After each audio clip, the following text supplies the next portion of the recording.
never guess the places that I've been. You never guess the places that I've been. 'Cause everything is like a dream, yeah, but only in that dream that I live in. I'm never gonna let the day begin. Never gonna let the day begin. 'Cause everything is like a dream, yeah, but only in that dream that I live in. Oh, don't wake me up before you go, and I'll just make this bed my home. Oh, darling, please just let me sleep. Give me my dreams.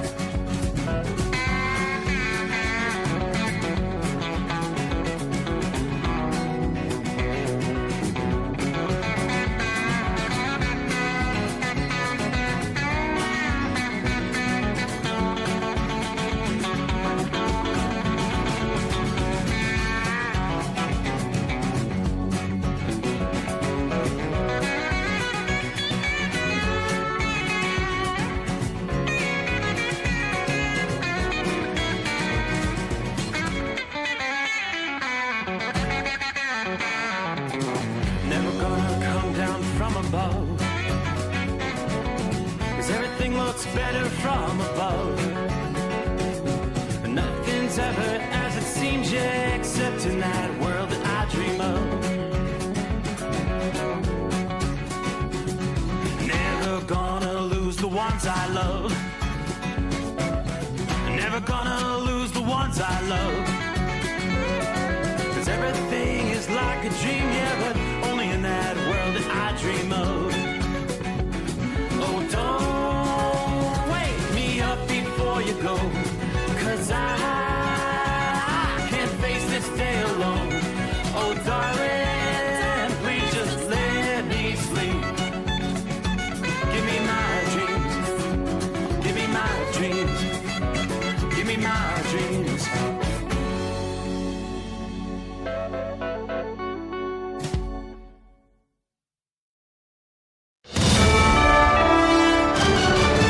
USA Radio News, I'm Anthony Lucero. Tensions are rising in Iran as they vowed retaliation after the U.S. expanded sanctions targeting its oil exports and financial networks. The move comes amid fears the conflict could widen, with diplomatic efforts continuing to prevent further escalation in the region. Texas Senator Ted Cruz is signaling another presidential run, saying Republicans are not yet united behind Vice President J.D. Vance for 2028. Oh, no. There's going to be a full discussion about who we are and what we believe. Cruz also rejected a Supreme Court seat despite Trump asking him 3 times. Expanding access to HIV medications is slashing transmission of that virus by nearly 45% nationwide. A new study co-authored by UNC Chapel Hill researchers found modern antiviral treatments prevented nearly 200,000 new infections across the country since 2011. The findings come as North Carolina has over 38,000 residents diagnosed and living with the virus. John Sommers, USA Radio News. Country music legend Dolly Parton, who sold over 100 million records and won 11 Grammys, has passed away. The announcement was made by Brian Seaver, Dolly's nephew and longtime head of security. It is an honor that is mixed with absolute pride and great sadness. But sadness lies with us, not with Dolly. Dolly has lived in the light and is in the arms of Jesus. Parton died peacefully Tuesday morning in Nashville after a brief battle with cancer, leaving behind a 7-decade legacy in music, film, and philanthropy. Dolly Parton was 80.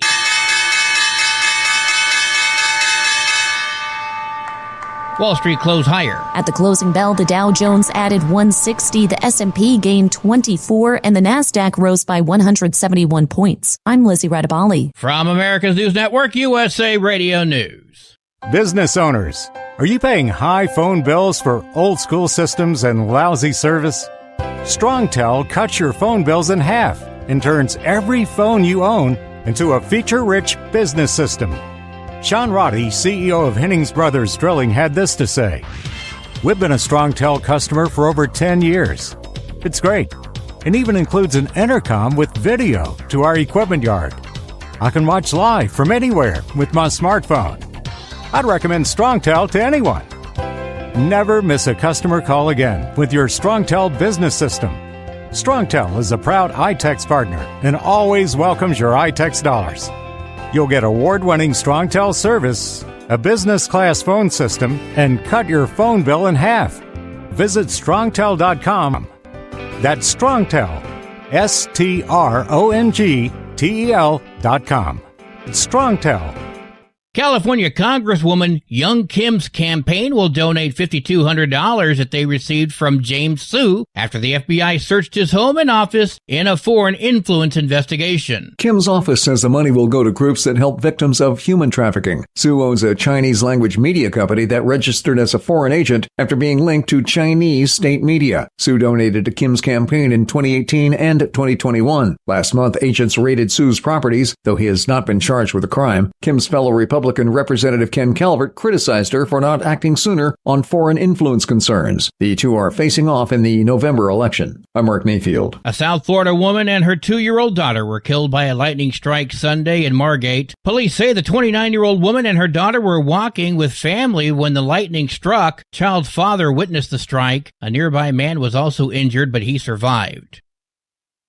Golf company Callaway is apologizing over an ad for a new driver that depicted violence against women. The video was posted by its media partner Good Golf, showing a woman reaching for the driver as the company's co-founder, Garrett Clark, rushes after her and knocks her to the ground. He stands over her and says, Do not touch my new driver. Good Golf took the video down after widespread online backlash. Callaway didn't mention whether it's reviewing its partnership with Good, but said it will, quote, learn from this and do better. I'm Monica Nelson. And I'm Anthony Lucero, USA Radio News. iLocal.net is offering a free website analysis to improve the online presence of your business. Business owners across the U.S. turn to iLocal.net to improve their search engine rankings. Search engines are constantly changing their algorithms. You need the professionals who know how to use those changes to benefit your business. Don't hope for new customers. Get found and be chosen. Visit iLocal.net/go for your free website analysis. iLocal.net/go.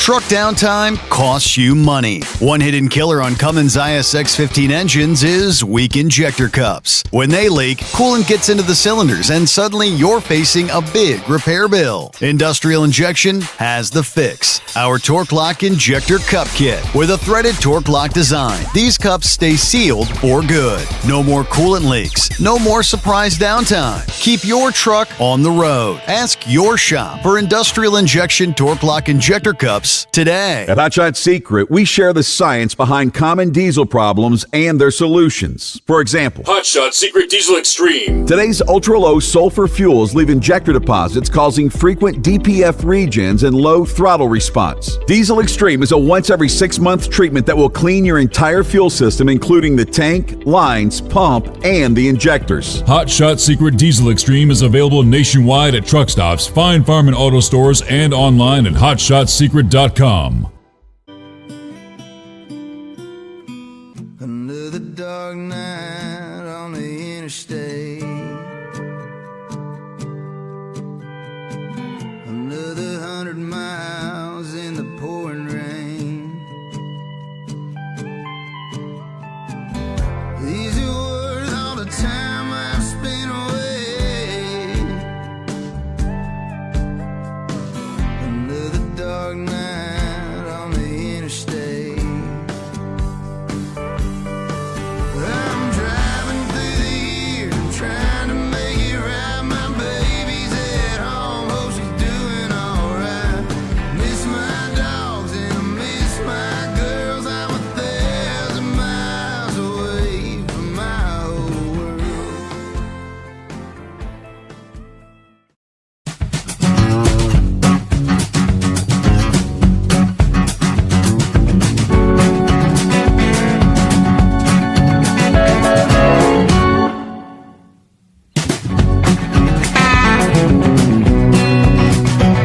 Alrighty, check 1, 2, 1, 2. Here we go. A brand new day coming our way.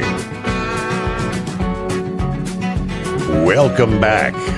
Welcome aboard as we roll into Hump Day. Here we go. What day is it? So just like that, rolling into midweek. Trust your week's going well. As a new day dawns from coast to coast, we'll turn the page. Already the 26th day of August. Live from the Hot Shot Secret Studios, indeed, the Steve Sommers Overnight Drive. Another quiet night outside the secret bunker. Not quite full just yet, but the moon indeed shining bright overhead. I guess it'll definitely look full for our Wednesday night into Thursday morning. Officially, though, full moon and a lunar eclipse for Thursday night into Friday morning.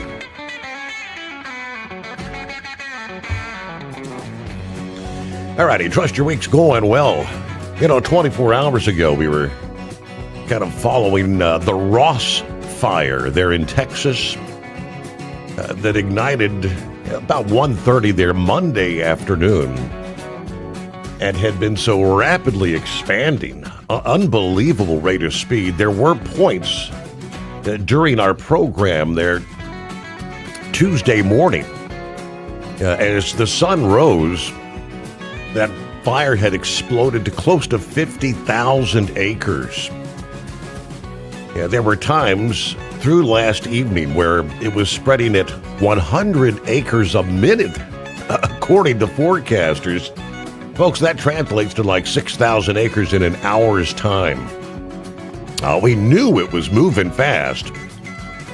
Now, I'm looking at an update from right about 2 hours ago from the Texas storm chasers, where they're saying, again, a dangerous situation developing with the Ross fire again tonight as it seems to be taking off after sunset. Now, I was doing that plenty before sunset. Meteorologist Jason Cooley on the scene estimates the fire was at that point within 5 miles of Highway 380, Bryson, moving northwest. Again, extreme fire behavior being observed in southwestern Jack and Palo Pinto counties. If you feel in danger, get out of the way. Listen to local officials for any evacuation orders, which many of those has been taking place throughout the day there on Tuesday. Taking you back to about the time the sun was coming up there Tuesday morning. Forecasters were saying the fire being fueled by the dangerous combination of extremely dry, fine fuels, the extreme heat in Texas, low humidity, and the winds. As of Tuesday morning, it had exploded to roughly 50,000 acres. The vegetation. What vegetation is most dangerous? Number one is the dry grass. The biggest driver of the rapid spread, they say, after more than a month without measurable rain, the fine grasses are critically to extremely dry right now. And this grass can ignite rapidly, carry fire extremely fast, especially when you've got 15 to 25 mile an hour wind gusts. Number two on the list was the cedar, the most dangerous for intensity. That's particularly important around the Palo Pinto County. Texas A&M Forest Service identifies grass mixed with juniper as a high-risk fuel combination. Juniper's foliage can burn intensely from the ground upward, producing what they call crown fire and spotting. And then dense brush as well. Mesquite and other woody brush can burn hotter and for longer periods of time. Brush generally doesn't allow the fire to move across the landscape quite as rapidly as grass, but it can dramatically increase the fire intensity and resistance to control. That word from the Texas A&M Forest Service. That's a very dangerous combination, they tell us. All right, aside from that, we'll take a look at our travelers' weather around the country. Today's weather is brought to you by OOIDA. Since 1973, we've been built to have truckers' backs, fighting for your rights, your business, and your future. Learn more at OOIDA.com. Thank you, Todd. A much quieter night in the Four Corners region in the southwestern portions of the country as the area of high pressure, a.k.a. heat dome, are suppressing showers and thunderstorms in the southwesternmost reaches of the country. Around the periphery of the high pressure, though, we see some showers and thunderstorms tonight. Southeastern Colorado, adjoining areas in southwestern Kansas, and a lot of shower and thunderstorm activity through the Texas Panhandle region tonight. Yeah, some of those storms packing a punch with some 60-mile-an-hour winds, torrential downpours. Yeah, saw some flash flood warnings there in southwestern portions of Oklahoma, as those are moving just to the east of the Texas Panhandle there. As we progress through the week here, areas of heavy, gusty, occasional severe thunderstorms continue to barrel across the plains and the southeastern USA before returning to the northeast later this week. Definitely going to be disrupting some of our outdoor activities and travel. Much of the downpour and severe thunderstorm activity focuses along a frontal system that slowly presses eastward this week, although some potent thunderstorms will also erupt away from the front. We're not looking at a widespread severe weather or tornado outbreak, but more isolated severe thunderstorms, some of which could produce a brief tornado. We're closing out a Tuesday. We saw some stronger storms through the day this past day. Rolling into midweek and moving forward, the risk of severe thunderstorms continues for Wednesday across parts of the high plains. The most active thunderstorm zone begins to shift further to the southeast in the Midwest. Severe thunderstorms forecast to develop primarily in eastern Colorado and New Mexico for Wednesday afternoon and evening. The threat zone would include, we'll say, Denver, Colorado Springs, and the Pueblo metro areas. May extend into northwestern Texas and the Oklahoma Panhandle region, as well as western Kansas and southwest Nebraska. Main threats for Wednesday afternoon: damaging hail, wind gust, lightning strikes could also ignite brush fires where very little rain falls. In the Midwest, severe thunderstorms forecast Wednesday afternoon and evening from Chicago to Indianapolis, Fort Wayne, Indiana, Champaign, Illinois, southern Michigan, and northwest portions of Ohio.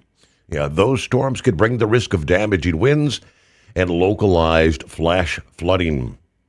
Some severe weather anticipated Wednesday over the lower portions of the Mississippi Valley. Those storms are going to bring the risk of, again, damaging wind, flash flooding, stretching, say, from Arkansas to northern Louisiana, eastward to central and northern Mississippi, as well as southwestern Tennessee.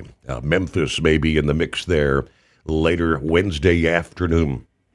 Moving ahead to the latter portions of the week, the risk of severe thunderstorms and flash flooding shifts into the eastern third of the nation. Most storms not severe, but most downpours shouldn't see flash flooding concerns.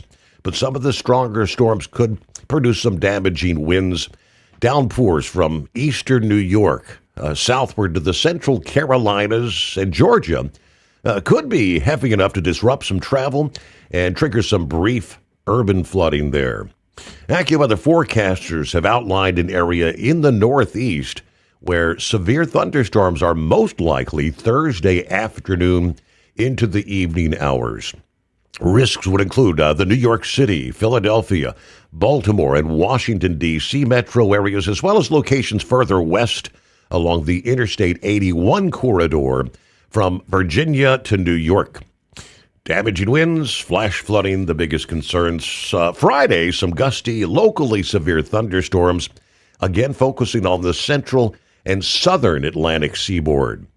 Some disruptive storms and downpours affecting maybe Washington, D.C., Richmond, Virginia, into Charlotte, North Carolina, and Columbia, South Carolina. Yeah, this month, with more than 8 inches of rain having fallen in New York City, that's been your wettest August since 2021, when 10.3 inches of rain came down in the month of August. Yeah, that was the month when Henry, as a tropical storm, brought about 8 inches of rain to the totals there. Good to have you with us. Hope your week's going well. It's 844-844-3388, the Steve Sommers Overnight Drive. Today's weather is brought to you by OOIDA. Since 1973, we've been built to have truckers' backs, fighting for your rights, your business, and your future. Learn more at OOIDA.com.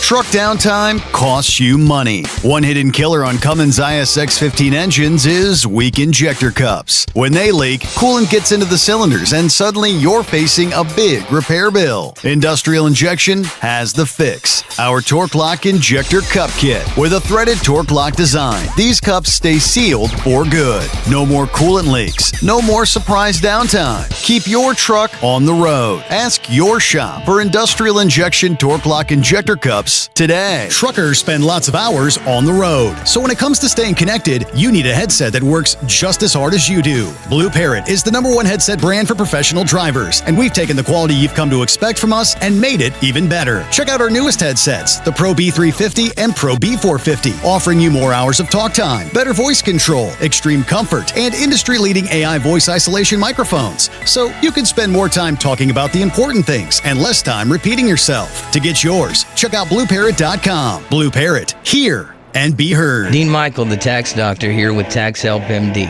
As many of you know from Steve Sommers' show, I've been helping professional drivers solve their tax problems. I can help you too. If you've been struggling with back tax debt, call me now at 888-557-4020. Let's face it, these problems aren't going away all on their own. You need professional help so you can sleep better at night knowing you're in good hands. It's like I always say, keep your eyes on the road, I'll keep my eyes on the IRS. 888-557-4020. Today's weather is brought to you by OOIDA. Since 1973, we've been built to have truckers' backs, fighting for your rights, your business, and your future. Learn more at OOIDA.com. For more information, call OOIDA at 816-229-5791.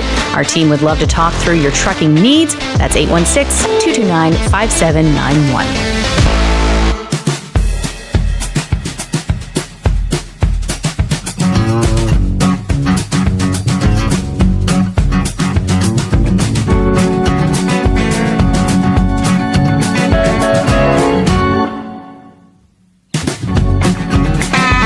Shout out to the Iron Duck out of the box here, rolling into hump days. And what day is it? What day is it?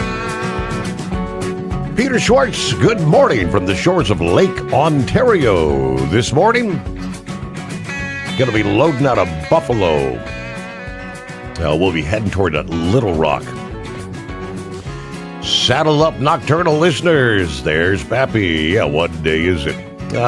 Once and only it's official if Horse Feathers calls in to make it so. Hard to believe. The last hump day here in the month of August, 63 degrees, Harrison, Ohio. A few clouds overhead and a little Rugrats sleep schedule. Jacked up this past day and got him running around here causing havoc. Well, not so much. My little buddy will probably crash out here in a little while. 844-844-3388, the digits to hit. Don't be a scarecrow. Dial up, Steve. Bottom of the 8th in San Francisco. Reds down 3-0. Yeah, will it be another shutout? Wow. Dolly Parton, rest in peace, America's sweetheart. Such a sweet lady. Yeah, Miley Cyrus's aunt. A coat of many colors. Jolene. Please don't take my man. Johnny Carson offered a year's pay to take a peek back in the day. You know what I mean? You take a peek. Oh, let's get the party started. Watch your six out there. Hello, Marianne. Good morning, all the overnight listening family. Everyone have a blessed day. Still got more yard work to do today, right? There's always something. On down the line, rolling into the early hump day. Tony in Mesquite, Nevada, 99 degrees. Got a load of produce headed to Sioux Falls tonight. Right now, driving on TX6, Test 6 on my way to Hamlin, Texas. Iron Duck got a mixed goods load tonight, which I really do not like to haul. We are 88 degrees at this hour in Calvert, Texas. Good afternoon. Must be Larry Hammerdown, 75 Platkill, New York, round 2 to Schenectady. Then it's back to Wilmington, Delaware. We'll reload another load of monkey pickles for Thursday. Hello, Gary Montgomery. Morning, Steve. All the overnight crew. Hump day. Here it is. Kevin's on board. Morning, Steve, and the overnight family.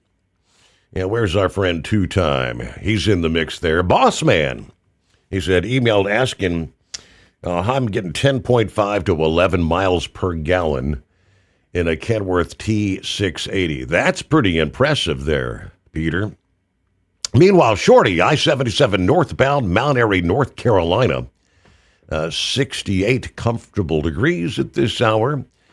We are Columbus bound. There he is, two-time world champion bull hauler. Morning, Steve, 75 degrees, no heat dome. Under a waxing gibbous moon in St. Louis, Missouri. I got the powerful, well-lit, chrome-plated cow truck streaking south at a high rate of speed for my third short trip of the week, this one to northern Mississippi. Then we'll turn for southwest Missouri to hang out with the hot blonde wife. Spend a few days of my many paid days off. Got a lot of them, so I take a lot of them. Now, on a serious note, Steve, yes, we lost an icon in Dolly Parton. I'm understanding that her last public appearance was to open the truck stop that bears her name in Tennessee. You may very well be right there. Thanks for the music, the movies, the memories, and the love for all the people, Miss Dolly. Steve, on this epic late summer night, I want to issue a very special one-night-only shout-out to all of the Steve Sommers Overnight Drive international drivers and listeners worldwide from the gateway to the west. Yes, indeed. President had a few words to say, of course, about Dolly. There will be none, never one like her. And some were questioning he ordered flags to half staff. For, I think, about until September 1, is it? I believe it was. And some were questioning, I was going through comments, and overwhelmingly the response from most of the comments I saw were that they supported that. Some people say, you can't just lower the flags for anybody and everybody. It's getting kind of ridiculous, right? Most are saying, all her work with helping people and the millions of children that she helped to learn how to read and so many things that she did. She was a loving person. She never really wanted to delve into the political arena. She always steered clear of that, right? Most saying they support the lowering the flag to half staff. Well, Eskimo Mom, okay, it's good evening, Steve. Sharing for good morning. Matthew checks in. I had a chance to watch a lot of the Little League World Series. Did not catch the Cards game Tuesday night. I heard Cincinnati's Jamar Chase was injured during practice this past day. Yeah, something about a knee injury. I saw that, Matthew. I don't know if it's serious or not, but yes, very sad day. Nashville, Tennessee, the passing of Dolly Parton. Kind of excited as college football about to get underway Thursday. 75 degrees with clouds in the best city in Missouri, which is O'Fallon, Missouri. There's Rubber Duck. What do you say? Rolling back over. I ran out of ice cream. Great weather here. A possibility again. I'm happy for that. And like everybody else, rest in peace there, Dolly. Hello from Bob in Michigan. And plenty of room for you if you want to line on board. Get on board at 844-844-3388. All right, well, get the latest on the wildfires, the wind-whipped grass fire that ignited Monday, not too far, I guess it's about an hour west of Fort Worth, Texas, that exploded overnight into Tuesday morning, continues to dramatically spread here as we head into a Wednesday morning. First, a news update, a service of Industrial Injection, heavy-duty diesel parts and solutions from injectors and pumps to turbochargers and engines built for the trucks that can't afford downtime. USA Radio News, I'm Anthony Lucero. Tensions are rising in Iran as they vowed retaliation after the U.S. expanded sanctions targeting its oil exports and financial networks. The move comes amid fears the conflict could widen, with diplomatic efforts continuing to prevent further escalation in the region. Texas Senator Ted Cruz is signaling another presidential run, saying Republicans are not yet united behind Vice President J.D. Vance for 2028. Oh, no. There's going to be a full discussion about who we are and what we believe. Cruz also rejected a Supreme Court seat despite Trump asking him 3 times.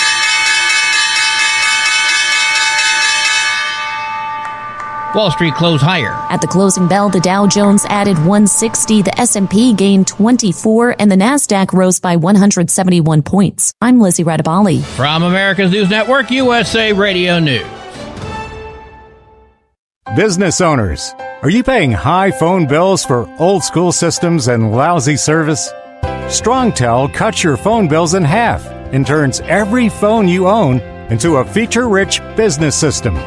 Sean Roddy, CEO of Hennings Brothers Drilling, had this to say. We've been a StrongTel customer for over 10 years. It's great.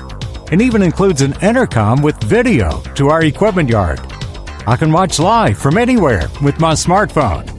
I'd recommend StrongTel to anyone.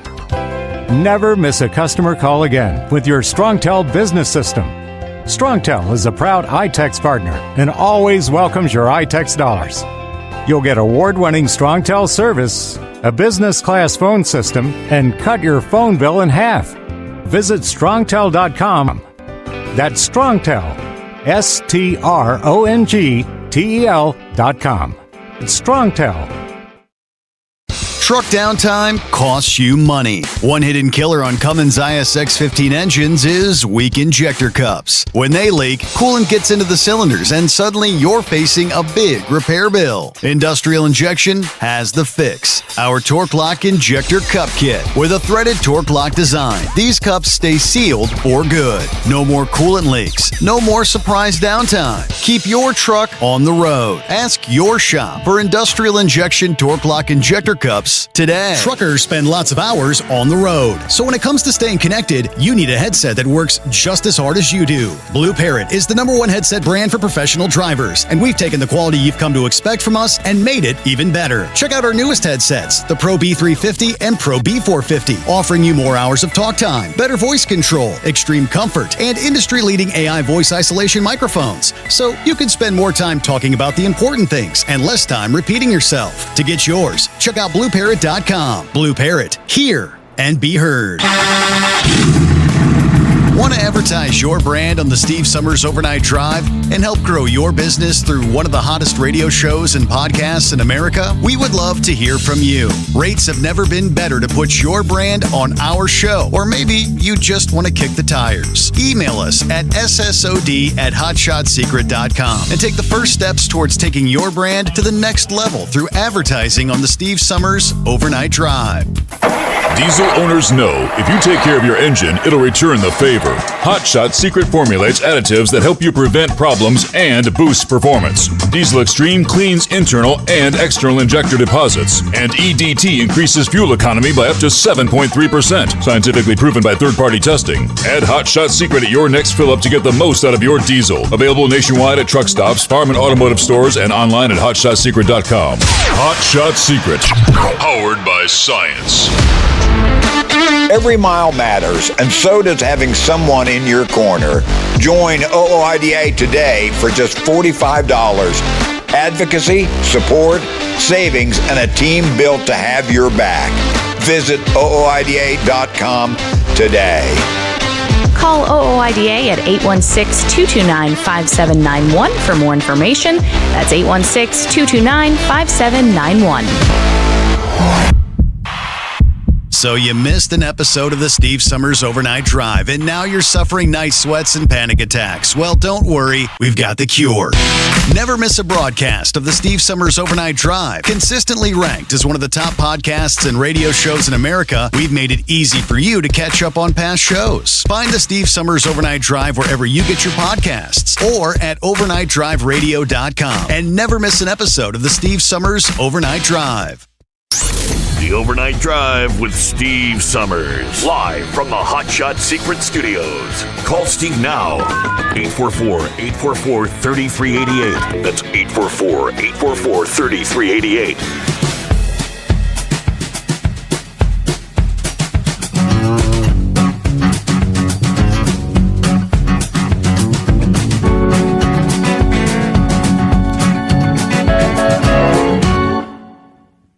All right, looking at an update from, well, right about an hour ago.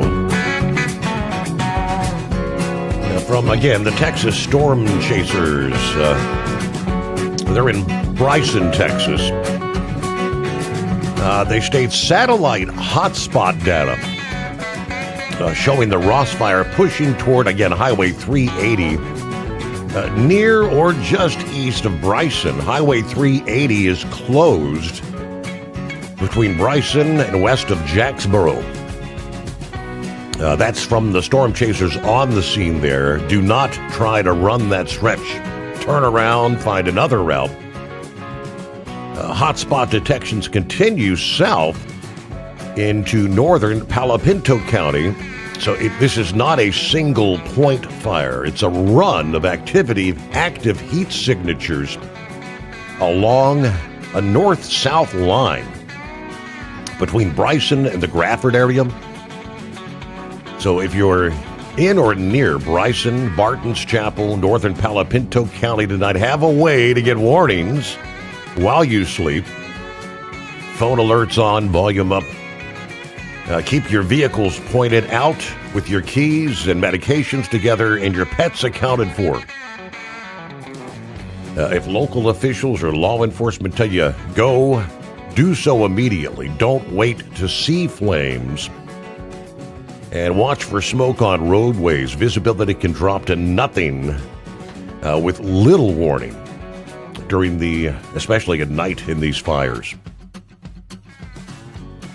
So there you go. Yeah, this Wimwit blaze, I mean, it was at 50,000 acres by early Tuesday.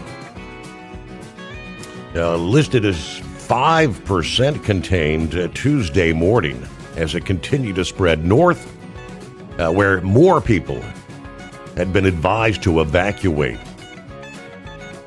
They say firefighters are prioritizing life safety and structure protection as they try to establish containment lines where conditions safely allow. Again, this all ignited about 1:30 local time Monday, about 60 miles west of Fort Worth. hit 18,000 acres in 12 hours' time. Then, of course, exploded through the overnight hours, spreading to 50,000 acres. Residents strongly encouraged, particularly those who may need additional time to get out, to evacuate.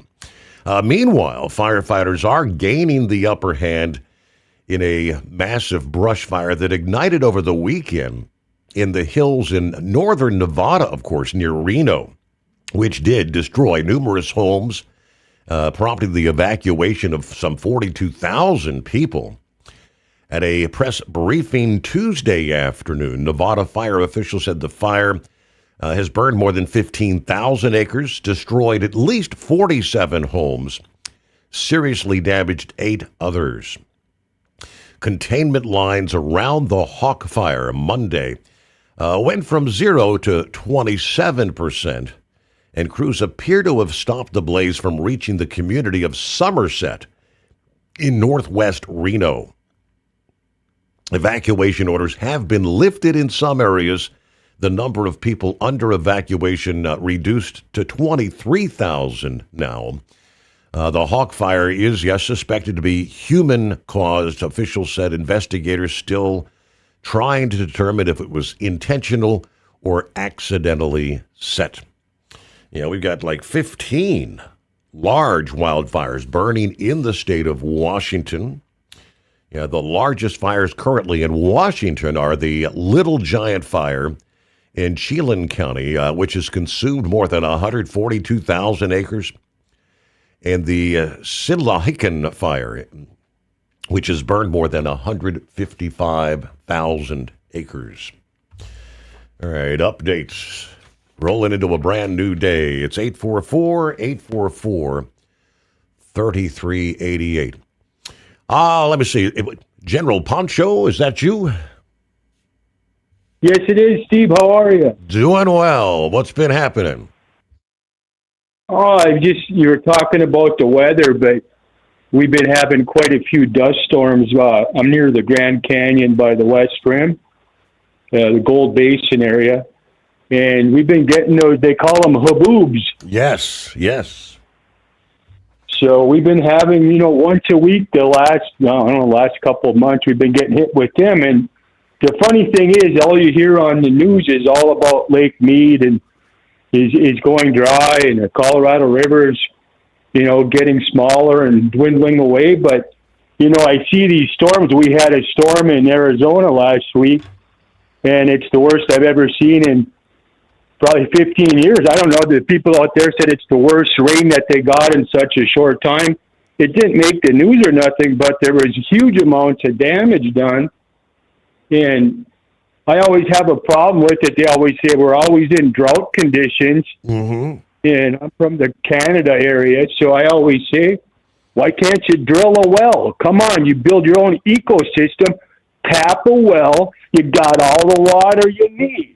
I'm done with this drought BS because I saw how much water went and drained away last week. It's time that we either capture that water in a reservoir or drill a well.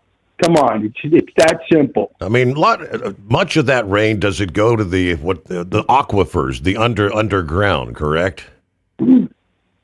I don't know where it all goes to. The Grand Canyon's right there. Something's eating it up. It's got to be in the center or underground somewhere. It's going into the aquifers. So, like where I'm at, you have to go down 650 feet with a drill. You're going to hit the aquifer. That it might cost you $30,000 to put in a well, but there's, I'm saying all across the United States, there's several places. Yeah. You could go down 50 feet and you could hit a well area where you hit water. I just think more people should look into that because, I think what Iran's going to do here is you're going to see the grid going down across this country. And when people get up in the morning and the power's off and they go to get their money out of the bank and the bank's closed, then they go to the grocery store and they can't access to pay for any of their groceries. And then within 48 hours, you have anarchy in the streets. That's what we're headed for, folks. Yeah, that's. I hope and pray that. I mean, cyber war. That's going to be Yeah, war is going to be different moving forward. And I know Iran is kind of threatening that, to attack things like infrastructure, water, power grid. You know, and the thing is, the infrastructure with the water grid, they hit 17 states. It barely made the news. Right. You know, Minnesota was hit, Michigan was hit.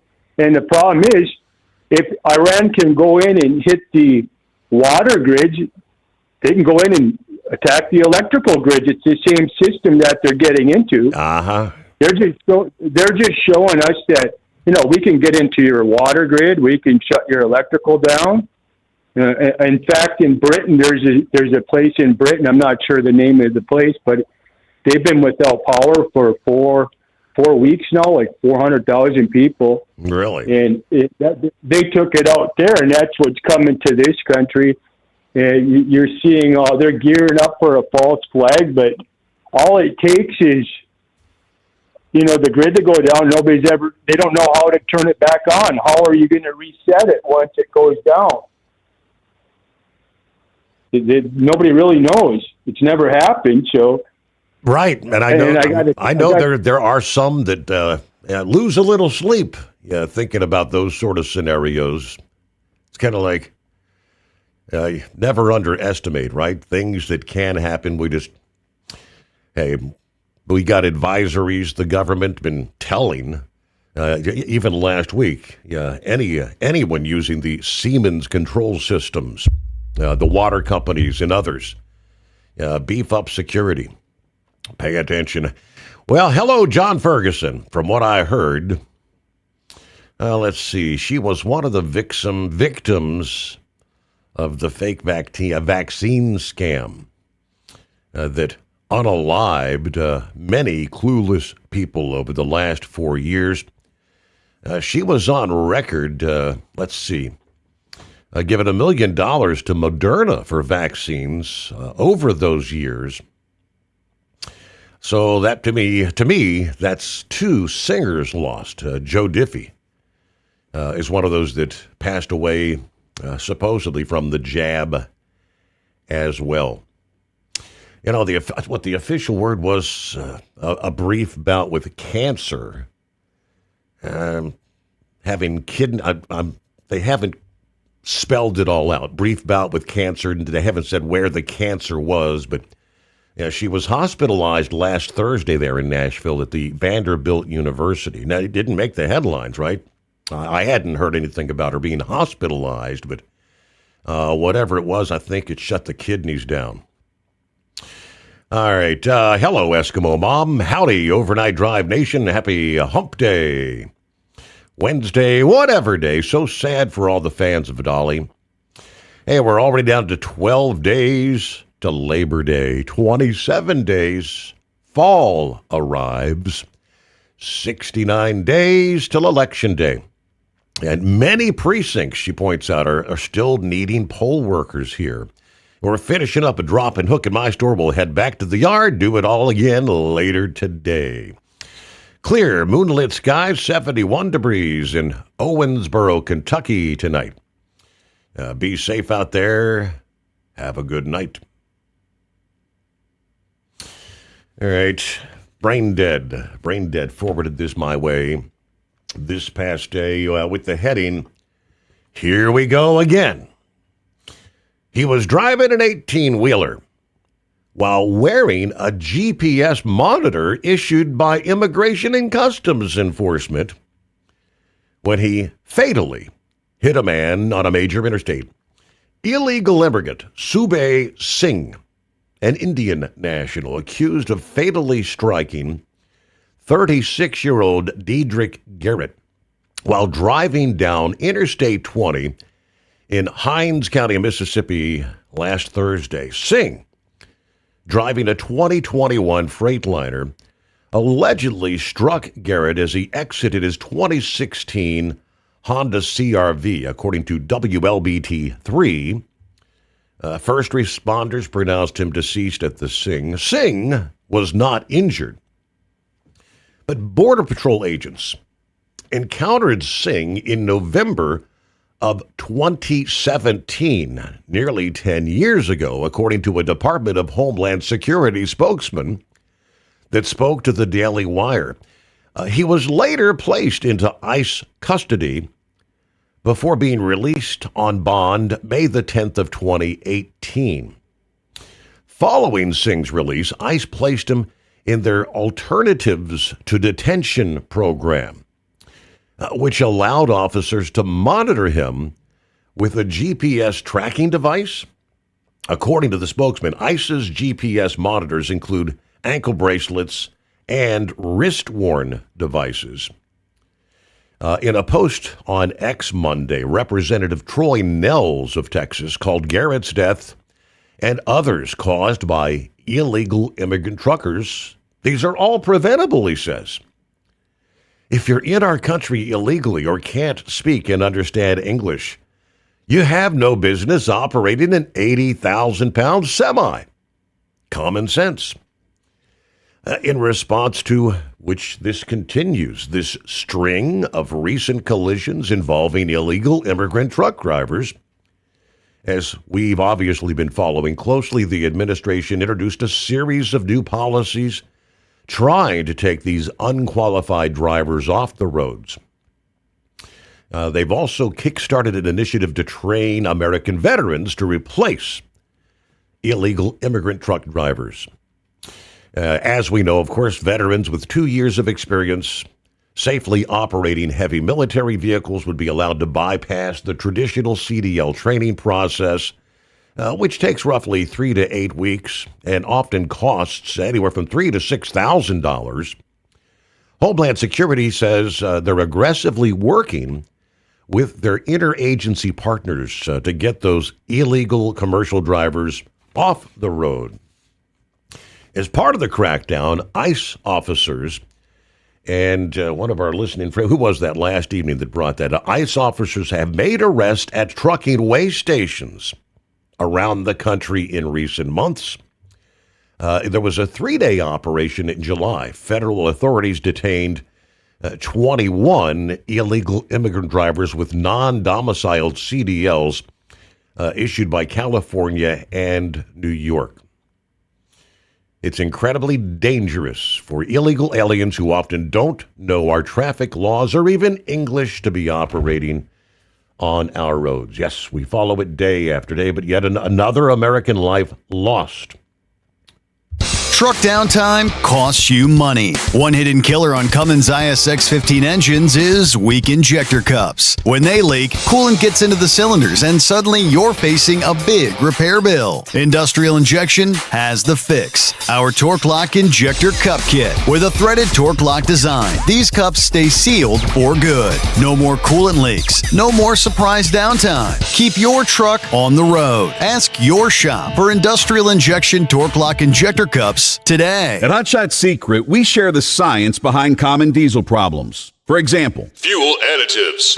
Most fuel additives either impact performance or provide protection. Hot Shot Secret Everyday Diesel Treatment provides both performance enhancement and fuel system protection. Everyday Diesel Treatment delivers a 6-in-1 premium fuel treatment for every fill-up, every time. Everyday Diesel Treatment is available at truck stops, Tractor Supply, O'Reilly's Auto Parts, and online at HotShotSecret.com. Need truck insurance? Compliance help? Fuel savings? Someone fighting for your business in Washington? That's OOIDA. One organization, countless ways to have your back. Visit OOIDA.com. For more information, call OOIDA at 816-229-5791. Our team would love to talk through your trucking needs. That's 816-229-5791. It's time to step up your fuel filtration game. The AirDog heavy-duty diesel fuel system doesn't just filter fuel like the others. It fully optimizes your truck's fuel system for peak efficiency. The AirDog removes contaminants, including particulates, water, air, and vapor, optimizing the pressure feed, providing your engine with the ultra-clean supply of fuel it needs for the quickest starts, smoothest idle, best fuel economy, and highest performance possible. Get started on the road to optimization today at airdogdiesel.com.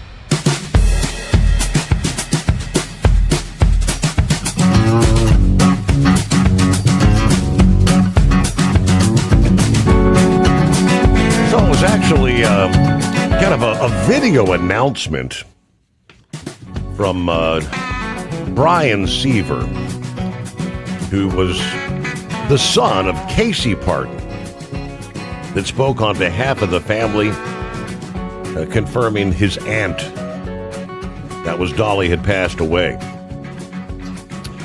They say he had served as her head of security for years. This video announcement is something Dolly asked of me years ago, he said. I've imagined the heaviness of this moment, but have not truly felt it till now. The team said it was a brief battle with cancer, that she was surrounded by her loved ones at the Vanderbilt Ingram Cancer Center there in Tennessee. In the statement, though, her unmatched generosity reached the lives of countless people whom she would never meet. She was always there to offer a helping hand, whether it be the hundreds of millions of books donated through her invaluable imagination library, or funding research that helped create a life-saving vaccine used around the world. Dolly's unconditional love for all people was the guiding force for her lasting impact. All right, I was somewhat surprised. I really thought that this special election there in South Carolina was probably not going to go to Darlene Graham. Ralph Norman, of course, with more experience in the political world. And then, of course, the debate that they held last week, which a lot of folks were saying, Darlene actually came right out and said she doesn't really know anything about international security, when asked about China, Taiwan. But Darlene Graham wins the Senate runoff this past evening, defeating Ralph Norman.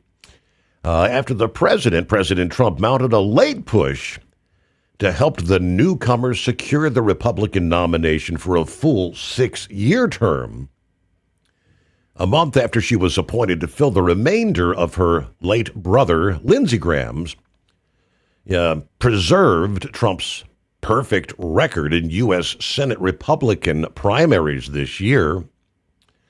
The decision desk called the race for Graham about 90 minutes after the polls closed. With 69% of the vote counted, she had 52.5 to Norman's 47.5%.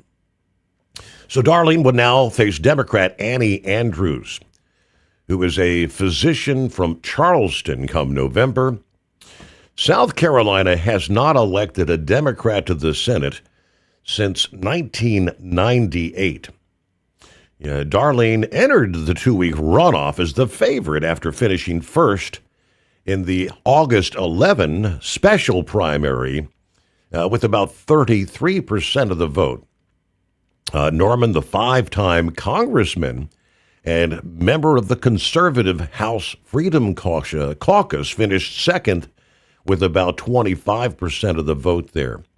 So that left just under 50% of the electorate having voted for. There were, I think, 3 others on the ballot there. The question was, will they fall for which direction would they go? Obviously, more went with Darlene versus Ralph Norman there. All right, coming up, we'll get to your calls. Who we got? Grump will be checking in, a little cyber warfare talk. Eagle wanting to get in early tonight. Room for you at 844-844-3388.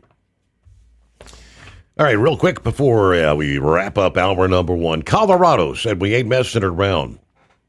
Stop with the distracted driving already. State Patrol issued an alert reminding truck drivers you could face serious penalties for distracted driving.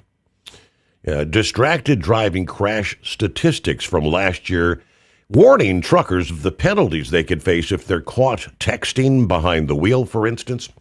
Last year, Colorado State Patrol investigated a total of 316 commercial vehicle crashes involving distracted driving. Of those, 60 resulted in injury or death. Yeah, the total number of distracted driving crashes involving commercial vehicles in 2025 was down by 6.5% from 2024. But you will face serious penalties for distracted driving even if a crash does not occur. You can be fined up to $2,750. Repeat offenses resulting in the driver being disqualified or put out of service for up to 120 days. The driver's employer can be fined up to $11,000 if they knowingly allow or do not restrict drivers from using handheld devices while driving. And several other. First, a news update, a service of Industrial Injection, serving Cat, Cummins, Detroit, and more. Fuel injection, turbochargers, complete engine solutions, the knowledge you trust, the quality you depend on. IndustrialInjection.com to learn more.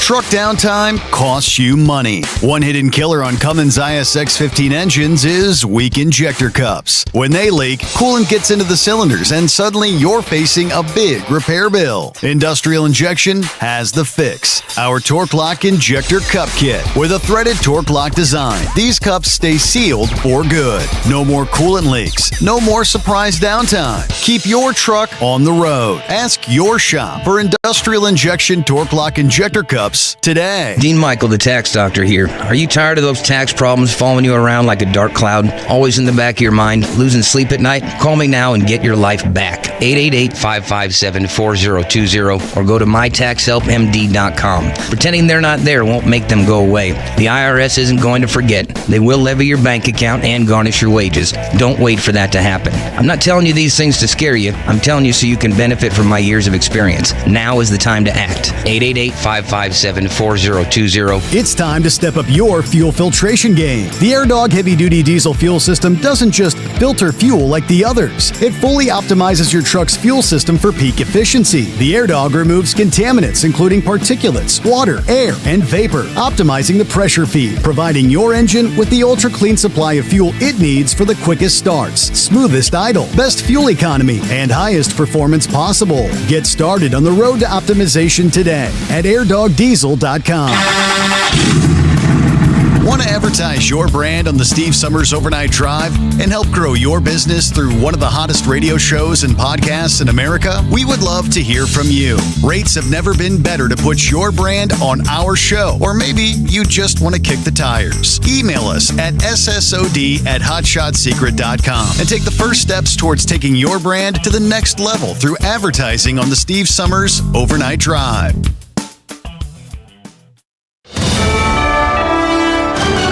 USA Radio News, I'm Anthony Lucero. Pakistan's Interior Minister Mohsin Naqvi says significant progress has been made in the talks aimed at ending the Iran war. Naqvi and Pakistan's army chief met with Iranian leaders in Tehran yesterday. Hira Mustafa has a report. He clearly did not outline what sort of progress, but he did talk about that there were discussions with regards to the reopening of the Strait of Hormuz, which is a major point of contention between the warring parties. Pakistan's now trying to revive negotiations after a U.S.-Iran ceasefire memorandum expired earlier this month. Major Jason Watson, an active duty Air Force officer, faces 10 charges under the Uniform Code of Military Justice after criticizing President Trump and calling for his impeachment. The charges include contemptuous remarks, disobeying orders, and conduct unbecoming an officer. Watson remains in pretrial confinement. Agriculture Secretary Brooke Rollins says the U.S. will ultimately come out ahead despite concerns over the trade war with Canada. And I believe strongly that once they finish this next round of negotiations, or whatever you want to call it, that America will certainly be the better for it and that our farmers and ranchers will benefit the most. Canada has imposed retaliatory tariffs on around $20 billion worth of American goods, including seafood, cheese, clothing, cosmetics, and toilet paper, with duties as high as 50%. Ghislaine Maxwell's bid to throw out her sex trafficking conviction is being tossed by a New York federal judge. It was a long-shot petition that would have allowed Ghislaine Maxwell a new trial. Maxwell, an associate of the late sex offender Jeffrey Epstein, represented herself in the ask that challenged her detention, the judge noting that Maxwell did not use her attorney to file what he called a lengthy and rambling petition that failed to open new avenues for her defense. Maxwell is serving a 20-year prison sentence after being convicted of helping Epstein sexually abuse girls. In New York, I'm Jennifer Bolsoni. From America's News Network, USA Radio News. Hey, I'm Brant, and her name is Sherry. Hello. She's a friend of mine whom we were just praying for because of a surgery she just went through. Yes, and I am very happy about something you actually talk about all the time, which is Medishare. That is right. Yeah. So what was your experience like with Medishare and the healthcare bills? Honestly, Brant, seamless. And what a blessing that is when you're already nervous about a health issue, which I was. Yeah. Members shared my expenses. There were zero problems. And let me tell you, having people pray with you when you call in with your need, that is just It is refreshing. Yes, that's what it is. What I keep telling people. People love Medishare, and they love saving tons of money, too. The typical family can save $500 a month. I am very thankful for Medishare. It is so different, and I mean different in a very, very good way. Good different. Call now. They're easy to talk to, and you can get a price within 2 minutes. Call 855-SHARE-40. That's 855-SHARE-40. 855-SHARE-40. New York officials are announcing the death of an inmate at Rikers Island yesterday. It is the 7th death of a person at the city jail so far this year. The Department of Correction says 41-year-old Clarence Woodward died following a medical emergency. His cause of death has yet to be determined. Woodward was arrested 2 years ago in connection to a fatal stabbing at a Bronx laundromat. City Council member Selvina Brooks Powers, who also chairs the Committee on Criminal Justice, says there needs to be a crackdown on delays in the legal process. She added the city must also look into whether or not any systemic failures could have played a role in these deaths. In New York, I'm Liz Warner. A Seattle man has been charged with threatening to kill Washington Governor Bob Ferguson. Court documents show 34-year-old Nathaniel Foster studied security at the governor's mansion looking for weaknesses. He told detectives that he would attack or kill staff and security personnel if necessary. He checked himself into Swedish First Hill Hospital saying he had suicidal and homicidal thoughts. Prosecutors requested $50,000 bail and that Foster have no contact with Governor Ferguson. I'm Brad Ford. Representative Al Green has filed new articles of impeachment against President Trump. Again. H-Res 1486, impeaching Donald John Trump, President of the United States, for high crimes and misdemeanors. The Texas Democrats' resolution cites Trump's actions involving Gaza and what Green calls violations of the Constitution. Green has repeatedly pursued Trump's impeachment, with previous efforts failing in the House. For USA Radio News, I'm Anthony Lucero. This is Denny Gillum, here to tell you about an amazing new book, The Miracle Man, written by a good friend of mine. It's a remarkable, true account of faith, healing, and restoration in the face of impossible odds. Through a harrowing series of events and miraculous answers to prayer, Bill receives a donor's heart with only hours left to live. His rapid recovery and return to normal life is a story that shows God's power to heal and his faithfulness in answering prayers. The Miracle Man is available online through Amazon, Barnes & Noble, and other booksellers. Truck downtime costs you money. One hidden killer on Cummins ISX-15 engines is weak injector cups. When they leak, coolant gets into the cylinders and suddenly you're facing a big repair bill. Industrial Injection has the fix. Our Torque Lock Injector Cup Kit with a threaded Torque Lock design. These cups stay sealed for good. No more coolant leaks. No more surprise downtime. Keep your truck on the road. Ask your shop for Industrial Injection Torque Lock Injector Cups today. Protect your truck with coverage from trusted trucking experts who understand life on the road.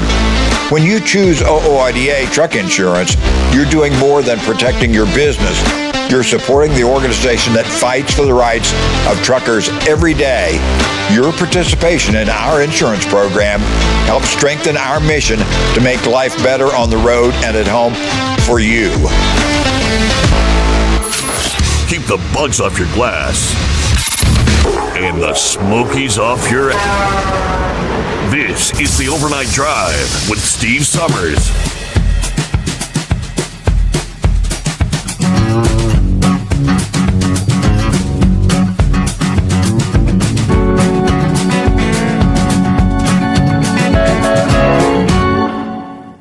brand new day comes our way. How about Hump Day? What do you say? Time zone to time zone, rolling into the 26th day of August. The final Hump Day in the month of August here. All right, updates this hour coming your way. The trade conflict, Canada kind of escalating the trade conflict this past day, announcing retaliatory tariffs. Tell you what they had to say. And what's your top concern in the industry? Fuel prices, truck parking, freight fraud, driver wages, all big issues. But which should top the list? If one of those mentioned or something else, the American Transportation Research Institute wants to hear what you have to say. There you go. More on that coming up as well. Promised we'd get to the calls here, see what's going on with Grump this morning. Yeah. I think this cybersecurity stuff is going to be, it's going to amount to more than what people really want to,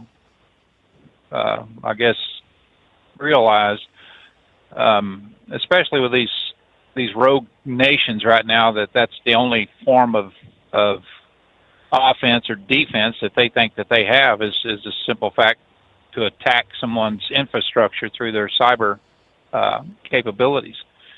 And this has been going on for a lot longer than what we realize. I mean, that's one of the reasons why the military years ago, they started developing the redundant systems. With each system that is like on airplanes or in basically in the supply system and everything else that has to do with just everyday operations, they had redundant systems, but each one of them had a different security feature on it. That way, if somebody infiltrated one system, and I don't know why in the world that our power grids and water supplies and places like that don't understand this, is that if it was to program these things to where the hard drives and everything were detachable, which most of them are, but if one of them got infiltrated, they just shut the computer down, pulled the hard drive, put the new hard drive in with a new security system on there, and that has the new programming and everything on it that the system had to react to anyway. So, it seems like they don't want to spend the money, really. I mean, they jack the prices up on every damn thing under the sun, for electric and gas and water. Our water, even in the town where I live in is tripled compared to what it was, 10 years ago, just the water bill. Mm-hmm. But they don't want to spend the damn money to look at the systems where they can have redundant systems with different types of programming on there that their switch stations and things like that would respond to, where if anything happened where they were infiltrated one way or another, well, they can just pull the damn thing and stick the new system in and get everything fired back up. Look what happened in, what was it, Virginia or North Carolina or something like that, when that company got held for ransom there, and they kept telling them they was going to, shut systems down and all this other, if they didn't pay it in Bitcoin and all this other crap. I mean, how hard would it have been for them just to completely, pull the hard drives and everything out and put a new operating system on there just that fast? I'll tell you, with AI and everything too, it seems like that the AI in security systems today can detect things faster than what some programmer sitting there looking for certain algorithms and things like that that's popping up on their computer screen. But and saying, well, hell, this, I think we're trying to get hacked here. Look at this pattern here. Mm-hmm. AI is supposed to be, looking at this stuff, and maybe that's where the money's at for the bang for our buck today would be, more AI systems that's actually acts as a defensive measure against infiltration on some of these systems than working on an offense system where it's running the system. Let operators run it, and everything. But you're not thinking fast enough or looking at those algorithms fast enough to be able to detect any kind of situation that would say that somebody's trying to hack into that certain system. So maybe AI is the answer there. I don't know, but we're going to have to do something, because that's definitely a problem. I mean, it could be a problem when they're wanting to hold hospitals and places like that ransom, saying we'll shut everything down there at that hospital. Sometimes you long for the damn steno pad and the billing and everything else, where they actually write you out something, and the old type cash registers and everything that, when you look at a lot of the card readers and stuff like that damn Chinese and people in India and places like that, it's constantly looking at these, at banking systems and stuff, trying to find a weakness and, siphon off millions and millions of dollars out of people's bank accounts. And it's always somebody on a remote server or on a remote access to these places that get infiltrated that way. Like somebody with a laptop that's, I got to get online here. I got to see what's going on with this system.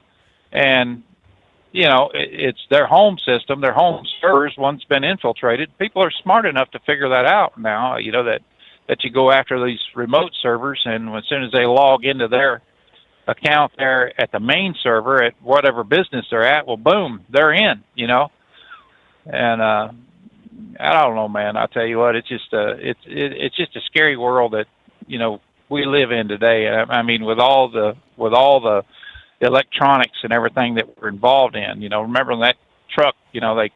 When they took over the systems on that damn big truck and they run it into the ditch, as a test. How hard would it be to hack into my computer right here when I'm going down the damn road here, looking at, I've got all this load information and all this, stuff on my computer, and somebody just go in with my load number and say, I'm here to pick this load up, and the GPS is telling them exactly where I'm at. So, it's not going to be like, it's any big surprise. They're like, well, hell, he ain't gonna be up here for a couple hours. Let's go ahead and get that damn trailer and get out of here. With $300,000 worth of meat on there.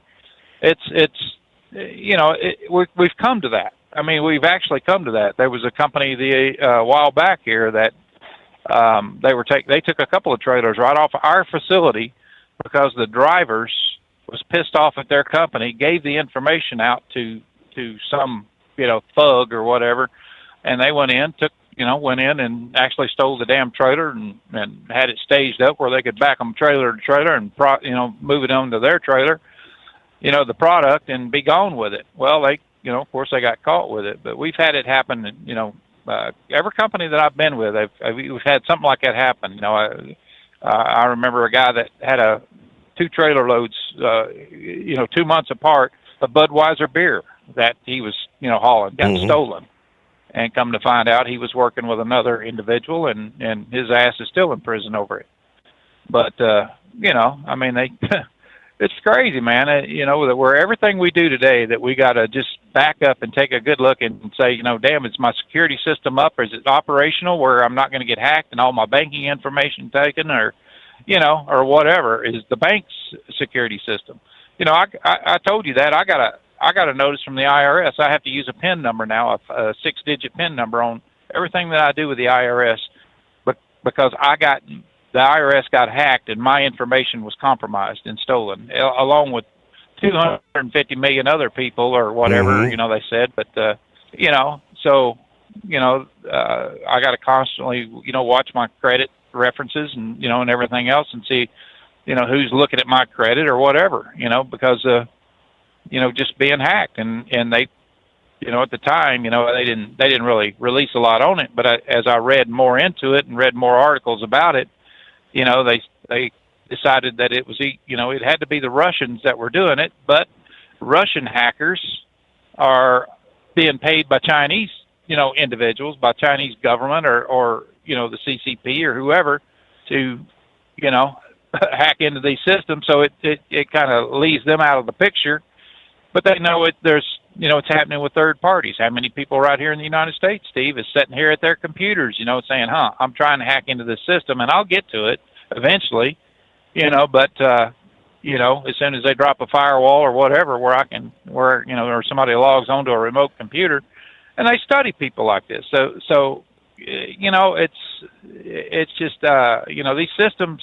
Yes, they're faster. Yes, it's better having everything at your fingertips and all that. But damn, when you got to worry about waking up one morning and seeing your bank account completely drained because of something that may have happened, or you may have opened an email that you shouldn't have, that you didn't know about.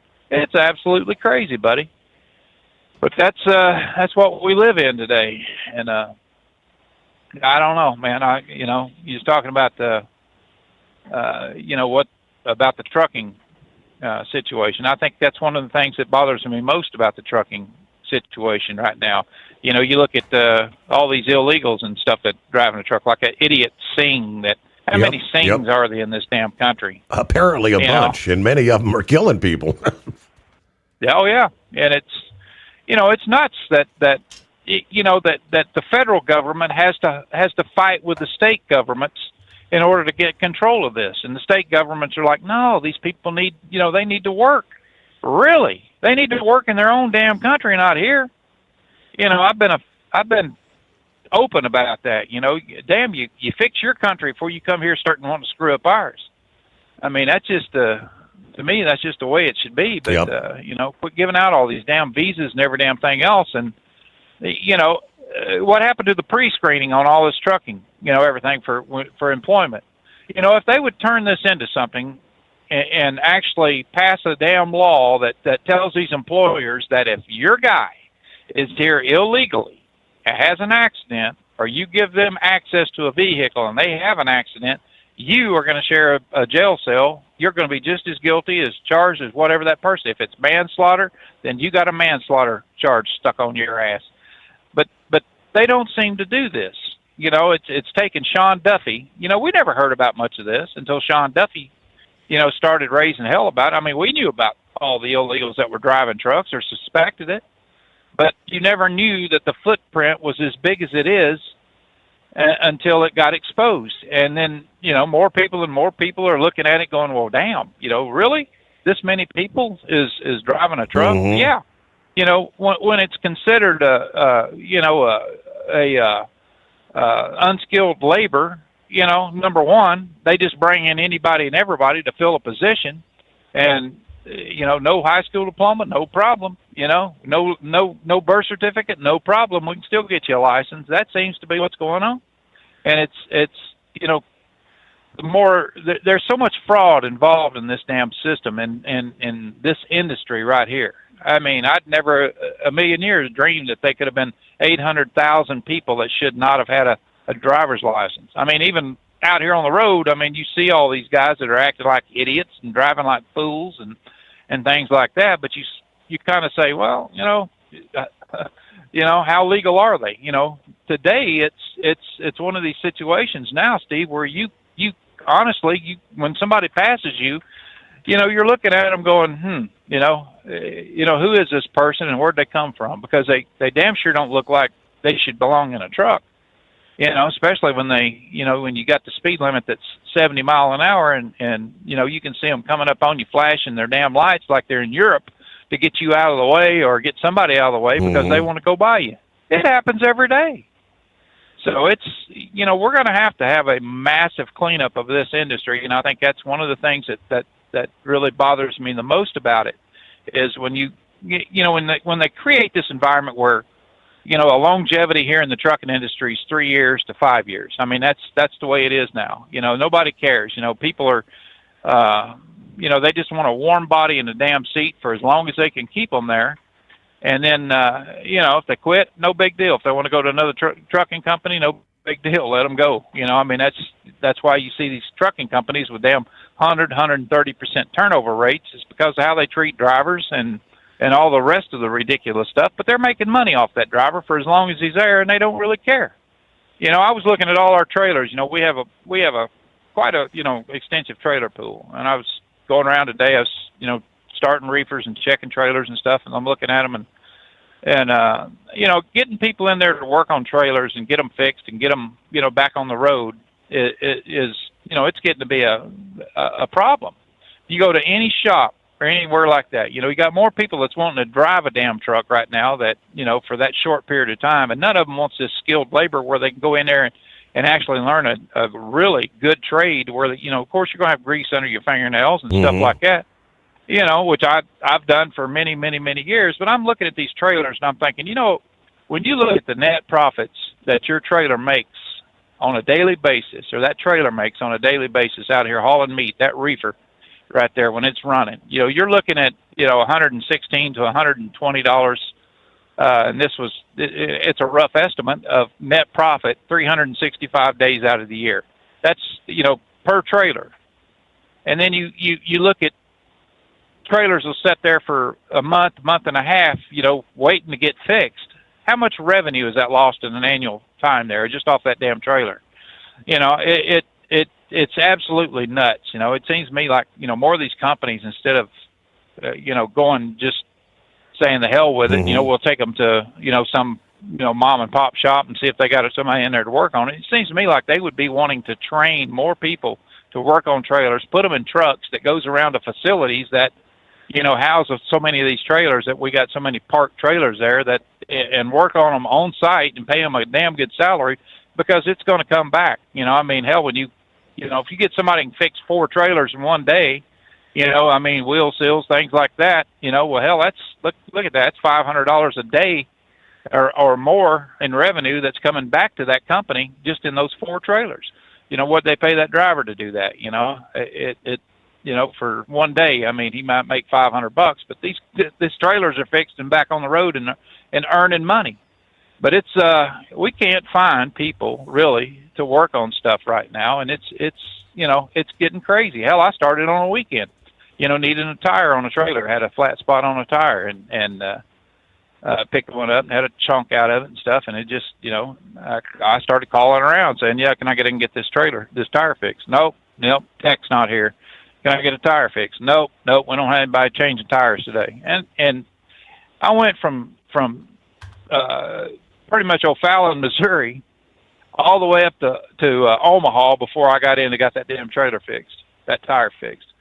It's just that much of how things are out here anymore on labor that people does not want to do. They're looking for this check that they want to make, but nobody wants to earn the damn thing. And it's just, I don't think companies and stuff are selling this the way they should. Number one, that's one reason why they're hiring so many of these damn illegals that, you can't understand a word out of them. But if they want to work, here, if you want to do this, you can either drive the truck or you can work on them. What do you want to do? It's I don't know, man. I tell you, we're going backwards in so many areas, whether it's cyber, and getting hacked into and stuff like that, to seeing, all the sensors that's on trucks, and we depend on China and places like that to give us the minerals to build these sensors and make them and manufacture them and stuff. And you see trucks that's sitting in OEM places, and dealerships and stuff that's sitting there. It's been there for 2 months because they're waiting on a damn $97 sensor. It's, in the computers, they won't change anything in the computers to bypass that. We're not getting in the position where we're doing better for ourselves anymore. It seems like, the smarter we get and the more advanced we get, the dumber we get and the less likely that we're going to make a living. It's just like, damn, people, let's go back to the basics once in a while. You know what I'm saying? But, we need to, I think, just get rid of so much of this crap that's hanging on these trucks that they think's making it more efficient. And, if you can pay somebody a good rate, a good wage or something like that to drive slower, do you honestly need all this stuff that's going to save you money and, the systems and everything, the radar systems and all that? I don't see it. I think, we've let insurance companies and places like that just rule the roost on how these trucks are designed, and it's crazy. It just pisses you off to think about it. When some of these guys will go to work for a place and they got, hey, I got a refrigerator, I got a microwave, you got satellite radio, you got all this I'm putting in your truck for you. And why are you doing that? when the truth comes out, so we can keep your ass out on the road 6 weeks at a time away from your family. That's why. There's your turnover rate, big boy. Right there. You know, it's just like, well, I ain't staying out here. You know, I'll do it for a couple of years and then the hell with you. I want to see my kids grow up. You know, I don't know. I just think that, you know, this is the most important industry in the world, you know, right now, trucking. You know, it's what it just gets everything done. I mean, you know, 78% of the stuff arrives on trucks now, yes, that sir. kind of thing. And we just keep shooting ourselves in the foot with technology and all the other stupid stuff out here that, you know, is not putting more money in our pockets. And it's not helping this industry any. It just seems like every time, you know, 2 steps forward and 1 step back. So, well, Rowan, I don't know. There's a lot to unpack. Rowan may become a diesel mechanic. He's in his first week of high school, and oddly enough, they actually have Introduction to Engineering is one of the classes he's taking right now. They also have an Introduction to Diesel Engineering, but he wasn't eligible for that class. I don't know if it was already full or whatever the case is, but those are the things he's looking to pursue right now. You know, if he could get into that, he'd have a job the rest of his life. I'm not kidding you, and be making damn good money. I look at, you know, I work on trailers. I work on reefer units and stuff like that too, you know, when I'm off, and I get paid for it. But, you know, you learn a trade like that, a skill set like that, where you can fix these reefer units, and they're broke down every damn word, you know, and have a mobile truck or work for somebody that's got a mobile unit and stuff going around. You know, he's pretty much guaranteed $65-$70 an hour, Steve. You know, I know a friend of mine does it. You know, he's got his own business. He's tried like hell. And I said, dude, I'm 66 years old, man. You know, I don't mind doing it once in a while, but I'm not going to do it full time, you know, because it just, you know, I'm just not. I mean, at my age, you know, it doesn't make a hell of a lot of sense. But, you know, here this guy's making $700 and $800 a day, you know, just with a service truck, and he's, you know, 8-9 hours a day, you know, and this is what he's raking in. He, you know, got a damn nice house and everything else. And then you look at a doctor, you know, that's going, how can the hell can he make that kind of money? You know, I had my doctor ask me what kind of money I made, and I told him, I said, you know, I probably gross, you know, right around $300,000 a year. He said, "You do what?" Say, how do you in a truck? How do you do that without a college degree? Right? That's what they all want to say. But hey, we got to get a news update. Service of industrial injection. The knowledge you trust, the quality you depend on. USA Radio News, I'm Anthony Lucero. Tensions are rising in Iran as they vowed retaliation after the U.S. expanded sanctions targeting its oil exports and financial networks. The move comes amid fears the conflict could widen, with diplomatic efforts continuing to prevent further escalation in the region. Texas Senator Ted Cruz is signaling another presidential run, saying Republicans are not yet united behind Vice President J.D. Vance for 2028. Oh, no. There's going to be a full discussion about who we are and what we believe. Cruz also rejected a Supreme Court seat despite Trump asking him 3 times.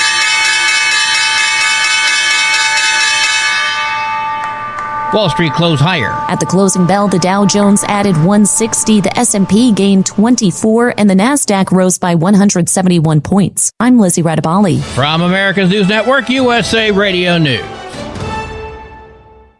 Business owners, are you paying high phone bills for old school systems and lousy service? StrongTel cuts your phone bills in half and turns every phone you own into a feature-rich business system. Sean Roddy, CEO of Hennings Brothers Drilling, had this to say. We've been a StrongTel customer for over 10 years. It's great. It even includes an intercom with video to our equipment yard. I can watch live from anywhere with my smartphone. I'd recommend StrongTel to anyone. Never miss a customer call again with your StrongTel business system. StrongTel is a proud iTex partner and always welcomes your iTex dollars. You'll get award-winning StrongTel service, a business-class phone system, and cut your phone bill in half. Visit StrongTel.com. That's StrongTel, StrongTel.com. It's StrongTel. Truck downtime costs you money. One hidden killer on Cummins ISX 15 engines is weak injector cups. When they leak, coolant gets into the cylinders and suddenly you're facing a big repair bill. Industrial Injection has the fix. Our Torque Lock Injector Cup Kit. With a threaded Torque Lock design, these cups stay sealed for good. No more coolant leaks. No more surprise downtime. Keep your truck on the road. Ask your shop for Industrial Injection Torque Lock Injector Cups today. Truckers spend lots of hours on the road. So when it comes to staying connected, you need a headset that works just as hard as you do. Blue Parrot is the #1 headset brand for professional drivers, and we've taken the quality you've come to expect from us and made it even better. Check out our newest headsets, the Pro B350 and Pro B450, offering you more hours of talk time, better voice control, extreme comfort, and industry-leading AI voice isolation microphones. So you can spend more time talking about the important things and less time repeating yourself. To get yours, check out BlueParrot.com. Blue Parrot, hear and be heard. Dean Michael, the tax doctor, here with Tax Help MD.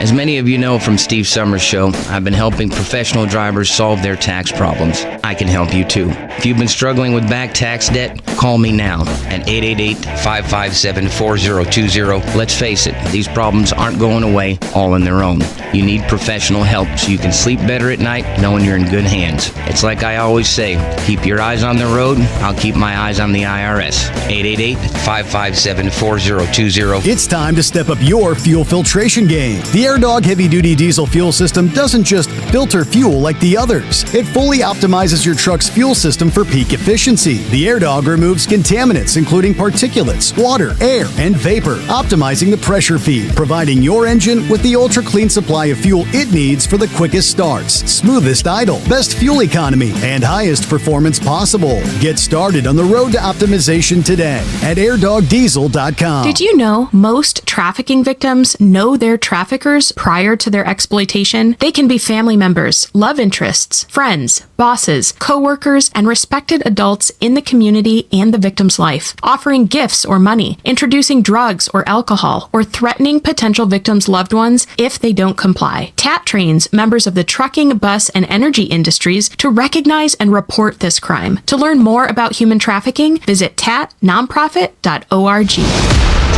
When lawmakers make decisions about trucking, someone should be fighting for you. OOIDA is. Visit fightingfortruckers.com and see how we're protecting America's truckers every day and join the fight. For more information, call OOIDA at 816-229-5791. Our team would love to talk through your trucking needs. That's 816-229-5791. Because Channel 19's a little congested. Call Steve now at 844-844-3388. The overnight.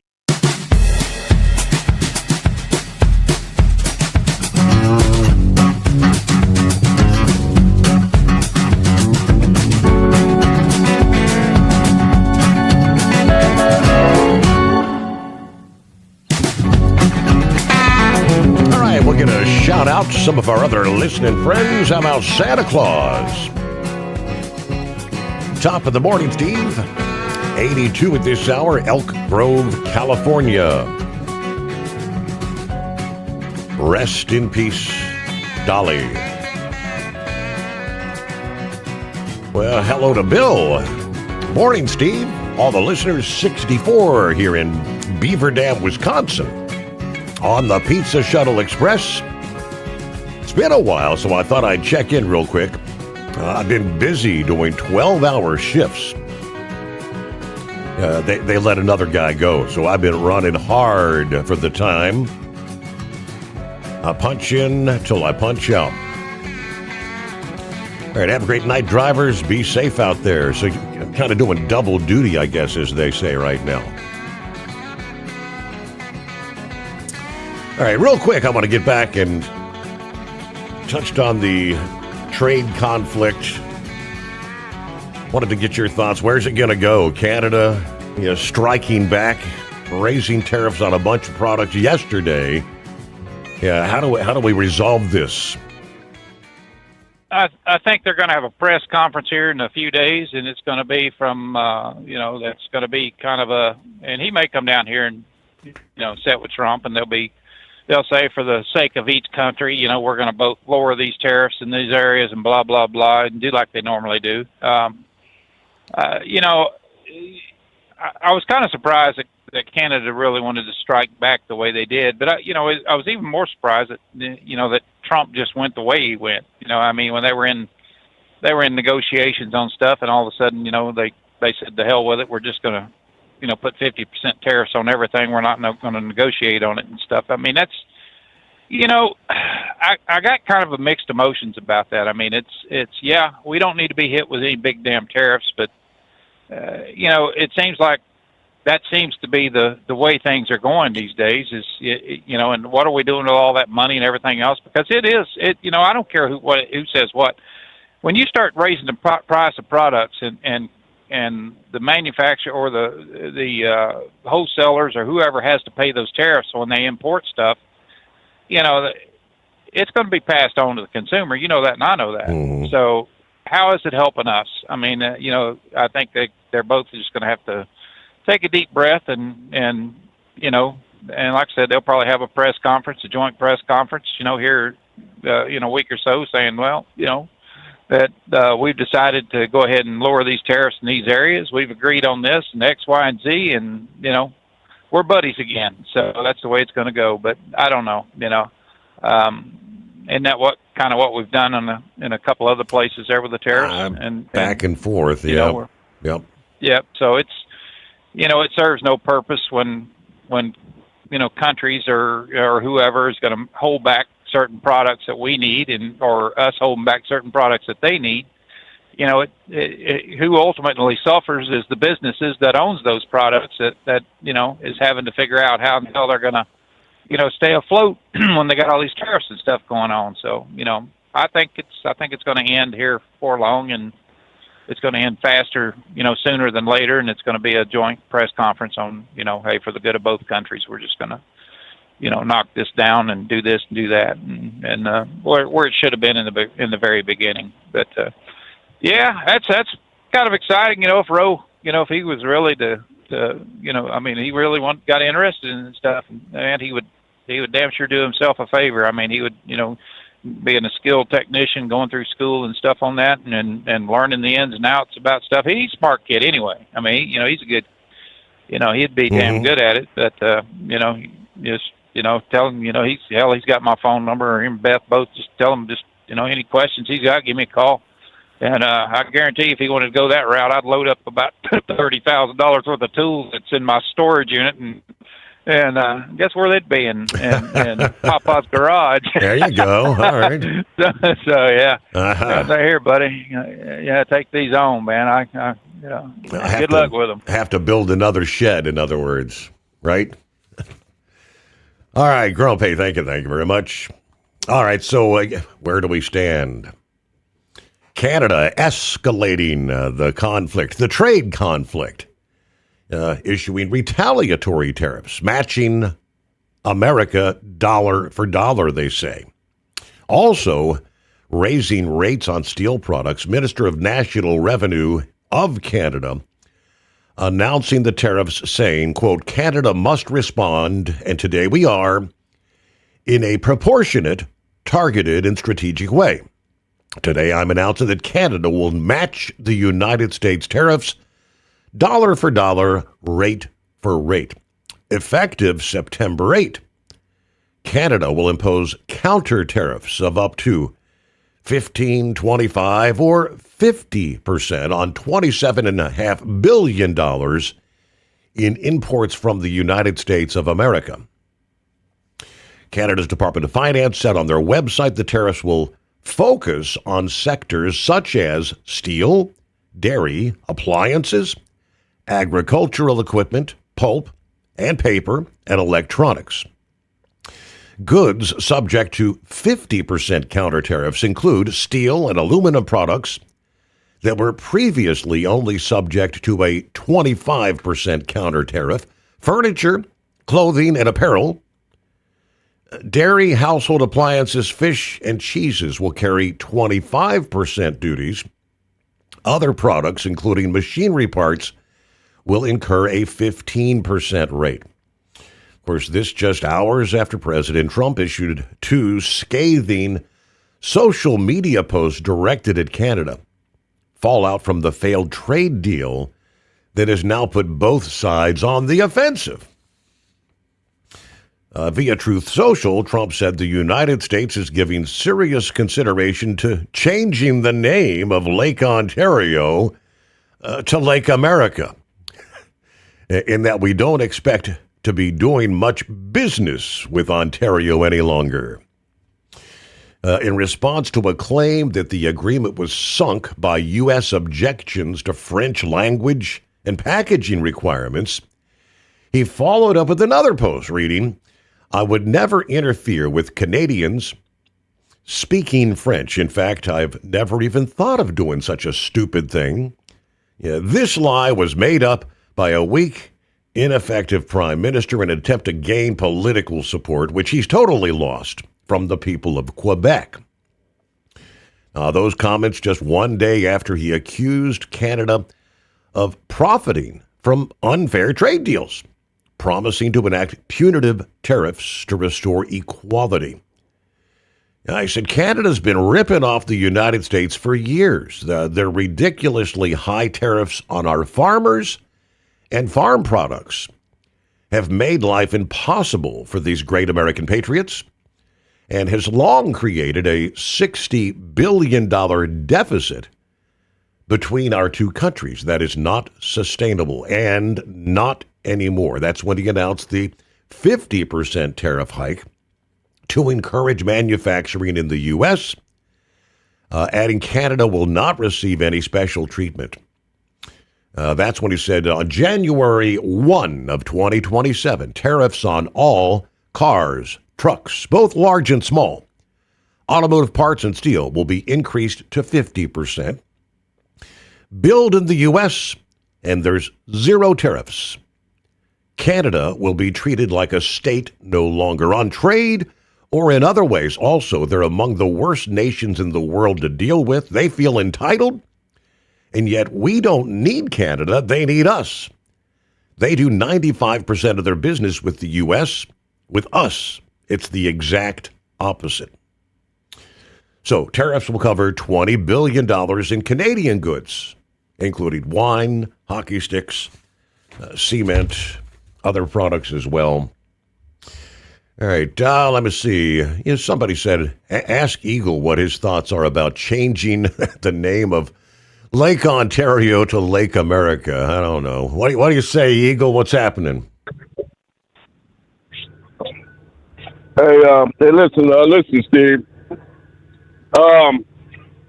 Here's what I gotta say, man. Because I about had enough of it with Trump, Steve. Listen, it's not funny. There's nothing funny about it. You're insulting other countries. Like I said, I told you last night, I don't give a damn about Canada either way you look at it. But when you're talking about the name of lakes and stuff, like it's not even necessary to talk like that. To talk about the Canada is a part of the United States. How would you feel, Steve, if you was the president of Canada and somebody from the U.S. said that Canada should be a state of the U.S. or the lake? We're going to change the lake, knowing damn well that that's not Donald Trump. He's not going to do that. Don't you think that's insulting to talk like that? I guess he likes to throw things out like that. Yeah, but here's the deal. See, here's why I'm upset about it. See, Donald Trump represents the United States of America, not himself. He's letting his personal vendetta against this man in Canada. He's not going through anybody else. He's not going through Congress. He's not going through the Senate. We all know this, to make these type of moves and statements.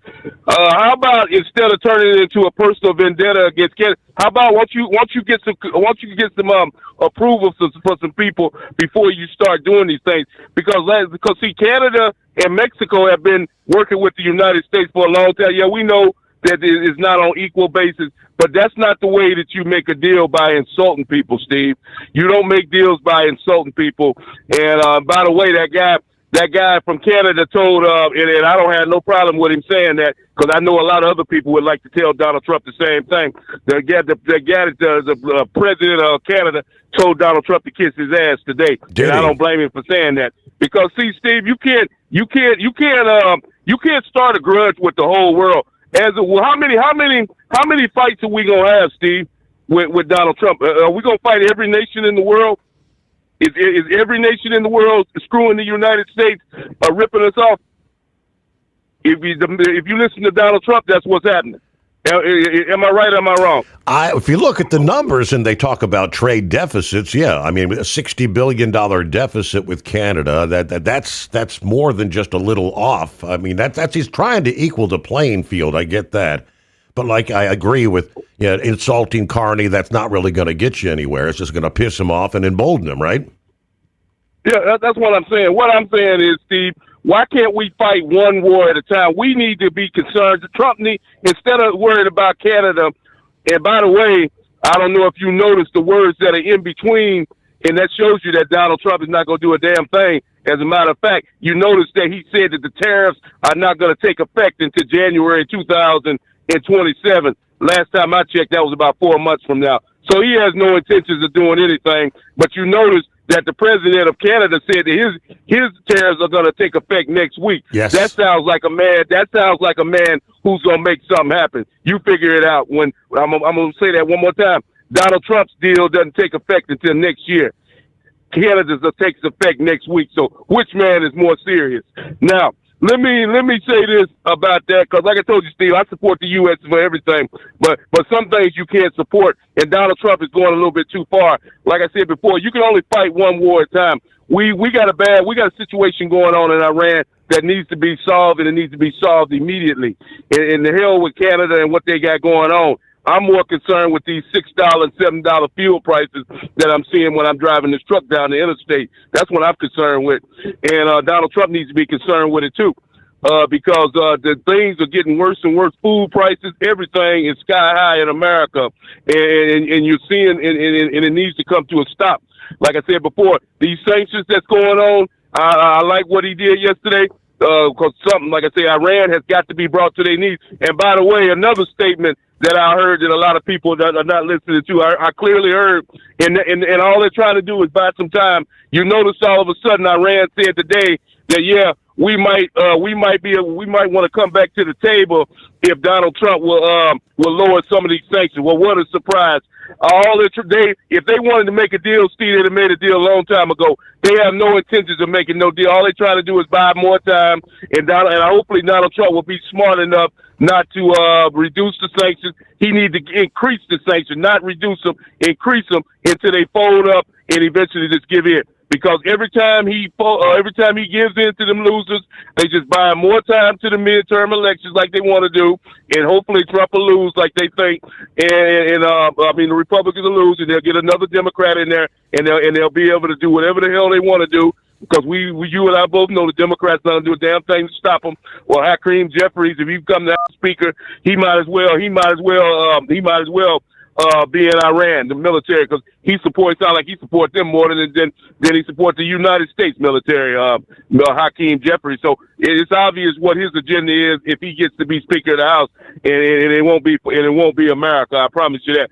So, like I said, Donald Trump, he needs to focus on one thing at a time, Steve. You can't fight the whole war. You got things going on with South Korea. You got things going on with Iran. You got things going on with Canada. You got things going on with Mexico. You can't fight every country in the world. Focus on one country and take care of that deal, and then you can move on to the next country and focus on that. And like I said, because the people in America are pissed off about these gas. I've talked to people. They're not happy about these gas prices. It's affecting people's lifestyle. And if truck drivers pay more for diesel, then it affects the grocery store prices because they charge more money to haul the stuff from point A to point B.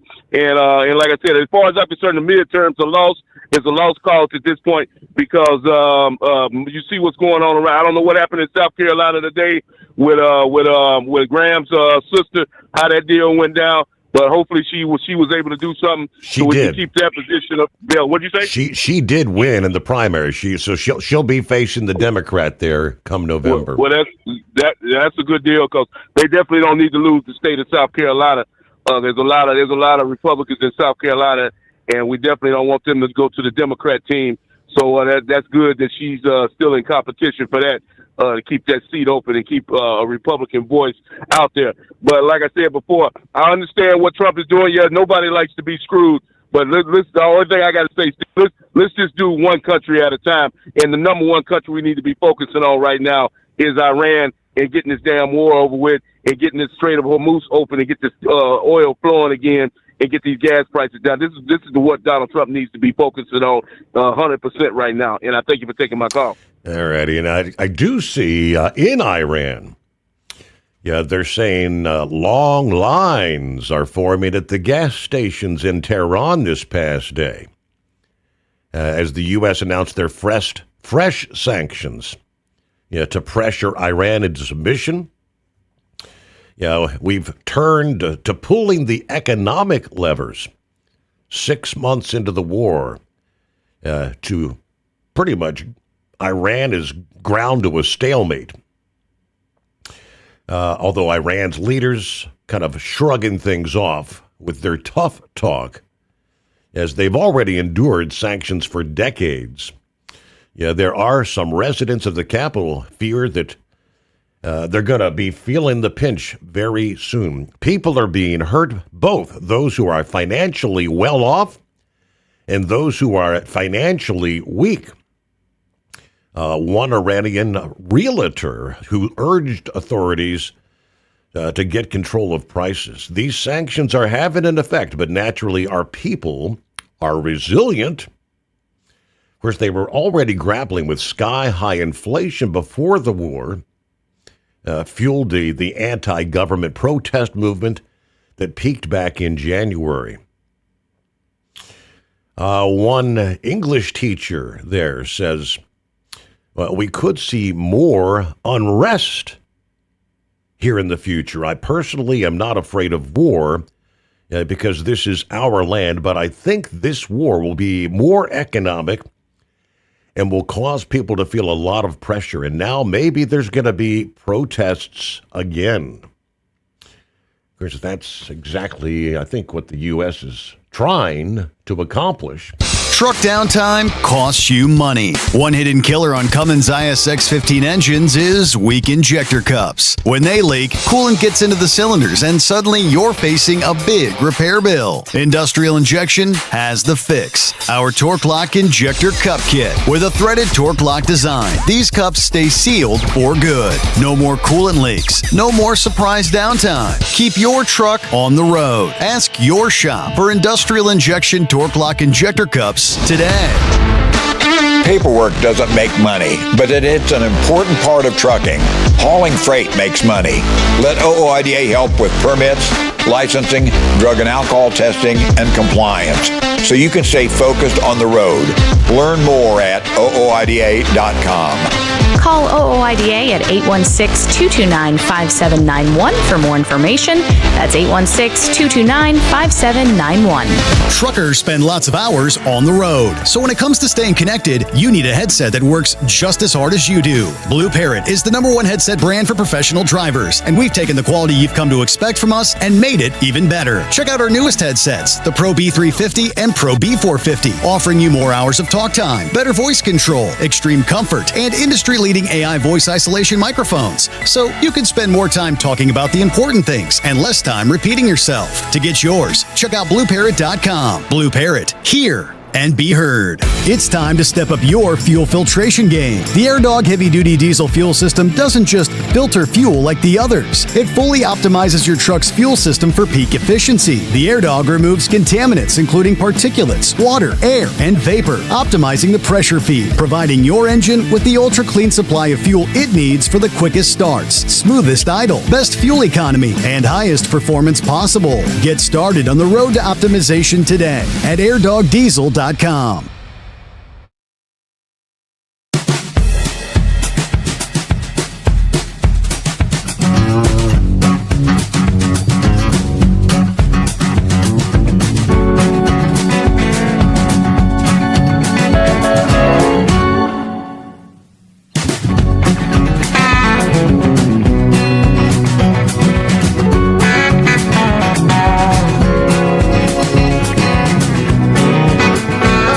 Couple minutes from news break, top of the hour.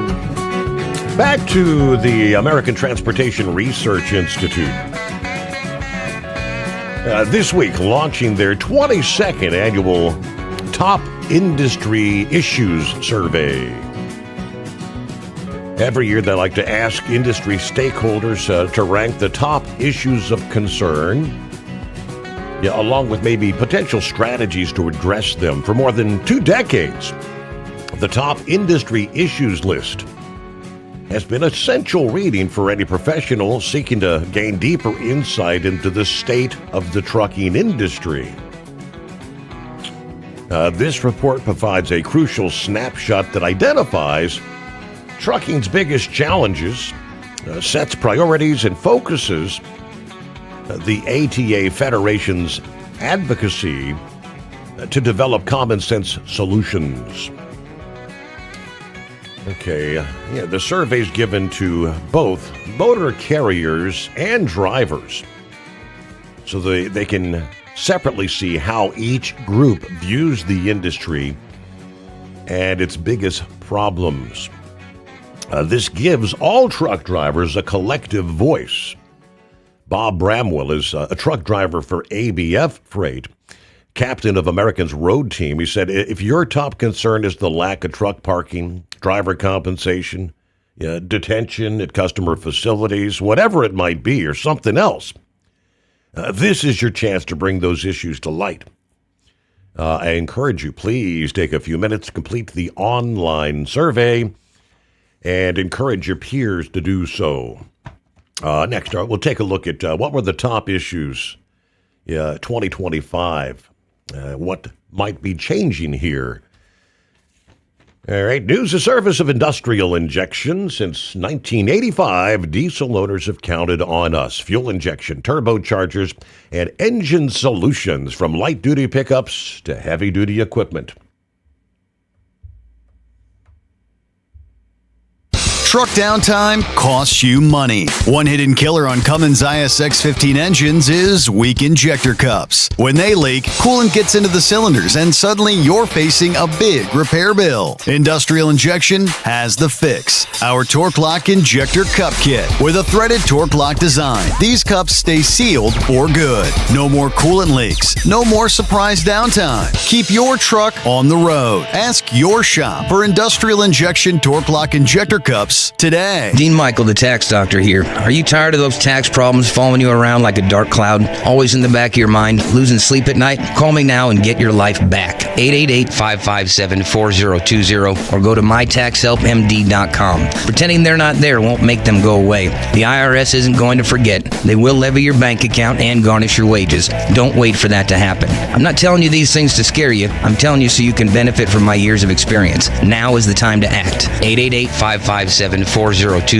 It's time to step up your fuel filtration game. The AirDog heavy-duty diesel fuel system doesn't just filter fuel like the others. It fully optimizes your truck's fuel system for peak efficiency. The AirDog removes contaminants, including particulates, water, air, and vapor, optimizing the pressure feed, providing your engine with the ultra-clean supply of fuel it needs for the quickest starts, smoothest idle, best fuel economy, and highest performance possible. Get started on the road to optimization today at airdogdiesel.com. Want to advertise your brand on the Steve Sommers Overnight Drive and help grow your business through one of the hottest radio shows and podcasts in America? We would love to hear from you. Rates have never been better to put your brand on our show, or maybe you just want to kick the tires. Email us at ssod@hotshotsecret.com and take the first steps towards taking your brand to the next level through advertising on the Steve Sommers Overnight Drive.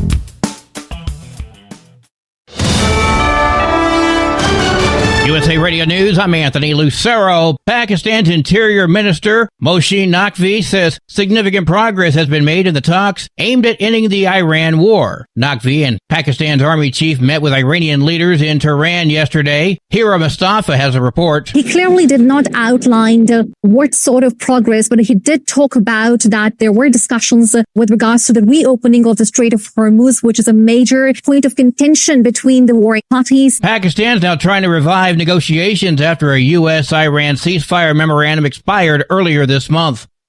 Major Jason Watson, an active duty Air Force officer, faces 10 charges under the Uniform Code of Military Justice after criticizing President Trump and calling for his impeachment. The charges include contemptuous remarks, disobeying orders, and conduct unbecoming an officer. Watson remains in pretrial confinement.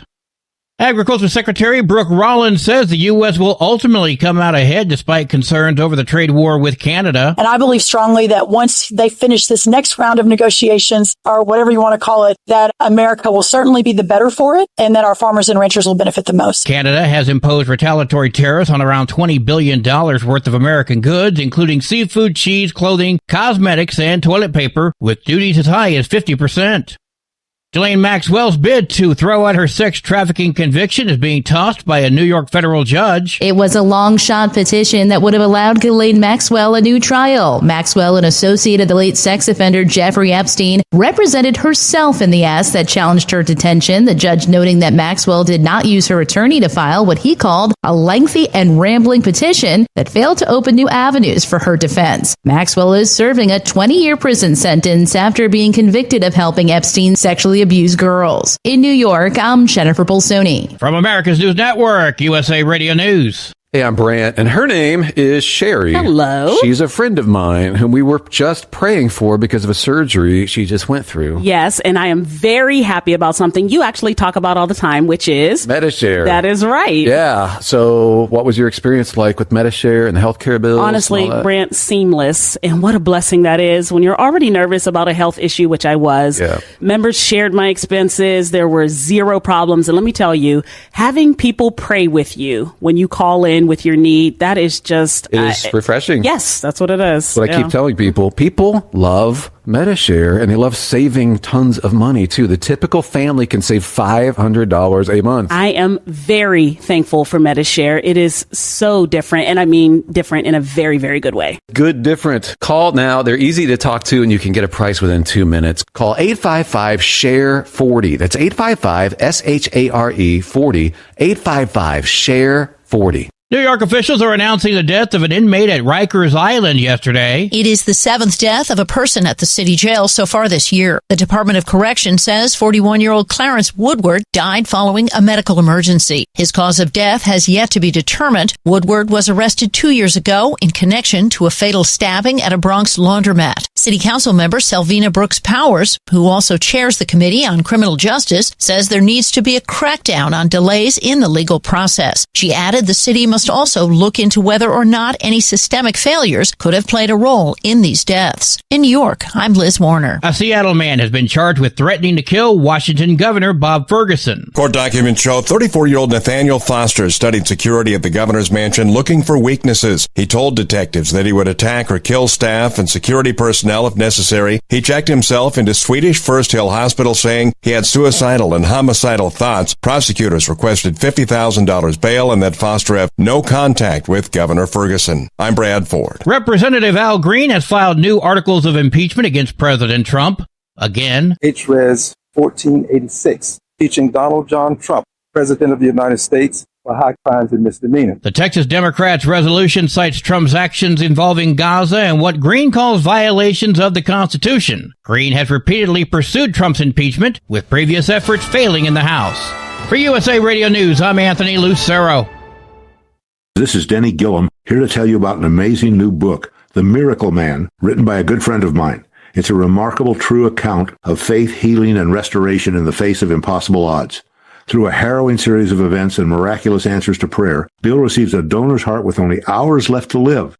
His rapid recovery and return to normal life is a story that shows God's power to heal and his faithfulness in answering prayers. The Miracle Man is available online through Amazon, Barnes & Noble, and other booksellers.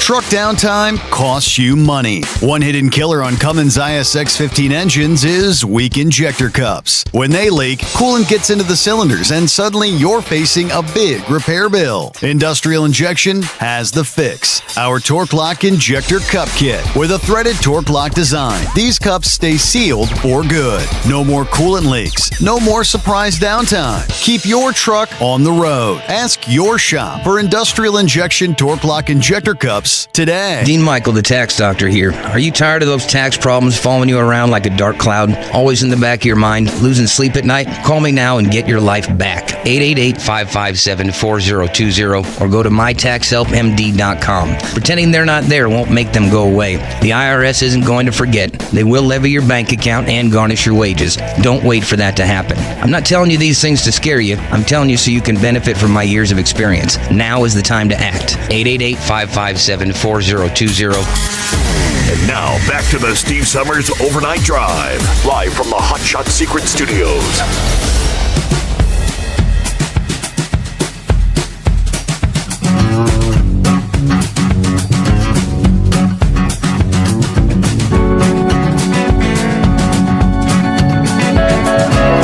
All right, another hour just like that, rolling. Hump Day. Say it isn't so. All right, midweek coming on.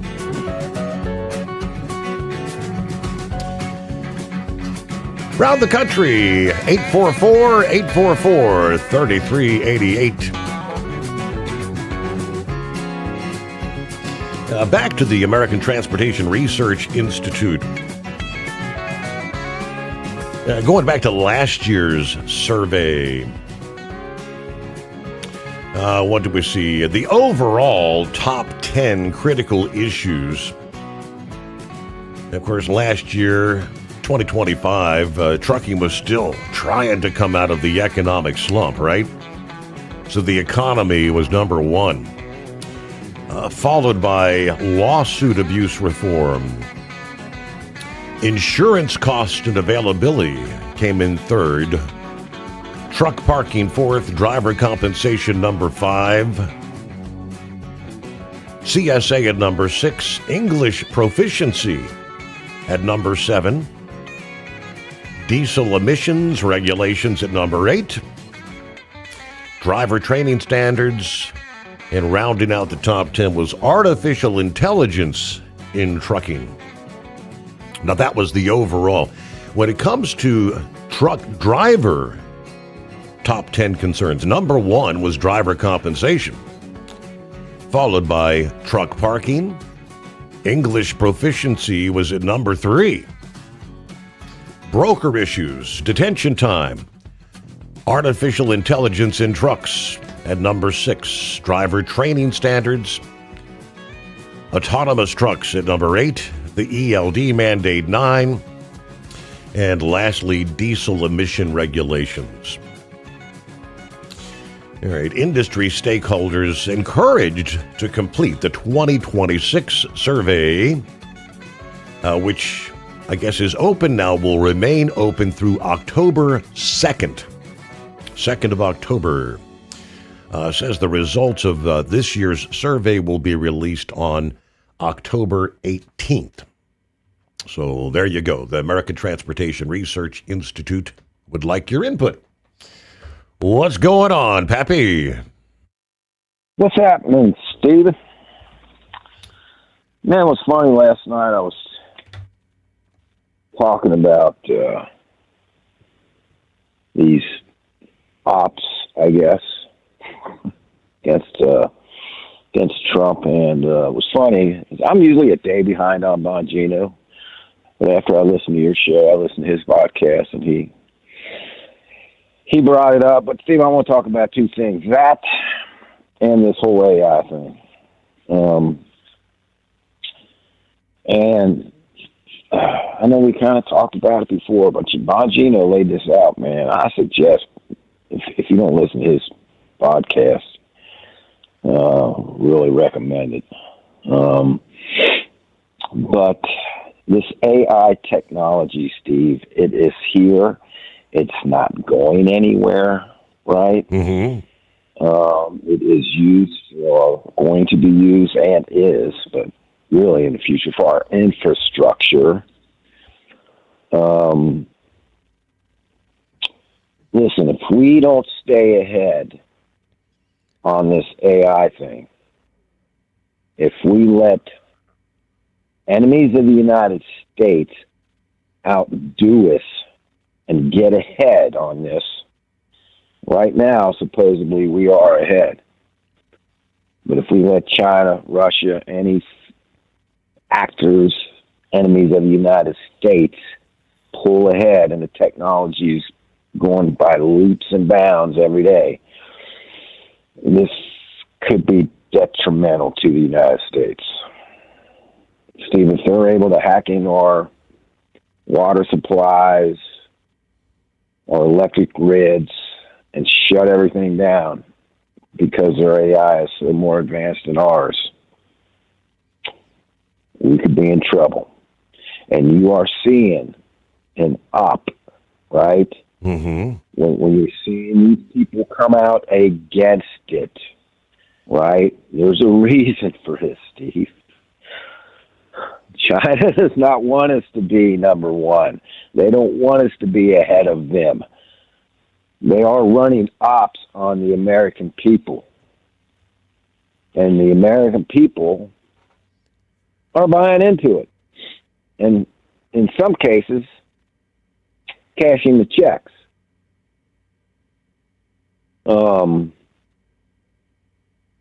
Another thing about AI, Steve, is that we've talked about how the main media, the leftists, these Marxist, communist jihadists, one thing they got to hide you from the truth. They want to gaslight you. AI will crush them when it comes to that. Because when you go into an AI and punch something in, ask them a question, the facts are out there, the truth will be told. And that's another reason why they don't want us to become the leader in this technology.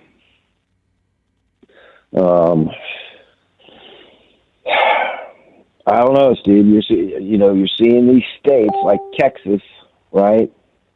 We can't have this. Mm-hmm. Can't have this. And I'm telling you what,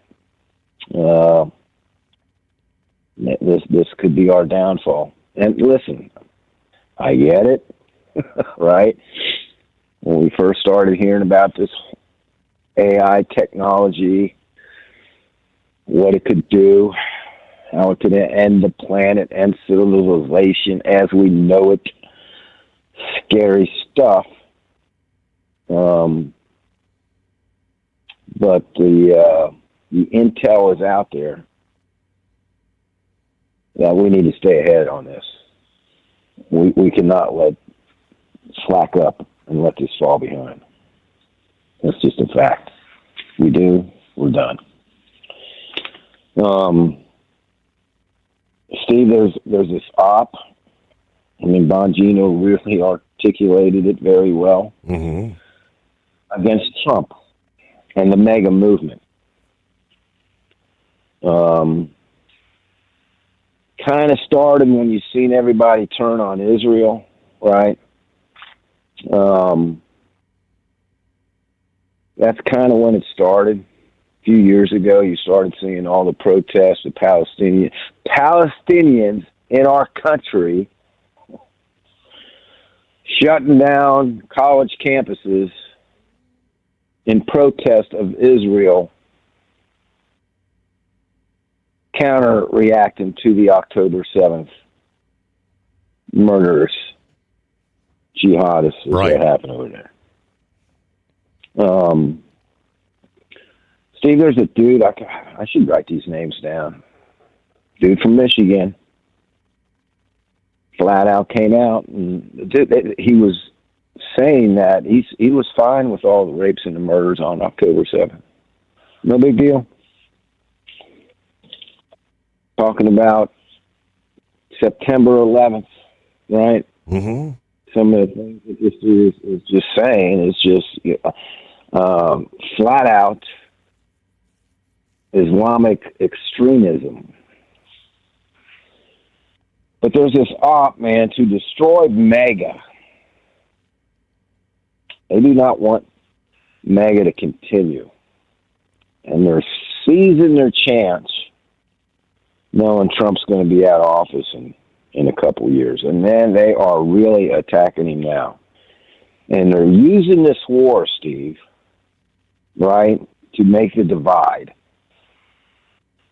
And you're seeing a lot of people coming out,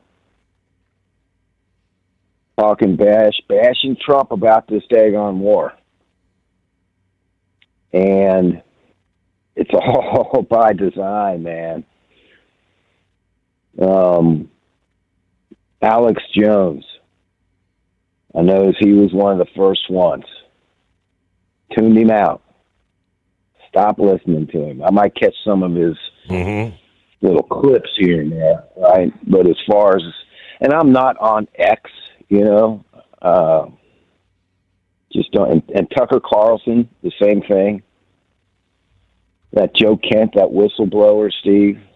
These guys are all putting him up on a pedestal. And I'm telling you, I know other military dudes, Green Beret, SEALs, I mean, real, true American patriots here that have came out and denounced this guy, right? And he's got an agenda. Bongino talked about him. All these claims that he's making, all these statements like Candace Owens is making. He's throwing out all these statements which he can't prove. And he's trying to say that the FBI shut him down from investigating any foreign involvement in the Charlie Kirk assassination. And Steve, he has no investigative authority. None. Zero. But he's going around in these talk shows saying that Trump shut him down, or the FBI shut him down. Mm-hmm. So he's just lying. Bongino. He's lying. He's lying. And Bongino called him out on it. And Bongino even came out and said, listen, dude, when I was in the FBI, I kind of like this dude, man. We interacted, right? He said he offered him, I'll show you everything we got, man. You know, he said when they did give him a couple leads, the FBI followed up on it and couldn't find any foreign involvement whatsoever. And this dude's out trying to say to the FBI there's still possible foreign involvement. Blah, blah. Same thing with Butler, Pennsylvania, and assassination attempt on Trump.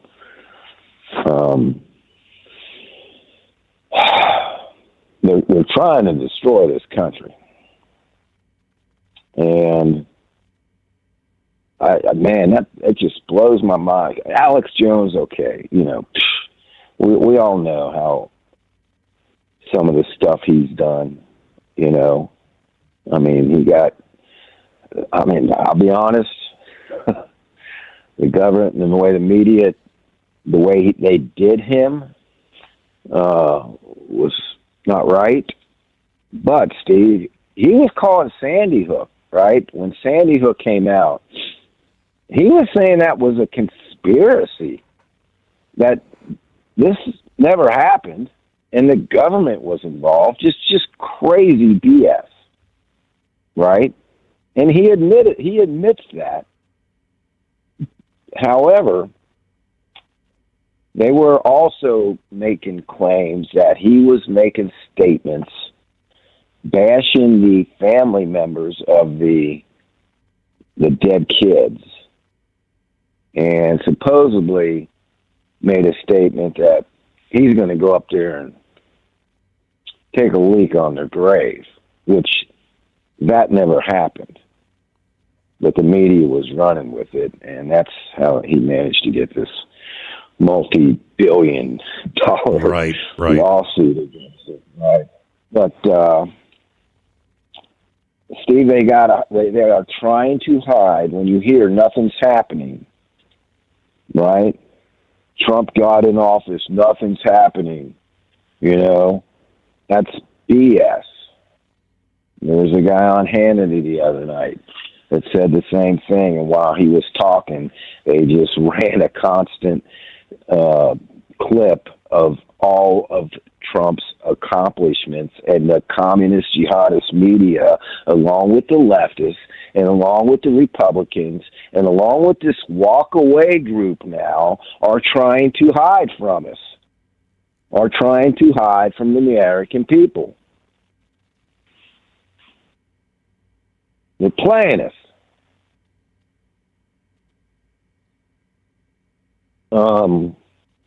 Steve, first couple things he said he was going to, first thing he said he was going to do was close the border, which he did. Biden said, Steve, it's closed. It is closed. They said there have been 0 crossings at the border for the last several months, and he accomplished this within a couple months of taking office. It didn't take him 2-3 years. And for 4 years, right? 4 years, Biden said he didn't have the authority to do so. All right. The crime rate and this op against us are trying to say, well, it didn't have really nothing to do with Trump. There's criminologists out there who are confused why the crime rate is as low as it's been in 90 years when it comes to violent crime, Steve. 90 years. When Trump took office, and Bongino talked about this, he called him and Kash Patel in the Oval Office and said, I want this crap stopped. I want these cities cleaned up. I want you to start working with local law enforcement. I want to start seeing arrests. He went after the drug cartels. He really went after them in Venezuela, Steve, before all that went down, right? These guys are hopping into the little boats and trying to bring the stuff over here, and what's he doing? Blowing them out of the water. But they don't want to talk about all the arrests that the FBI has made. I bet you half your listeners don't realize that Antifa members got sentenced to prison for that shooting down in Texas. I forget if it was Houston or Dallas or where it was, at that ICE facility down there. Yep, they did. 10 Antifa members got arrested.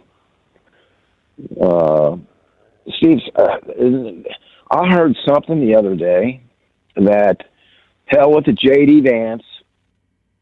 I haven't seen it. I don't know exactly what they're talking about, but I guess a bill came up and they were talking about Medicare reductions, right? And I'm done with J.D. Vance. He was in support of Medicare reductions. He's not getting my vote. Whether it's the Republicans or the Democrats. Steve, like you want to blame J.D. Vance? These Democrats, these Republicans, these swamp rats have been stealing that money for decades. Or maybe not decades, because Obamacare hasn't been. But when it comes to our Social Security, right, Steve, it's bankrupt. If you don't start drawing Social Security here soon, you ain't going to draw it. And it's because we're at a $40 trillion deficit now in this country. We don't have the money. What they are trying to keep from us is the manufacturing growth, Steve, in this country is starting to boom. And it's because of Trump. And Eagle can moan and groan all he wants about Canada and the tariffs. Steve, these countries have been putting tariffs on the United States for decades, man. And Trump is the first one to come out and say, hey, this is BS. This is BS. You're going to tariff us, or we're going to tariff you. And the leader of Canada, Steve, he hates the United States. He's a whacked out communist. I could give two. pennies. Right. What that dude thinks of the United States or thinks of Trump. And here's another thing about Trump, Steve. We said this from the get-go. It's one of the reasons I voted for him. He was never a politician. Steve, you remember back in the early days, man, the debates, with Hillary and all the things that were, and Trump would come out and say something, and you were just like, yeah, man. He would say what we, the people, have been wanting somebody to say for decades, but nobody had balls to do it. That comment when he made to Hillary, well, that's because you'd be in jail. What? Right? You won't fix the tax code because all the people that give you your money benefit from them. That's why you're not going to fix the tax codes, Right. He pulls no punches and he tells it like it is.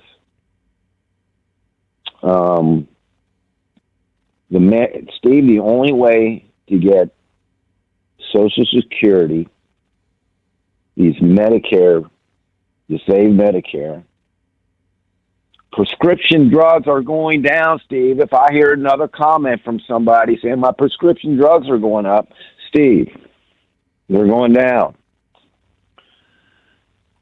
Kennedy had a lot to do with that. I had to get some scripts after I retired. I no longer had insurance, and what a pain in the ass it was trying to get Medicare.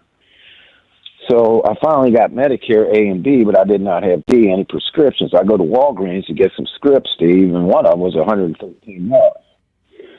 And the lady said, well, we got a discount code here that was started up. The government started up. And she didn't say Trump, but that's what it was, Steve, right? Mm-hmm. At the government help. I turned that $113 prescription into a $14 bill.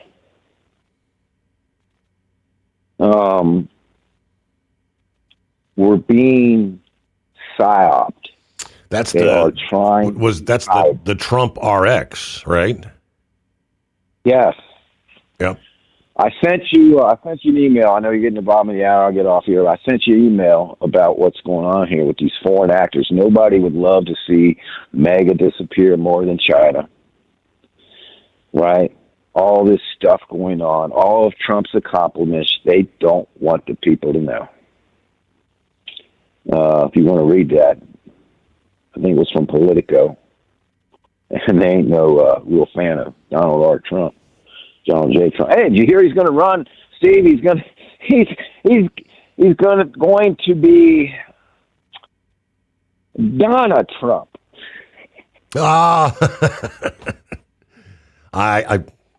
I can hear the crazy saying it, Donald Trump.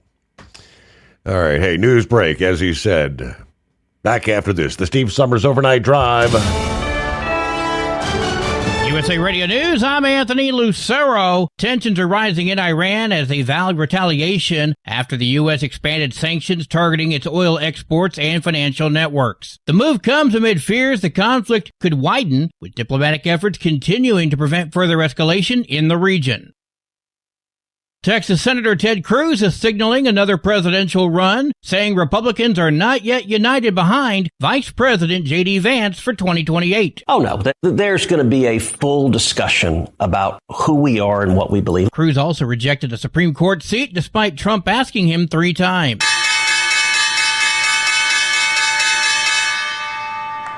Wall Street closed higher. At the closing bell, the Dow Jones added 160, the S&P gained 24, and the Nasdaq rose by 171 points. I'm Lizzie Radabali. From America's News Network, USA Radio News.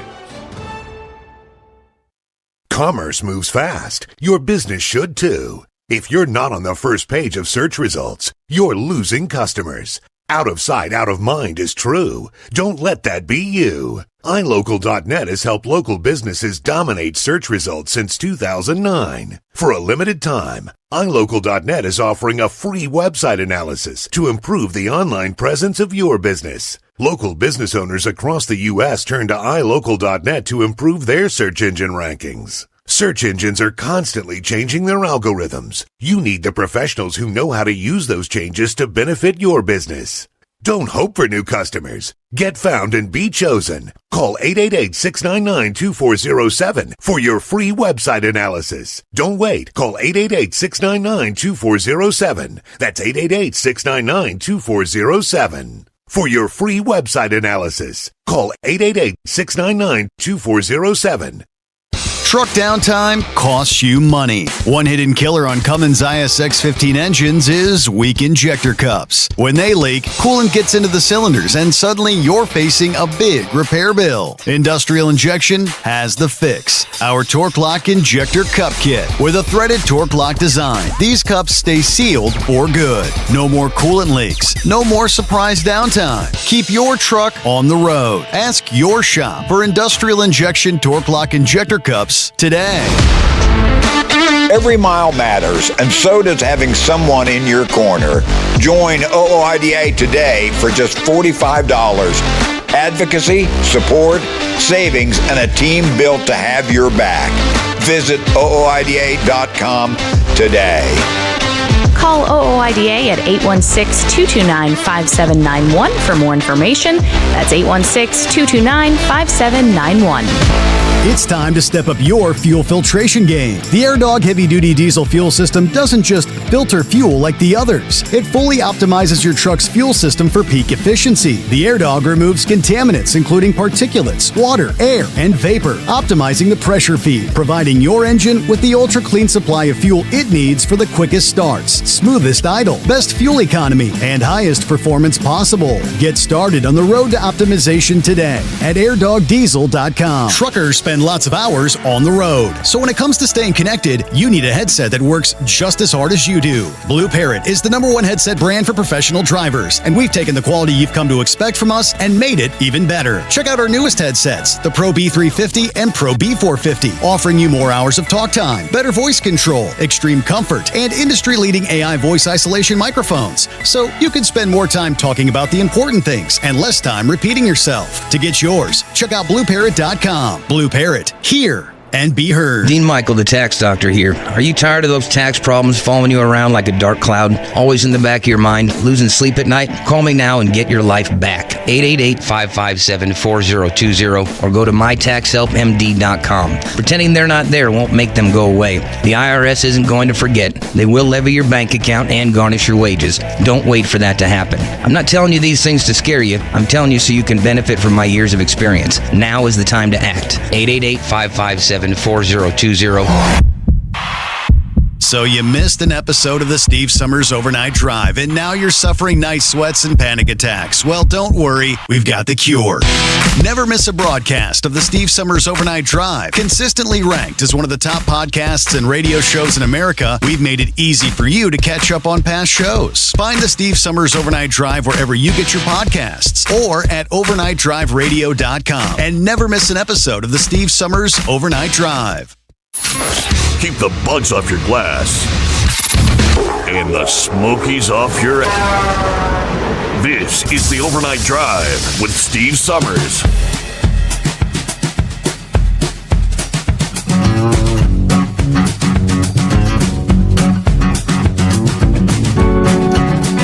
Welcome back. Rolling into midweek already, hump day. Quick update, the Ross fire that continues to rapidly expand in Texas.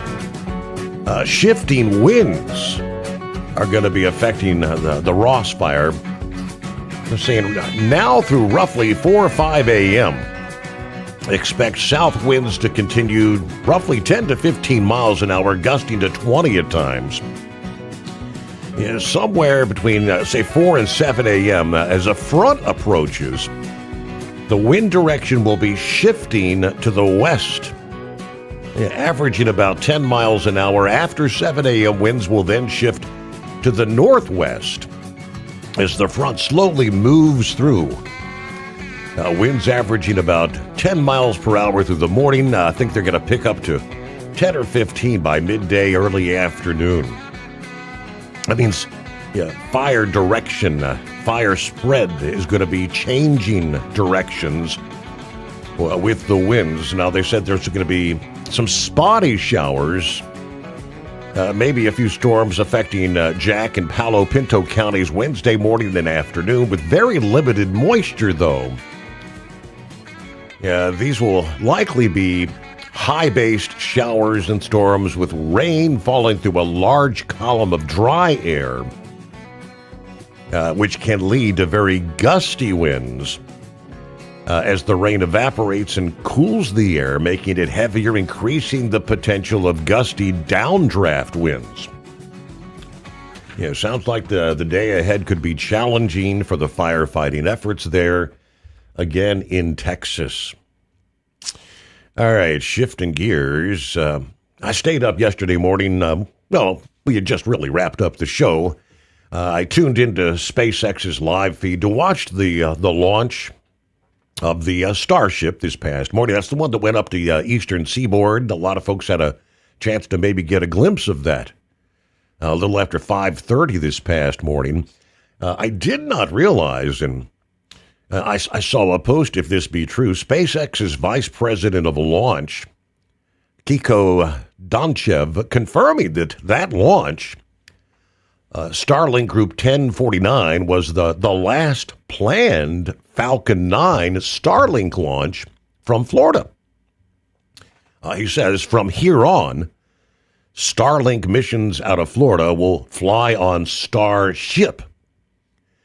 In the last 7 years, Falcon has flown some 260 Starlink missions from the Cape. Can't wait till we launch that and many more with Starship, he says. I guess for the moment, he said Falcon 9 Starlink launches from Vandenberg Space Force Base in California will continue. And then I guess another big announcement coming down this past day. SpaceX plans to build a Starship launch site in southern Louisiana. A deal announced again Tuesday with the state's governor, aiming to start construction of their fourth spaceport next year. Reports in media, multiple media outlets, put the price tag at $100 billion with a B.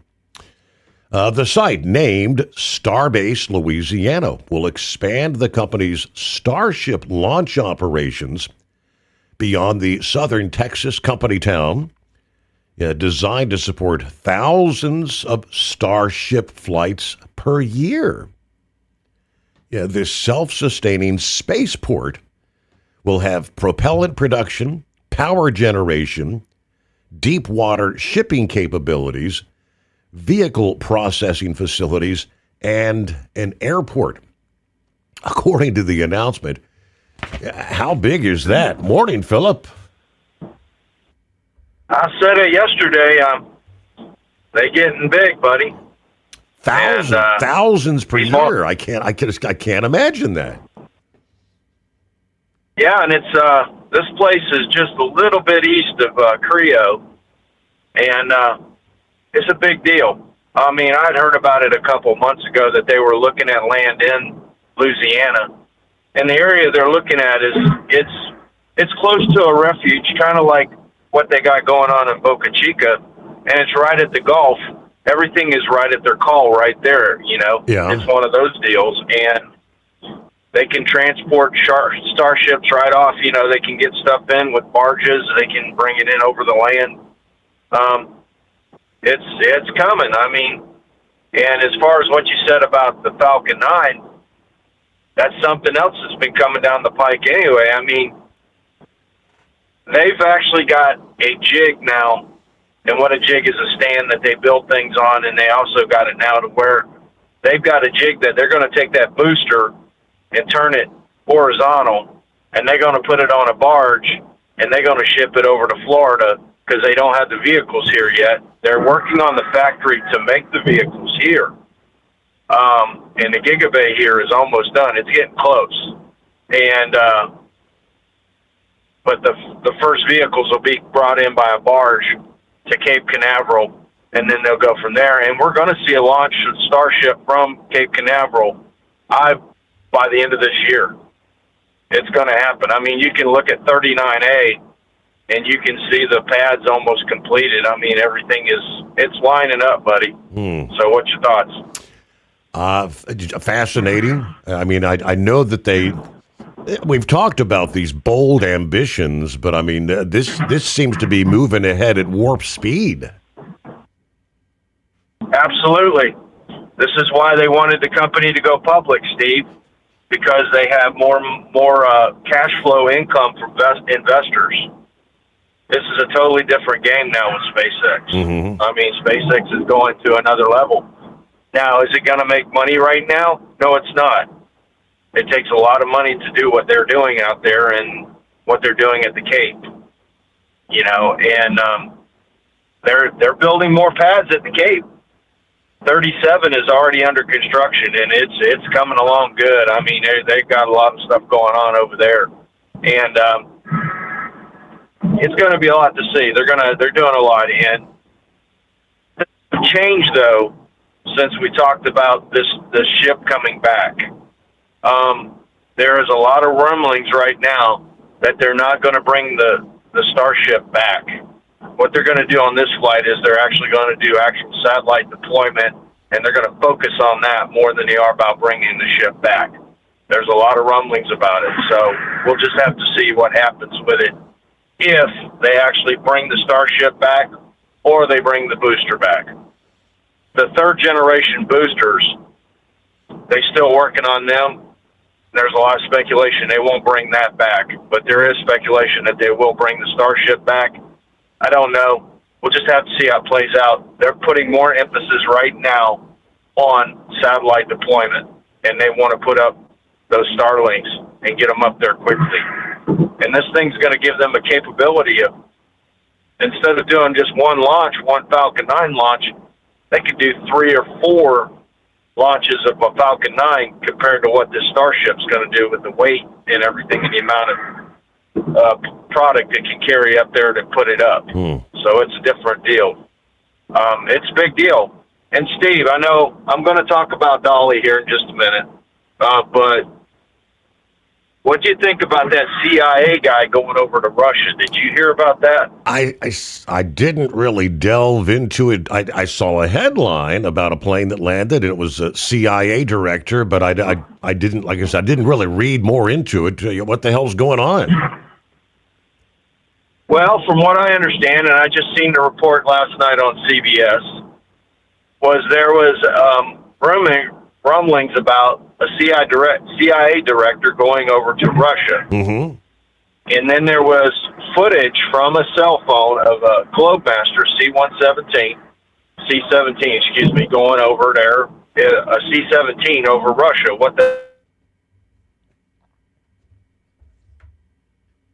All right, hold the thought there. Got to pause for a quick time out. Back into the Steve Sommers Overnight Drive. Truck downtime costs you money. One hidden killer on Cummins ISX-15 engines is weak injector cups. When they leak, coolant gets into the cylinders and suddenly you're facing a big repair bill. Industrial Injection has the fix. Our Torque Lock Injector Cup Kit with a threaded Torque Lock design. These cups stay sealed for good. No more coolant leaks. No more surprise downtime. Keep your truck on the road. Ask your shop for Industrial Injection Torque Lock Injector Cups today. At Hot Shot Secret, we share the science behind common diesel problems. For example, fuel additives. Most fuel additives either impact performance or provide protection. Hot Shot Secret Everyday Diesel Treatment provides both performance enhancement and fuel system protection. Everyday Diesel Treatment delivers a 6-in-1 premium fuel treatment for every fill-up, every time. Everyday Diesel Treatment is available at truck stops, Tractor Supply, O'Reilly's Auto Parts, and online at HotShotSecret.com. Need truck insurance? Compliance help? Fuel savings? Someone fighting for your business in Washington? That's OOIDA. One organization, countless ways to have your back. Visit OOIDA.com. For more information, call OOIDA at 816-229-5791. Our team would love to talk through your trucking needs. That's 816-229-5791. It's time to step up your fuel filtration game. The AirDog heavy-duty diesel fuel system doesn't just filter fuel like the others. It fully optimizes your truck's fuel system for peak efficiency. The AirDog removes contaminants, including particulates, water, air, and vapor, optimizing the pressure feed, providing your engine with the ultra-clean supply of fuel it needs for the quickest starts, smoothest idle, best fuel economy, and highest performance possible. Get started on the road to optimization today at airdogdiesel.com.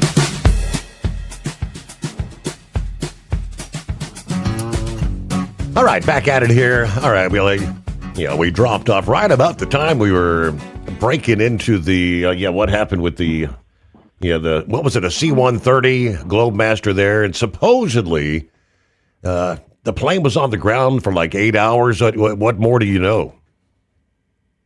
I don't know much about it, buddy. All I know is that our CIA director was in Russia. Mm-hmm. He was in a place that Ukraine bombs regularly. They've been shooting a lot of drones over there. And the president, from what I understand, actually got a hold of Ukraine and said, hey, you guys need to chill out for a little bit. We got something going on right now. We need y'all to pull back a little bit. Really? That's what I'm understanding. Wow.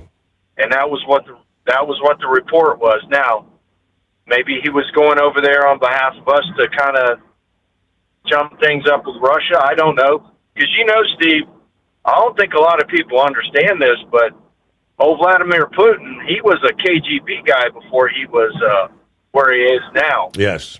And KGB is the same thing. I mean, those guys are pretty brutal guys, but they do the same thing as what the CIA does.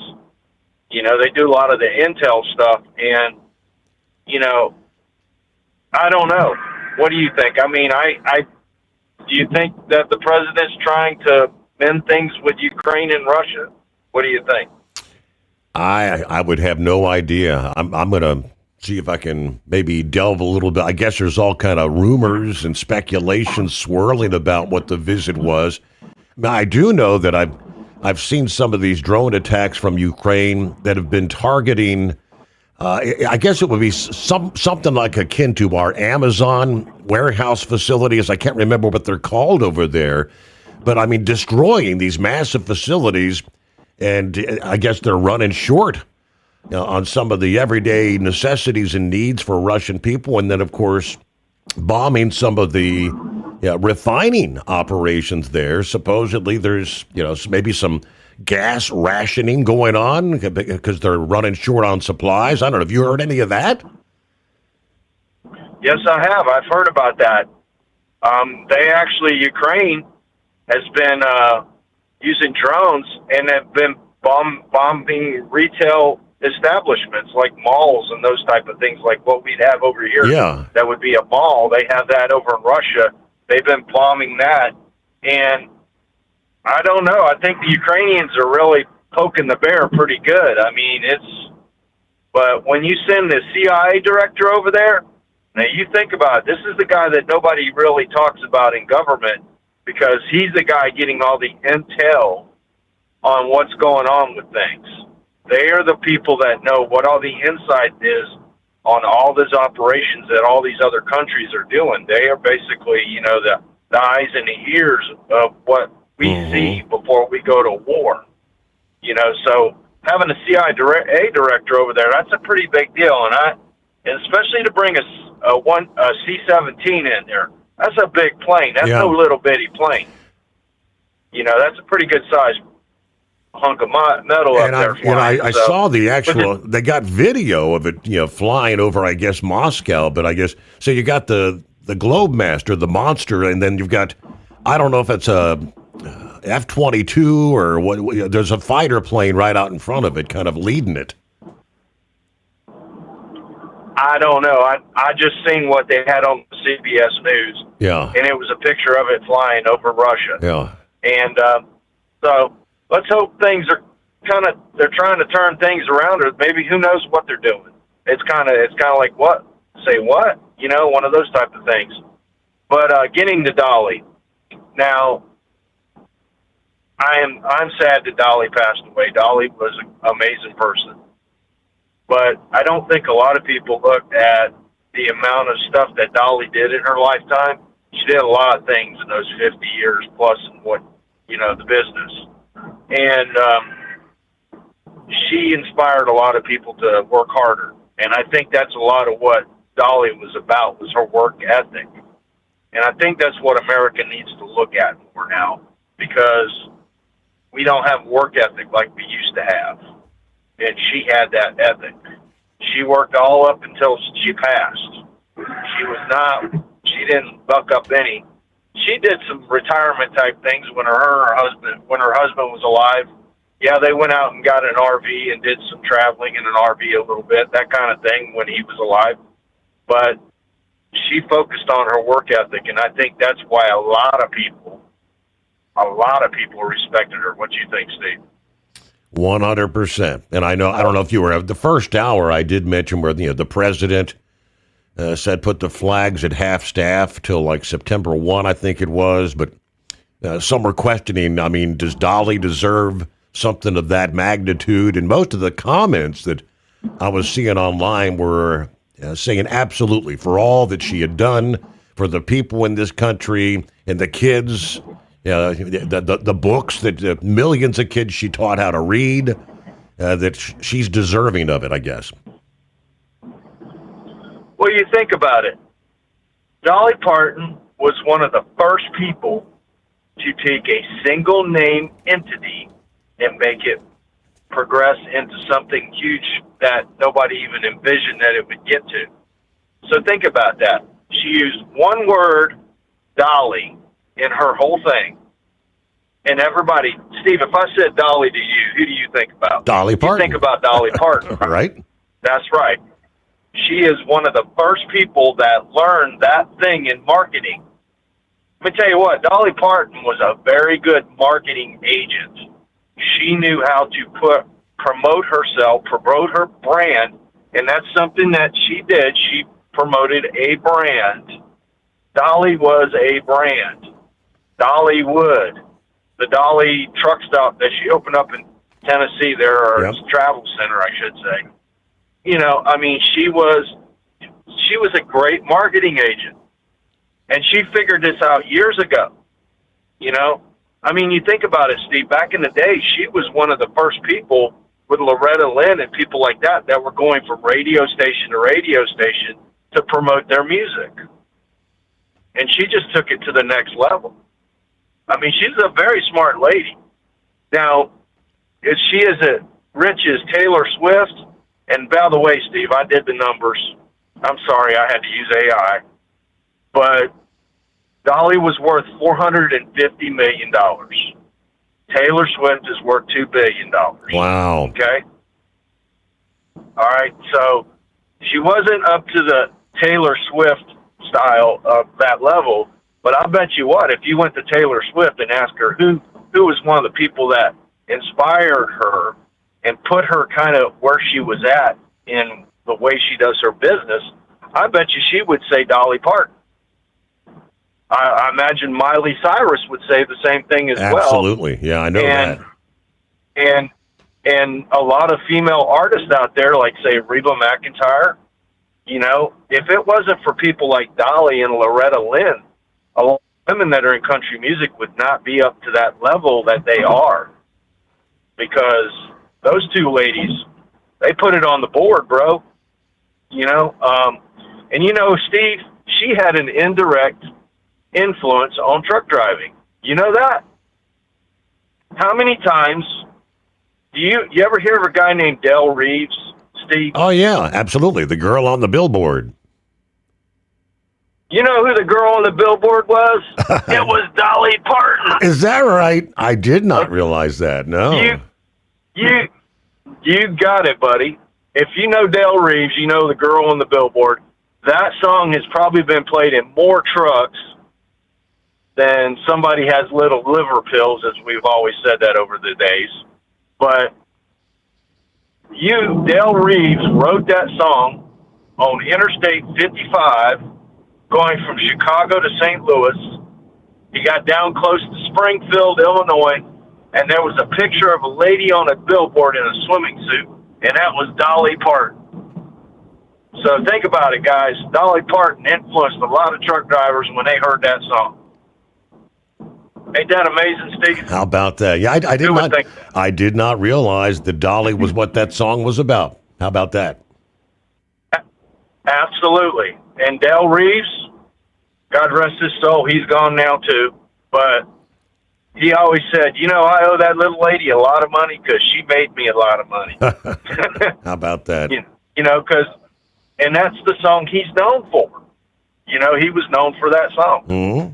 Dolly influenced a lot of people. I mean, musicians. I mean, just the stuff on Facebook that I've read from my music friends. It's just unbelievable, some of the stuff. I mean, I had one friend that his sister was dying of cancer, and the family didn't have a lot of money, and they were a Nashville family, and Dolly said they did a fundraiser for her, and Dolly just wrote him a check right then and there, and also performed at their fundraiser for his sister. And that's just the type of person she was. She was one of the first, man. She was a pretty slick business lady, very slick. I mean, who would think that taking and buying 50% of an amusement park would turn around and make as many jobs for that area as it made? Yeah. I mean, and she did it in the county she grew up in. You know what I mean? When they had devastating fires in that county and obliterated a lot of things, she was there. And she always tried to do things to help people. Now, we remember the vaccines and COVID, and I know I'm not going to get in the vaccine thing, but she thought that the vaccines would help people. So what'd she do? She throws up $1 million to get vaccines to the people in the area where she was at. You know what I mean? Absolutely. Just wrote a check out and said, hey, we need, it wasn't the idea about the vaccine as what we know about it, but it was the idea that it was helping people. Yep. Anything to help people, that's what Dolly Parton was about. And she went through some hard times. I'm going to tell you what, Steve, back in the day when she was touring with Porter Wagner, those guys rode around in a station wagon. They didn't ride around no dang-gone fancy bus that cost $1 million. You know what I mean? So she did. I guess there was a time when she was kind of like what they call the struggling country music artist, trying to just get from payday to payday, from honky-tonk to honky-tonk. Yeah, we pause back after this. Truck downtime costs you money. One hidden killer on Cummins ISX-15 engines is weak injector cups. When they leak, coolant gets into the cylinders and suddenly you're facing a big repair bill. Industrial Injection has the fix. Our Torque Lock Injector Cup Kit with a threaded Torque Lock design. These cups stay sealed for good. No more coolant leaks. No more surprise downtime. Keep your truck on the road. Ask your shop for Industrial Injection Torque Lock Injector Cups today. At Hot Shot Secret, we share the science behind common diesel problems. For example, fuel additives. Most fuel additives either impact performance or provide protection. Hot Shot Secret Everyday Diesel Treatment provides both performance enhancement and fuel system protection. Everyday Diesel Treatment delivers a 6-in-1 premium fuel treatment for every fill-up, every time. Everyday Diesel Treatment is available at truck stops, Tractor Supply, O'Reilly's Auto Parts, and online at hotshotsecret.com. Need truck insurance? Compliance help? Fuel savings? Someone fighting for your business in Washington? That's OOIDA. One organization, countless ways to have your back. Visit OOIDA.com. For more information, call OOIDA at 816-229-5791. Our team would love to talk through your trucking needs. That's 816-229-5791.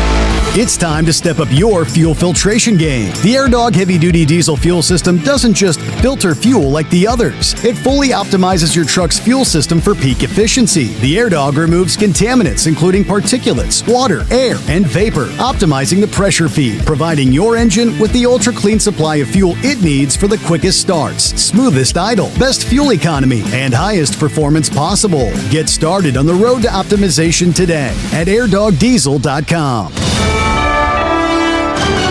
USA Radio News, I'm Anthony Lucero. Pakistan's Interior Minister Mohsin Naqvi says significant progress has been made in the talks aimed at ending the Iran war. Naqvi and Pakistan's army chief met with Iranian leaders in Tehran yesterday. Hira Mustafa has a report. He clearly did not outline what sort of progress, but he did talk about that there were discussions with regards to the reopening of the Strait of Hormuz, which is a major point of contention between the warring parties. Pakistan's now trying to revive negotiations after a U.S.-Iran ceasefire memorandum expired earlier this month.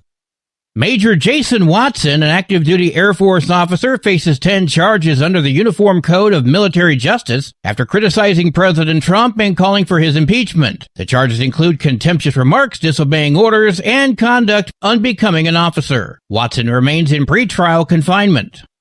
Agriculture Secretary Brooke Rollins says the U.S. will ultimately come out ahead despite concerns over the trade war with Canada. And I believe strongly that once they finish this next round of negotiations, or whatever you want to call it, that America will certainly be the better for it, and that our farmers and ranchers will benefit the most. Canada has imposed retaliatory tariffs on around $20 billion worth of American goods, including seafood, cheese, clothing, cosmetics, and toilet paper, with duties as high as 50%.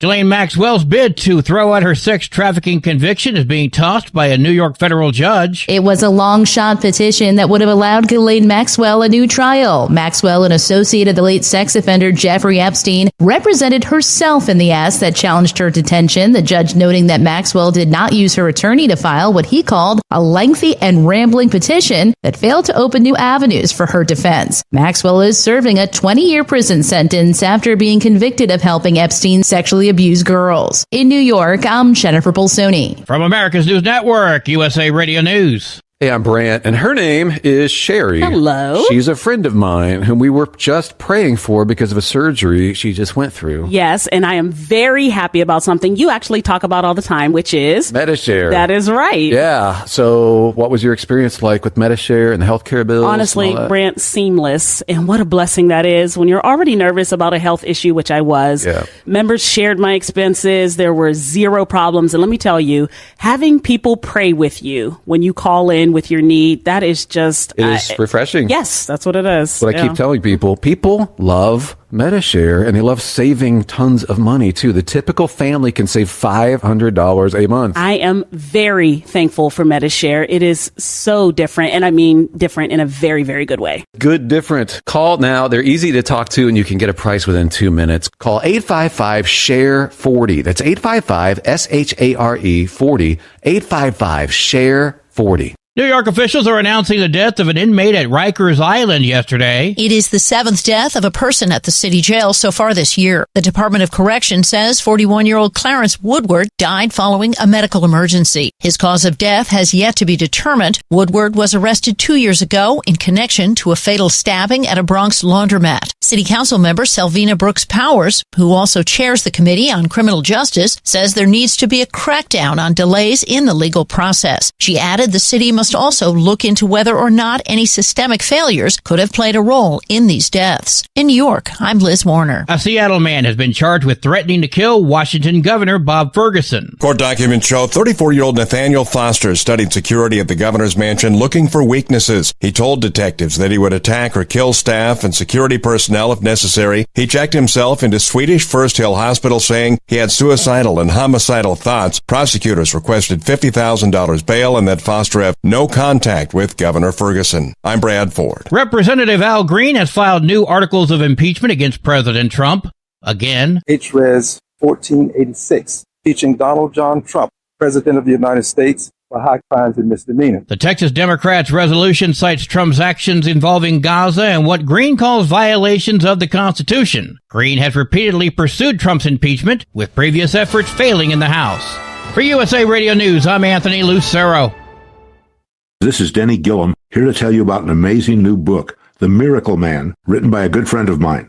It's a remarkable true account of faith, healing, and restoration in the face of impossible odds. Through a harrowing series of events and miraculous answers to prayer, Bill receives a donor's heart with only hours left to live. His rapid recovery and return to normal life is a story that shows God's power to heal and his faithfulness in answering prayers. The Miracle Man is available online through Amazon, Barnes & Noble, and other booksellers. Truck downtime costs you money. One hidden killer on Cummins ISX 15 engines is weak injector cups. When they leak, coolant gets into the cylinders and suddenly you're facing a big repair bill. Industrial Injection has the fix. Our Torque Lock Injector Cup Kit with a threaded Torque Lock design. These cups stay sealed for good. No more coolant leaks. No more surprise downtime. Keep your truck on the road. Ask your shop for Industrial Injection Torque Lock Injector Cups today. Black and Indigenous girls are disproportionately represented in sex trafficking cases. The LGBTQ plus population is one of the most at risk for human trafficking, and this is compounded by societal discrimination and prejudice. Traffickers seek victims from populations they think are disposable and that no one cares about. TAT trains members of the trucking, bus, and energy industries to recognize and report this crime. To learn more about human trafficking and how to protect yourself and your family, visit tatnonprofit.org.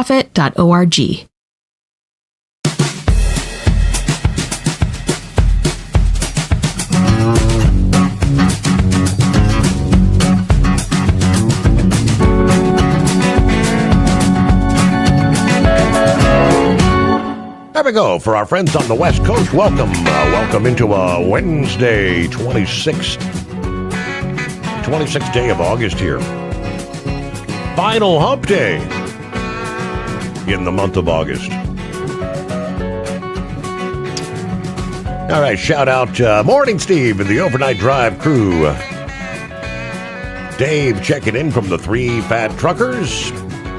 I've been working a day shift for the last few days. I'm finally back on the early morning run. Thought I'd check in from Minnesota, a beautiful 74 degrees this morning. Rolling toward Lexington, Kentucky. All right, everybody out there, have a wonderful morning. Okay, we were talking about Dolly Parton. I'm looking at, I guess, kind of the same reaction from many in this listening audience. Just Ignore Them says, yes, Miss Dolly is an American icon. Her father couldn't read or write. That's why she donated millions of books for literacy. And yes, she gave millions to fund life-saving vaccines, all very quietly. Jim says, Dolly deserves lowering the flag. He said Obama lowered him when Whitney Houston died. I didn't remember that. Didn't realize that. Let me see. She most definitely deserves to be recognized by her nation. She never got into politics, never insulted any president or the nation.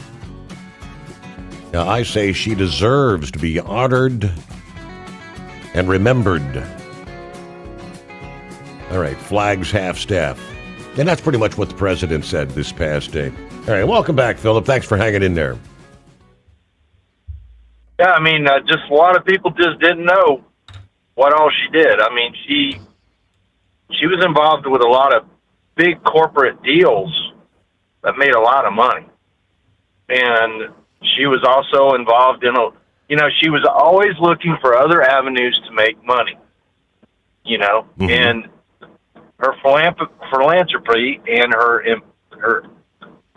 when she was an entrepreneur, was just amazing. I mean, just amazing, the amount of stuff that the woman did. I mean, who would think that she would be an actress as big as she did? Yeah. You remember 9 to 5, Steve? Oh, yeah. Remember the song 9 to 5? Sure do.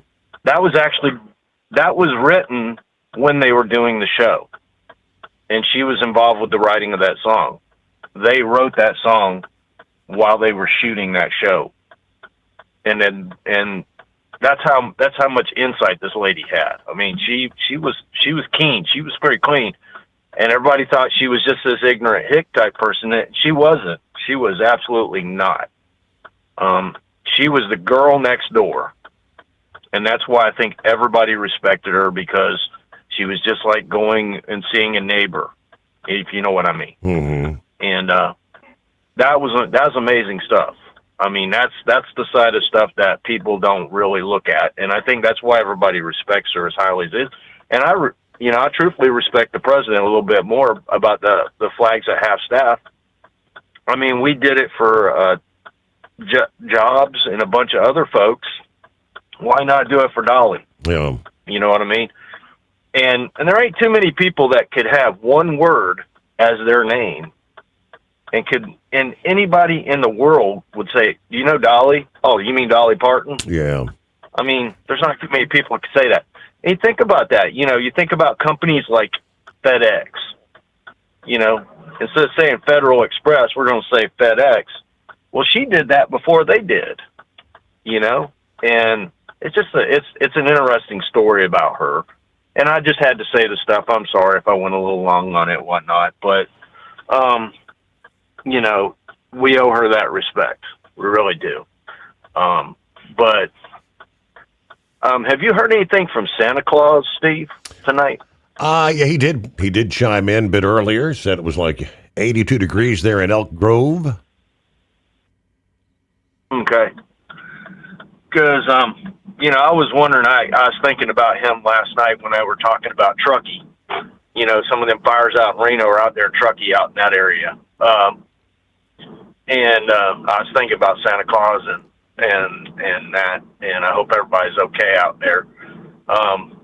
And that's a big old fire out there, man. So, but that's all I got today, buddy. I appreciate everybody out there, and y'all have a safe trip tonight, and get her back to the house okay, and we'll catch you later, man. Thanks for being a part of the program. As always, you do the same there.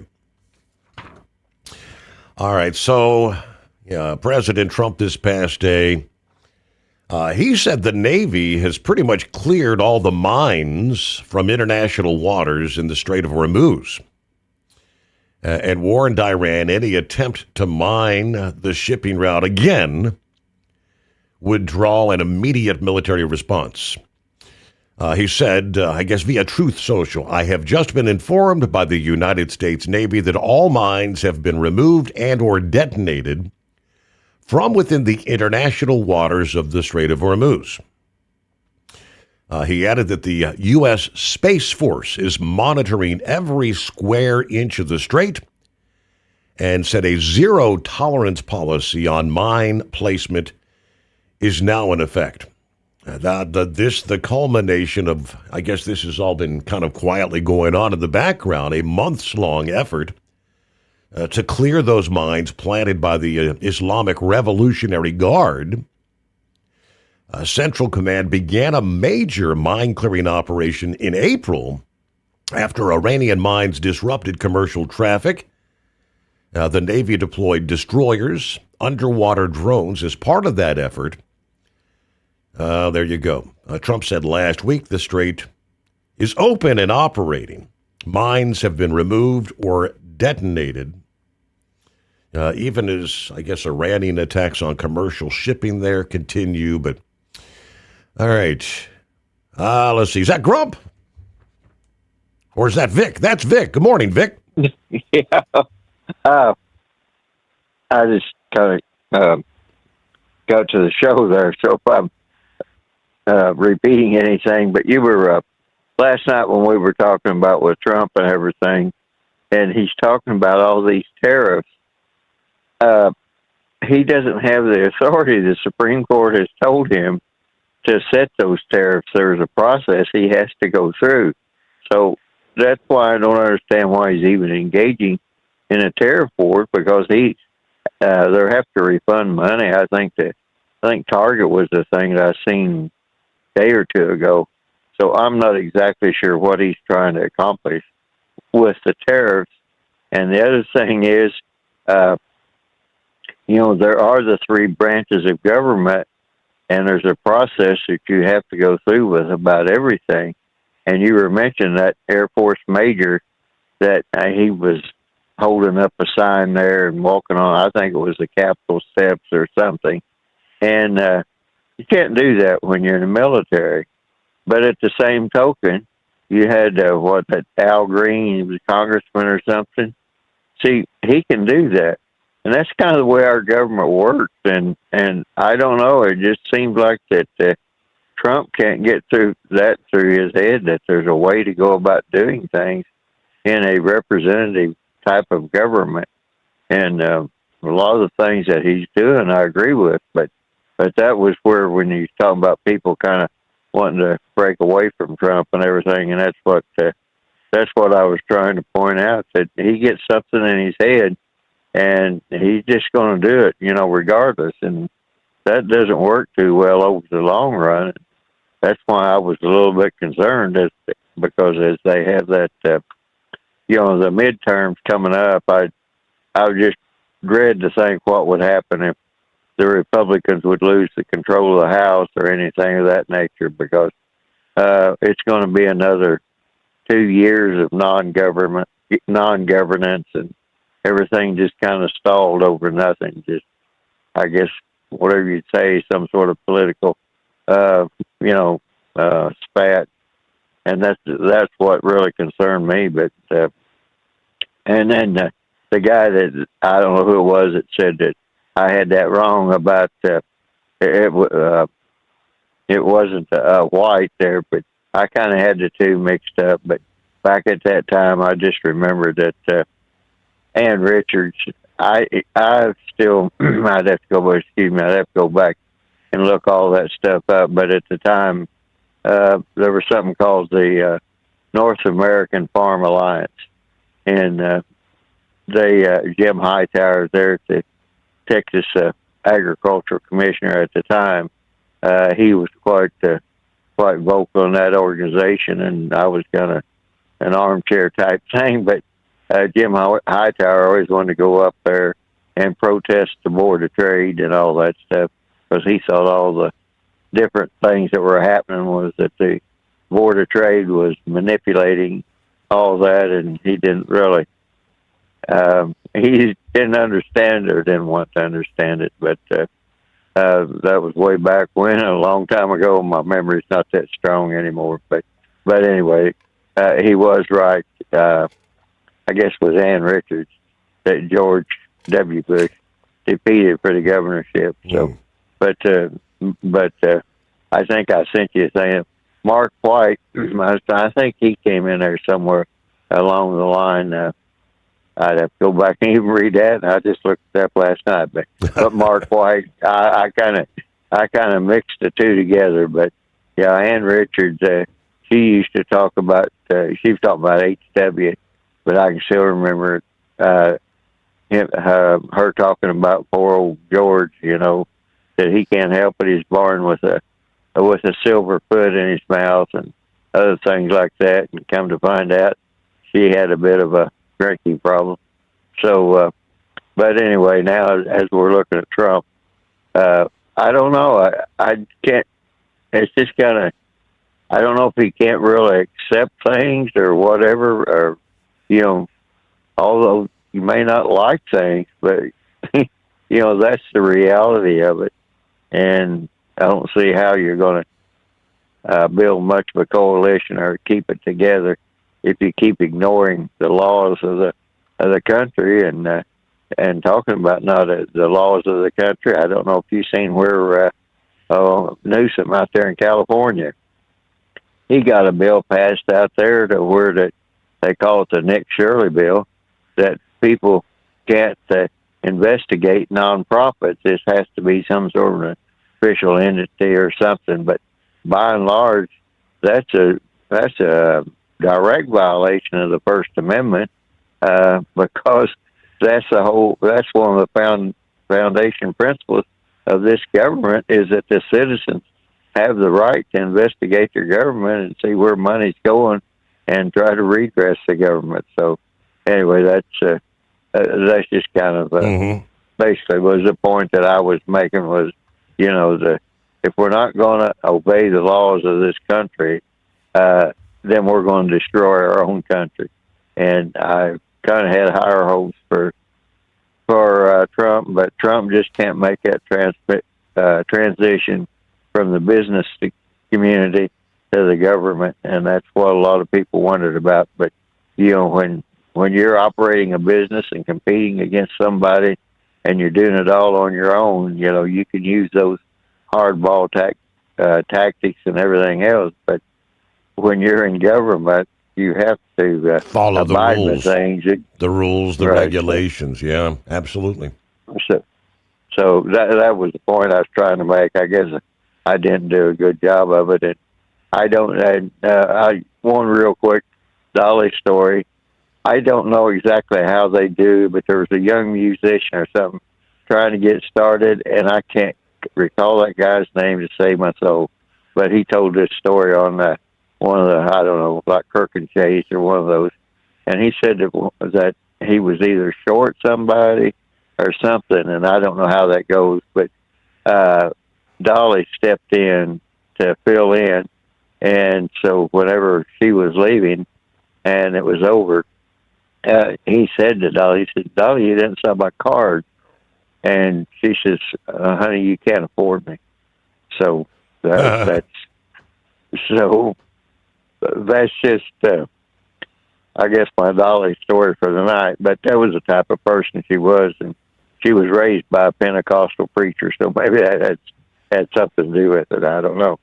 But anyway, but that was the point that I just kind of get a little bit aggravated with Trump. It's like, look, there are procedures that you do it, and don't go ahead and do something until you follow those procedures. And there's a way that tariffs can be instituted by this country, and that has to be followed. So why would you even try to get in a tariff war? So I don't know. But and the other thing too, you're talking about the stuff over the CIA and stuff over there. There's something, I'm a little bit reluctant to say this, but I don't know if you ever heard of a plutonium pit, but it's something the size of a baseball, and if it gets hit with a high explosive, it'll even do more damage. And we have some, Soviet Union has some, I don't know. You can, where they're at, nobody really knows. So if these people with all this drone warfare and everything, I don't know, they have to know that those things exist. So if one of those hits and one that's someplace that maybe, it's a doomsday type thing, it could create a world of damage. So anyway, I'll just let it go at that. Things to make you go, okay. So, yeah, Philip brought up, I did come across, this, everybody's, kind of questioning. I don't think there's been any sort of an official statement, but I see where he mentioned the Trump administration reportedly asked Zelensky of Ukraine not to strike Moscow, St. Petersburg, or northern Russia with long-range missiles or drones August 24th through the 26th. That's like Monday till today. And then we learn that the CIA director, John Ratliff, arrived in Moscow yesterday. Kyiv, Ukraine, had agreed to that U.S. request, apparently, but still trying to sort out what Ratliff was doing there. Subsequently, they said there was a motorcade, yes, with the American license plate seen in Moscow, spotted in Moscow early yesterday morning. It was about, 10 a.m., I guess, Moscow time, which would have been like 3 in the morning, New York City Eastern time. So right about 24 hours ago, after a U.S. military C-17 jet was seen landing in Moscow's Vnukovo airport. Obviously, a C-17 would easily accommodate and carry the likes of the motorcade there. Flight Radar 24 showed the C-17 departed from Riga, Latvia to Moscow through restricted airspace. The Kremlin, they say, was vague, stating they had no plans of meetings with U.S. officials this week. So, no explanation for the sudden meeting. It's not yet clear if this was a Kremlin level or a foreign ministry level. Could it be space technology, a prisoner exchange, a peace deal? We don't have a definitive answer at this point in time. So, yes, very interesting. It's been a while since we heard from Scrapyard. What's going on? Oh, nothing much. Just trying to get better. Sound like a right-wing nut. No, that's me and Miss Patty both down with this creeping crud that's going around. But Arkansas Interstate 40, eastbound 47.5 mile marker. You got a loaded chicken truck with tractors on fire. And tractor was pretty much engulfed there. And it gone far beyond what my little fire extinguisher could do and all that, so y'all be careful. And also, we're from the 71 to at least the 80 yardstick eastbound. They're repaving the road and shoving everybody over onto the shoulder out here at 40 East and all that, so that's another thing. But on that Russia situation, from what my sources gathered, it was basically a warning to Russia to stop firing these drones and shadow missiles coming into places like Poland and Moldova and Latvia and other NATO countries, trying to provocations, because Putin signed apparently 3 sealed executive orders yesterday.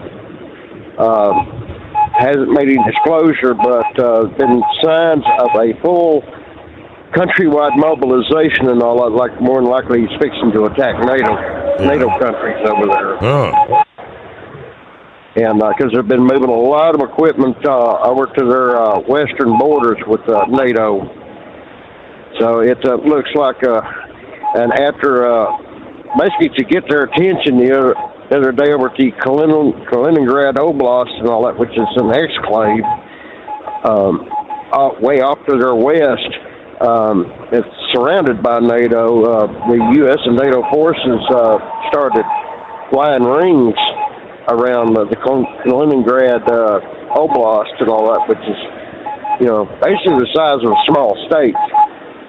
And was NATO planes were circling, basically just trying to get their attention, to let them know to quit running these missiles over into NATO countries. And they've been shooting them down, and others have, dadgummit primate, come on, let's go.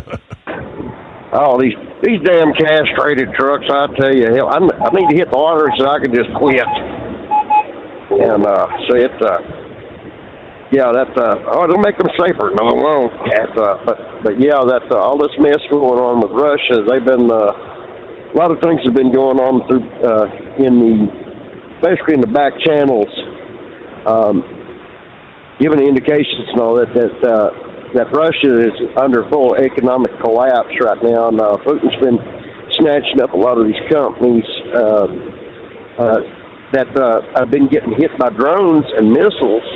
And because saying that they can't protect themselves, so they're now part of the Russian government and getting on ramping up the War Economy Powers Act, basically, where Russia just starts snapping everything up and declaring basically a full-blown war with NATO.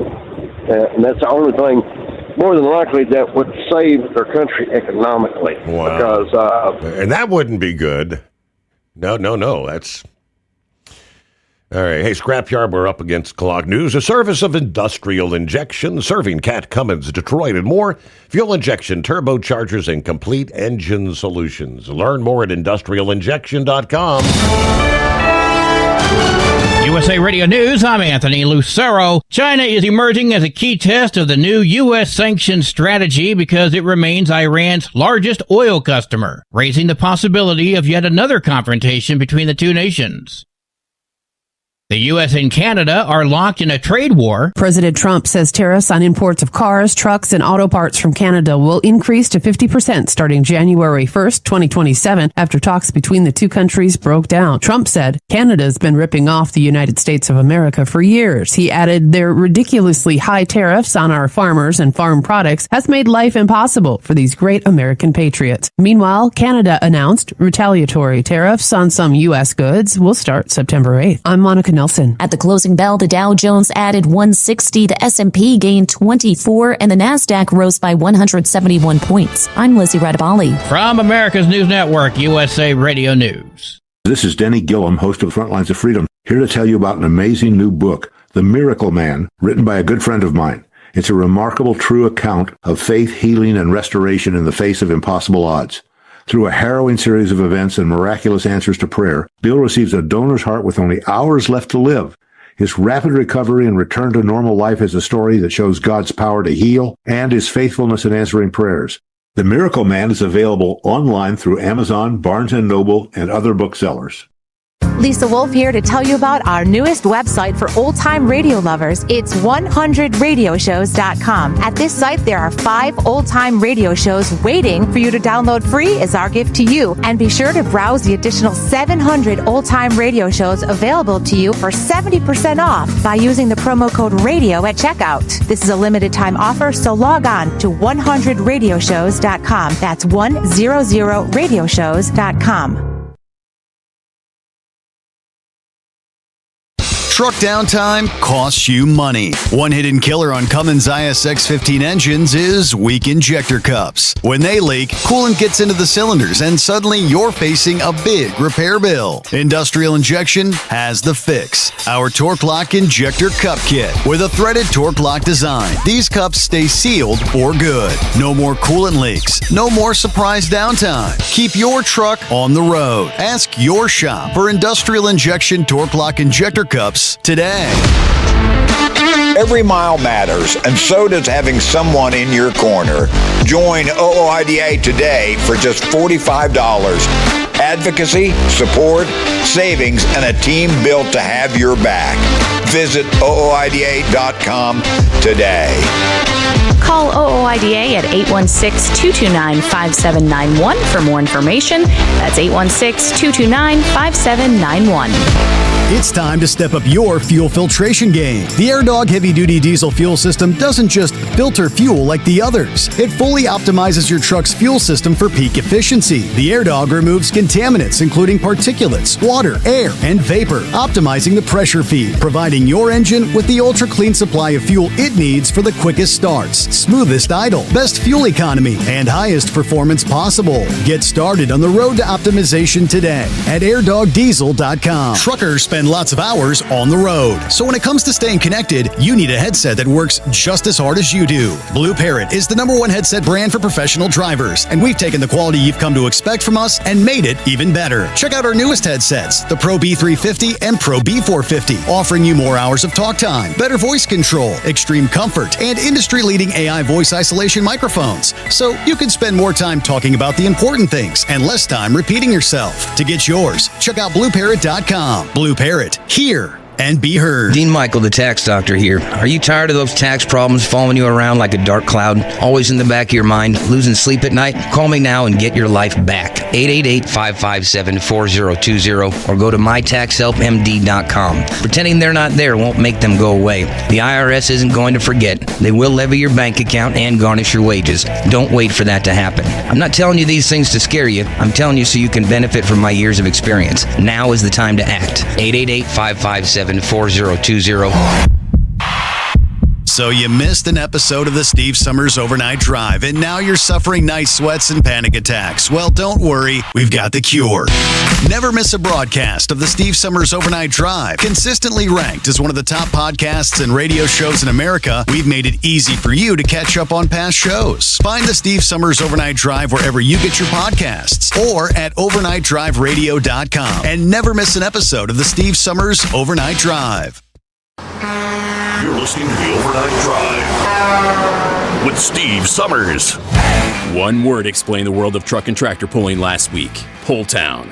Need I say any more? Oh yeah, it is one word. This is the NTPA Overnight Report from the NTPA headquarters in Marion, Ohio. I'm Greg Hunter. Last weekend, 12 Grand National classes made their way to Pull Town for 5 sessions of pulling over 3 days. That's 775 hooks for the weekend. The four-wheel drive trucks got on track Thursday and Friday nights. Thursday, it was Jim Holman, Scott Phillips, and Jake Zaring making the podium. On Friday, Taylor Corso was on top of Mason Brizadine and Gerald Amon. The light superstock tractors also pulled Thursday, with Colton Wentworth leading the pack over Terry Blackburn and Brian Bowles. Their hook on Saturday was rained out. The super-modified two-wheel drive trucks tugged the sled on Thursday, with Keith Long taking the top spot ahead of Blake Browns and Ryan Witzel. They also were scheduled to pull on Saturday but were rained out. The mods pulled Thursday night and went the way of Jeff Rose ahead of Matt Johnson and Jed Leichner. Friday afternoon, Brandon Simon led the way over Ricky Long and Corey Kielmeyer. The Superstock diesel tractors hooked Thursday and Saturday under the lights, with Thursday night going to Colin Ross, who picked up the win over Travis Schlabach and Brandon Hunt. Saturday, Colin Ross backed up his performance from Thursday with another win. Roger Peterson and Brandon Hunt also followed on the podium. The open Superstock tractors got their chance to pull Friday and Saturday afternoon. Friday, Terry Blackburn led the way over Colin Ross and Cody Cheezick. Saturday, there wasn't much change as Terry Blackburn again took the win, with Aaron Hall holding down the second place spot and Cody Cheezick again coming in third. The diesel Superstock trucks pulled Friday afternoon and Saturday evening. Kent Crowder took the win Friday with Chase Eller and Patrick O'Brien also on the podium. Saturday, Jonathan Watsup took the win over Kevin Armstrong and Todd Dugan. Crowd favorite Mini Modifieds got track time Friday and Saturday under the lights. Nobody was able to stay in the top three with 50 minis hooking to the sled. Friday, Dustin Price took the win, with Adam Kester in second and John Ott coming in third. Saturday, Lindsey Campbell was on top over Abby Leichner and Lindsey's husband, Kevin. The new 4.1 Limited Pro Stocks also pulled Friday afternoon. Steve Bousman took the win with Brian Miller and Colton Roof also in the top three. Saturday, they were rained out. The light mods had to wait until session 3 before they saw action, and then they were in back-to-back sessions returning Saturday afternoon.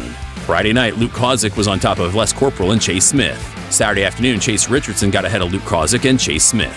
Pro Stocks pulled Friday and Saturday under the lights. During the first session, Brandon Simon took Loud and Heavy to the top spot over Brent Meyer and Brian Schrammick. When they got back to pulling on Saturday, James Ray took the win, followed by Brent Meyer again in second and Victor Miller in third. Fan favorite Super Semis got track time Friday night and Saturday night. RJ Simon got the win Friday with Kevin Measle in second and Pete Kuhn in third. Saturday, Kent Measle got to the top spot with teammate Matthew Measle in second and Joseph Barber coming in third. The Unlimited Modifieds were showcased Friday and Saturday under the lights. During their first hook, David Richardson was on top of Billy Beers and Wayne Purser. When they hooked Saturday, defending champ Joe Ader topped David Richardson and Wayne Purser. This week in pulling, there was a lot of state hooks and one Grand National Tour stop, with 5 Grand National classes making their way to Wellington, Ohio on Friday. Pro Stocks, Light Super Stocks, Super Farms, Minis, and Unlimited Mods are all making the trip. You can watch it as it happens on Full Pull. This has been the NTPA Overnight Report. I'm Greg Hunter. Remember, pull hard.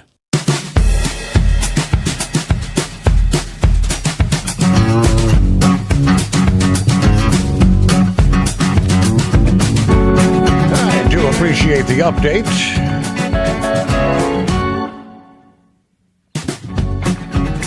Shout out to Donnie checking in this morning via Facebook. Not surprising to me, he said CMT is playing all Dolly videos. I haven't seen CMT in years. I didn't know they still played videos. Let's see. Iron Duck, where are we at? Crisco, Texas, 86 degrees. 2:30 in the morning there. Yeah, another hot one. Another hot week there in Texas. Earlier mentioning some of the top issues, the American Transportation Research Institute kicking off this year's survey of the industry. And one of last year's top issues was the EPA. And Landline this past day reporting the Environmental Protection Agency wants to ease some truck emission rules, but not all the revisions are good. You only have a few days left to let the agency know what they need to do to make the proposal more trucker-friendly. Going back last month, the EPA filed that proposed rule to revise the 2023 truck emission rule. That rule set new emission standards for model year 2027 and newer trucks, codifying engine deratements or limp mode, 10-year, 450,000-mile manufacturer warranty for emissions-related issues, and equipment compliance extended from 435,000 miles to now 650,000 miles. trucking stakeholders fiercely opposed the 2023 rule, which was 80% stricter than the rules it replaced. The Owner-Operator Independent Drivers Association said it would drive small business truckers out of the industry. Under this administration, the new administration, the EPA has taken that criticism to account and wants to scale back those rules. In a new proposed rule, the agency would make the following changes: eliminating limp mode and replacing it with audio and visual warnings, revert to the current 5-year, 100,000-mile warranty, and revert to 435,000-mile compliance useful life.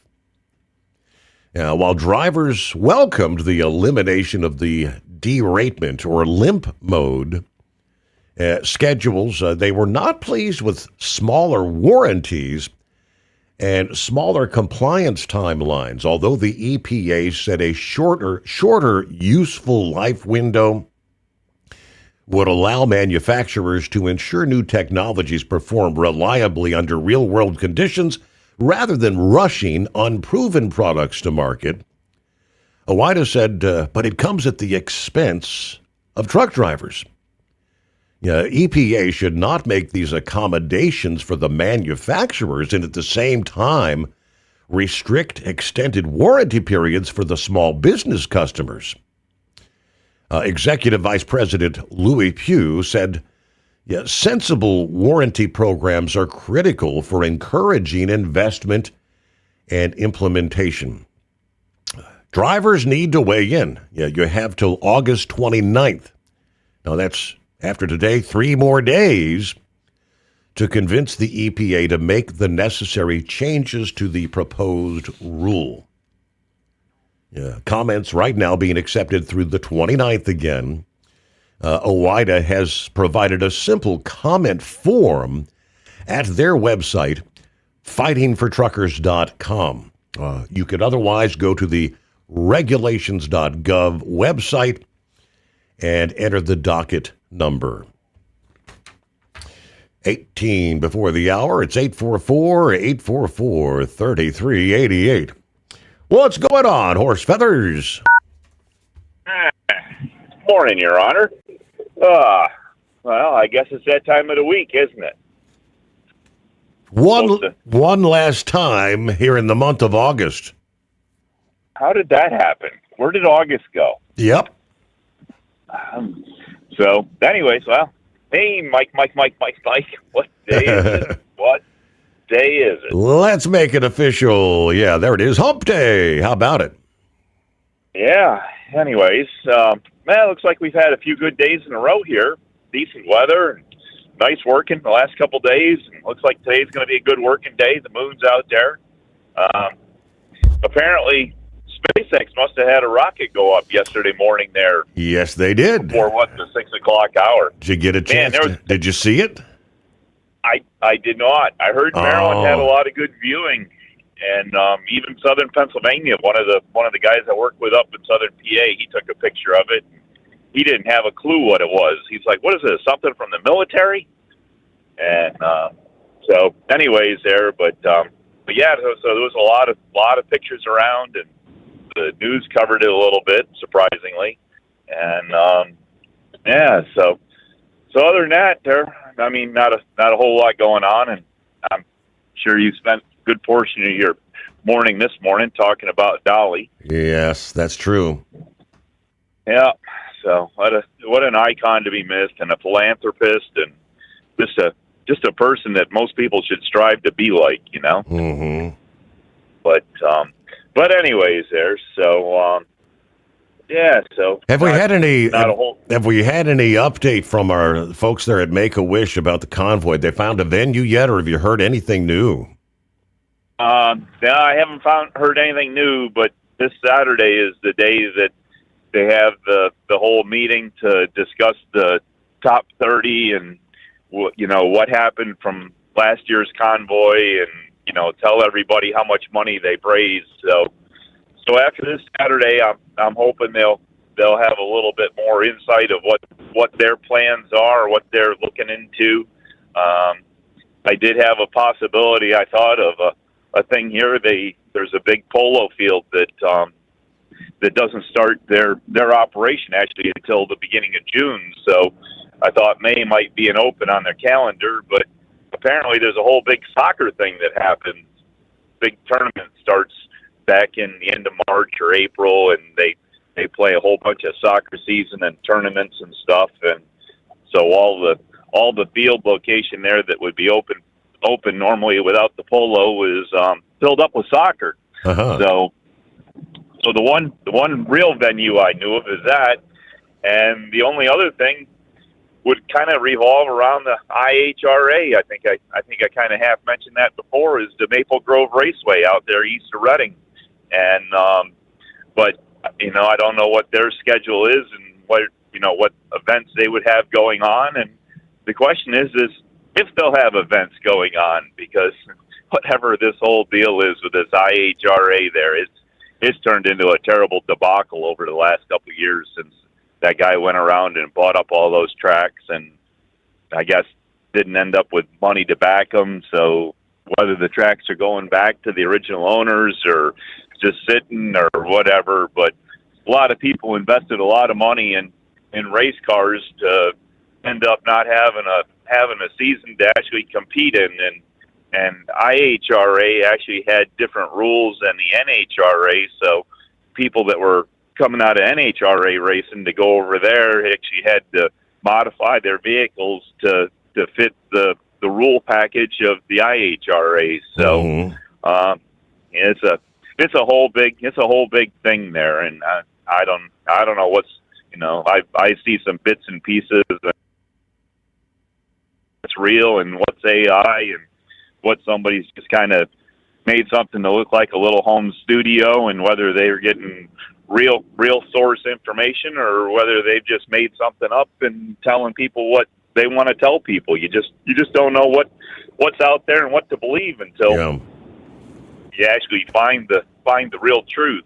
And so that's about what we got on that. So, but yeah, as I say, after hopefully by Monday morning there we'll have a little bit more information on what's going on for next year for Mother's Day and where that'll be. And I've got an alternate plan of my own if things aren't going to develop right. So we'll see how it all goes, and whether I'll engage my alternate plan if I don't think things are going to work out good enough up there, and we'll still do something for Make-A-Wish no matter what. How's that sound? Sounds like a plan. Yes, sir. Yeah, absolutely. So, anyways, but yeah. So other than that, we got a great big moon out there. How close are we to that being a full moon tonight? Got a full moon Thursday night into Friday morning, coupled with a lunar eclipse. Eclipse. Oh wow! Eclipse starts about 10:30, and it's not a total. It's not 96.5% of the moon, so it's almost totally covered. A little after midnight, like 12 a.m. Is that on Thursday morning or Friday morning? Thursday night, Friday morning. Thursday night, Friday morning. Yep. Okay.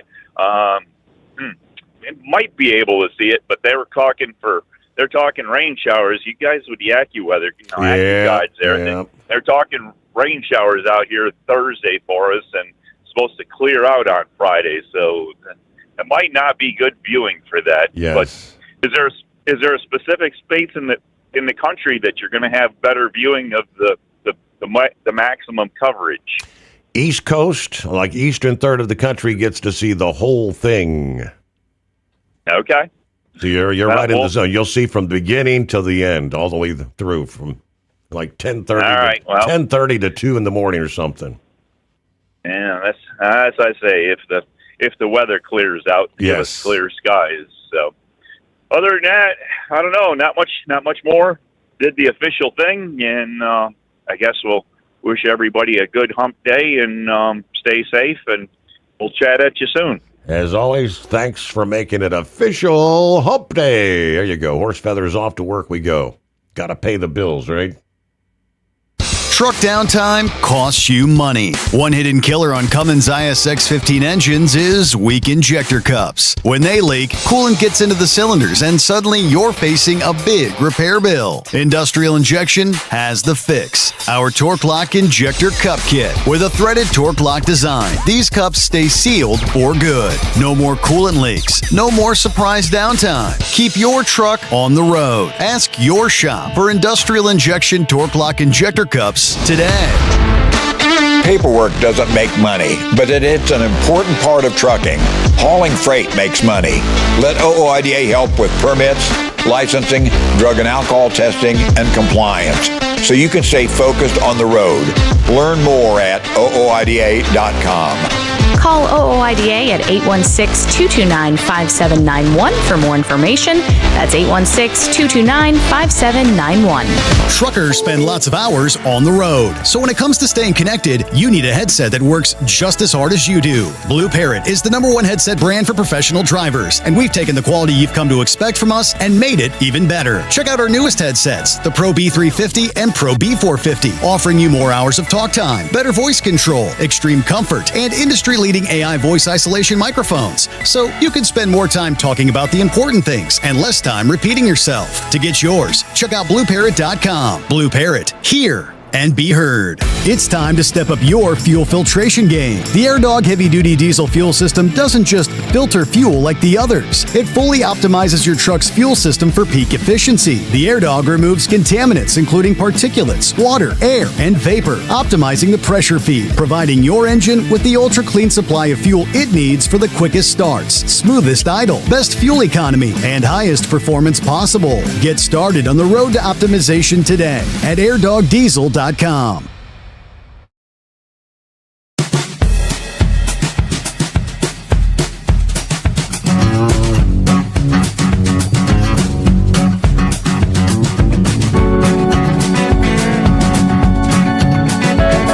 right, we roll on through the late night, early morning hours.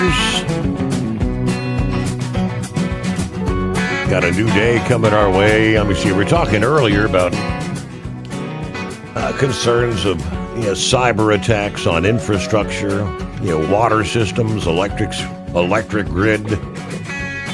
Eagle had some thoughts on that. Welcome back. Yeah, he's been there a while. You know what? That's never happened before. Quite honestly, I have not heard any rumors or rumblings about it. Have you heard of something called the dead internet theory? I'll explain. The likelihood of reading something created by artificial intelligence or bots is growing as the dead internet theory becomes a more immediate reality. New research pointing towards the concerning state of the internet right now. You might have heard people, which I haven't, talking about the dead internet theory for a number of years now.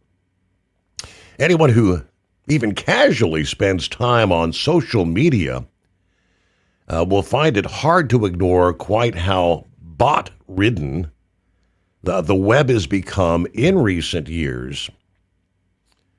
Originating on message boards like 4chan, the dead internet theory refers to the point at which the web is overwhelmingly populated by bots and content created by bots, either through automated systems or generative AI. It was formulated before ChatGPT and other rapidly evolving LLM tools ever became available, but their release has only accelerated the speed at which the internet is hurtling toward becoming a human-ridden space. Really. As reported by CNET, new research published by data science experts at Pew Research has sought to discover exactly how much content shared on the internet is now written by artificial intelligence rather than humans, effectively putting the dead internet theory to the test. They did this by using the Common Crawl Web Archive to access over 500,000 English language web pages published in the last 5 years alone, which obviously includes the roughly 3 years before ChatGPT came into existence, November of 22. These pages were then processed through an AI detection tool known as OpenPangram. And while these models aren't always perfect, especially considering the proficiency of modern AI results, its current models boast an accuracy rate of about 92%, they say. Across a sample of 10,000 web pages from this data pool, the analysis observed 10% are showing signs of significant AI authorship, a trend that's rapidly increased since the release of ChatGPT. Even looking at the last 12 months, there's been a significant jump, with the middle of 2025 still showing only 5%, where it has now doubled, suggesting that share is going to continue to grow in the near future. So 1 in 10 web pages as of July this year. That may seem modest, the study explains, but the internet includes a mix of new and old material. A lot of pages in these random samples couldn't have been written by AI. Filtering out the old web pages and only including content produced after ChatGPT's release increases that number significantly to a jaw-dropping 35%, with similar growth over the last year. So in other words, more than a third of what we're scrolling through is AI. All signs point toward the inevitability that this is going to continue to grow in the years to come, and the only way this could be reversed would be significant restrictions over the usage of artificial intelligence and greater detection of AI-generated content online. Anthropic has taken several steps toward that, including invisible watermarks in all texts produced by Claude, and that even persists across edits. But whether that impacts content produced and shared on the web, we just don't know. 844-844-3388 news as we roll into our final hour. Brought to you by Industrial Injection, fuel injectors, fuel pumps, turbochargers, and complete diesel engine kits for the heavy-duty world. If it burns diesel, we can help keep it working. Truck downtime costs you money. One hidden killer on Cummins ISX 15 engines is weak injector cups. When they leak, coolant gets into the cylinders and suddenly you're facing a big repair bill. Industrial Injection has the fix. Our Torque Lock Injector Cup Kit with a threaded Torque Lock design. These cups stay sealed for good. No more coolant leaks. No more surprise downtime. Keep your truck on the road. Ask your shop for Industrial Injection Torque Lock Injector Cups today. At Hotshot Secret, we share the science behind common diesel problems. For example, fuel additives. Most fuel additives either impact performance or provide protection. Hotshot Secret Everyday Diesel Treatment provides both performance enhancement and fuel system protection. Everyday Diesel Treatment delivers a 6-in-1 premium fuel treatment for every fill-up, every time. Everyday Diesel Treatment is available at truck stops, Tractor Supply, O'Reilly's Auto Parts, and online at HotShotSecret.com. Need truck insurance? Compliance help? Fuel savings? Someone fighting for your business in Washington? That's OOIDA. One organization, countless ways to have your back. Visit OOIDA.com.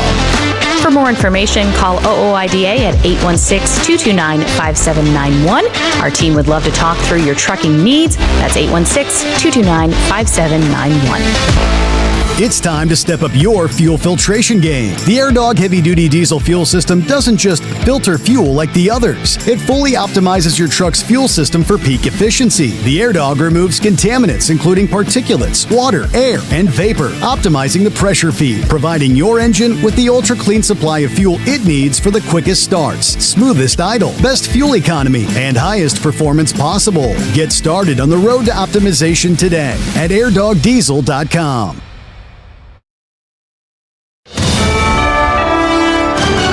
USA Radio News, I'm Anthony Lucero. Pakistan's Interior Minister Mohsin Naqvi says significant progress has been made in the talks aimed at ending the Iran war. Naqvi and Pakistan's army chief met with Iranian leaders in Tehran yesterday. Hira Mustafa has a report. He clearly did not outline what sort of progress, but he did talk about that there were discussions with regards to the reopening of the Strait of Hormuz, which is a major point of contention between the warring parties. Pakistan's now trying to revive negotiations after a U.S.-Iran ceasefire memorandum expired earlier this month.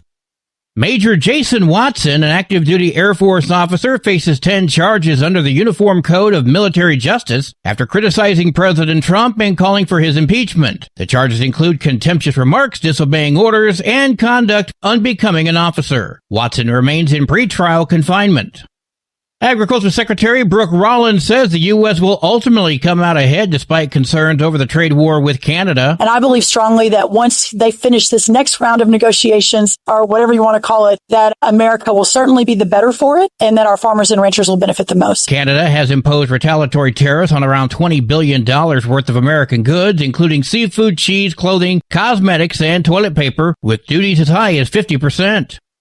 Ghislaine Maxwell's bid to throw out her sex trafficking conviction is being tossed by a New York federal judge. It was a long-shot petition that would have allowed Ghislaine Maxwell a new trial. Maxwell, an associate of the late sex offender Jeffrey Epstein, represented herself in the ask that challenged her detention, the judge noting that Maxwell did not use her attorney to file what he called a lengthy and rambling petition that failed to open new avenues for her defense. Maxwell is serving a 20-year prison sentence after being convicted of helping Epstein sexually abuse girls. In New York, I'm Jennifer Bolsoni. From America's News Network, USA Radio News. Hey, I'm Brant, and her name is Sherry. Hello. She's a friend of mine whom we were just praying for because of a surgery she just went through. Yes, and I am very happy about something you actually talk about all the time, which is MediShare. That is right. Yeah. So what was your experience like with MediShare and the healthcare bills? Honestly, Brant, seamless. And what a blessing that is when you're already nervous about a health issue, which I was. Yeah. Members shared my expenses. There were zero problems. And let me tell you, having people pray with you when you call in with your need, that is just it is refreshing. Yes, that's what it is. That's what I keep telling people. People love MediShare and they love saving tons of money too. The typical family can save $500 a month. I am very thankful for MediShare. It is so different, and I mean different in a very, very good way. Good different. Call now. They're easy to talk to and you can get a price within 2 minutes. Call 855-SHARE-40. That's 855-SHARE-40. 855-SHARE-40. New York officials are announcing the death of an inmate at Rikers Island yesterday. It is the 7th death of a person at the city jail so far this year. The Department of Correction says 41-year-old Clarence Woodward died following a medical emergency. His cause of death has yet to be determined. Woodward was arrested 2 years ago in connection to a fatal stabbing at a Bronx laundromat. City Council member Selvina Brooks Powers, who also chairs the Committee on Criminal Justice, says there needs to be a crackdown on delays in the legal process. She added the city must also look into whether or not any systemic failures could have played a role in these deaths. In New York, I'm Liz Warner. A Seattle man has been charged with threatening to kill Washington Governor Bob Ferguson. Court documents show 34-year-old Nathaniel Foster studied security at the governor's mansion looking for weaknesses. He told detectives that he would attack or kill staff and security personnel if necessary. He checked himself into Swedish First Hill Hospital saying he had suicidal and homicidal thoughts. Prosecutors requested $50,000 bail and that Foster have no contact with Governor Ferguson. I'm Brad Ford. Representative Al Green has filed new articles of impeachment against President Trump.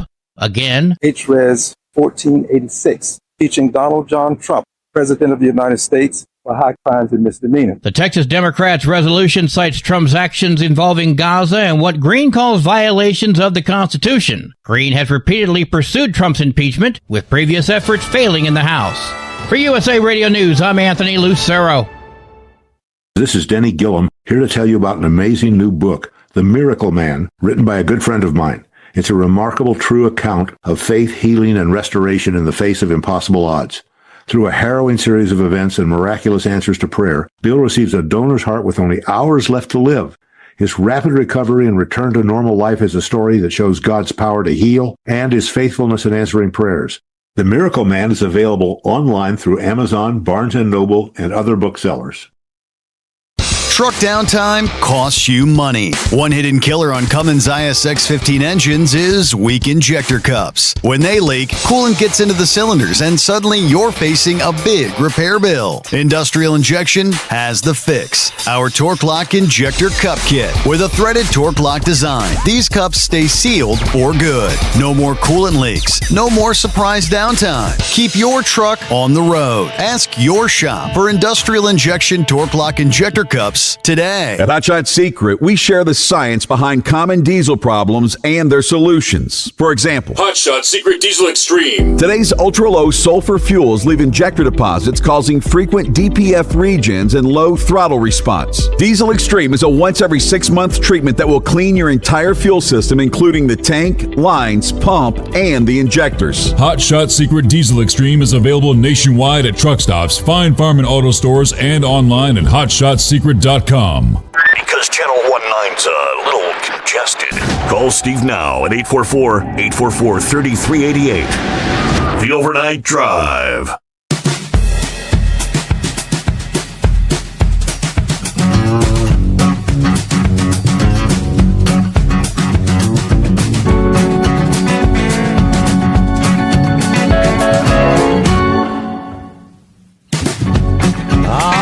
Here we go, final hour underway. All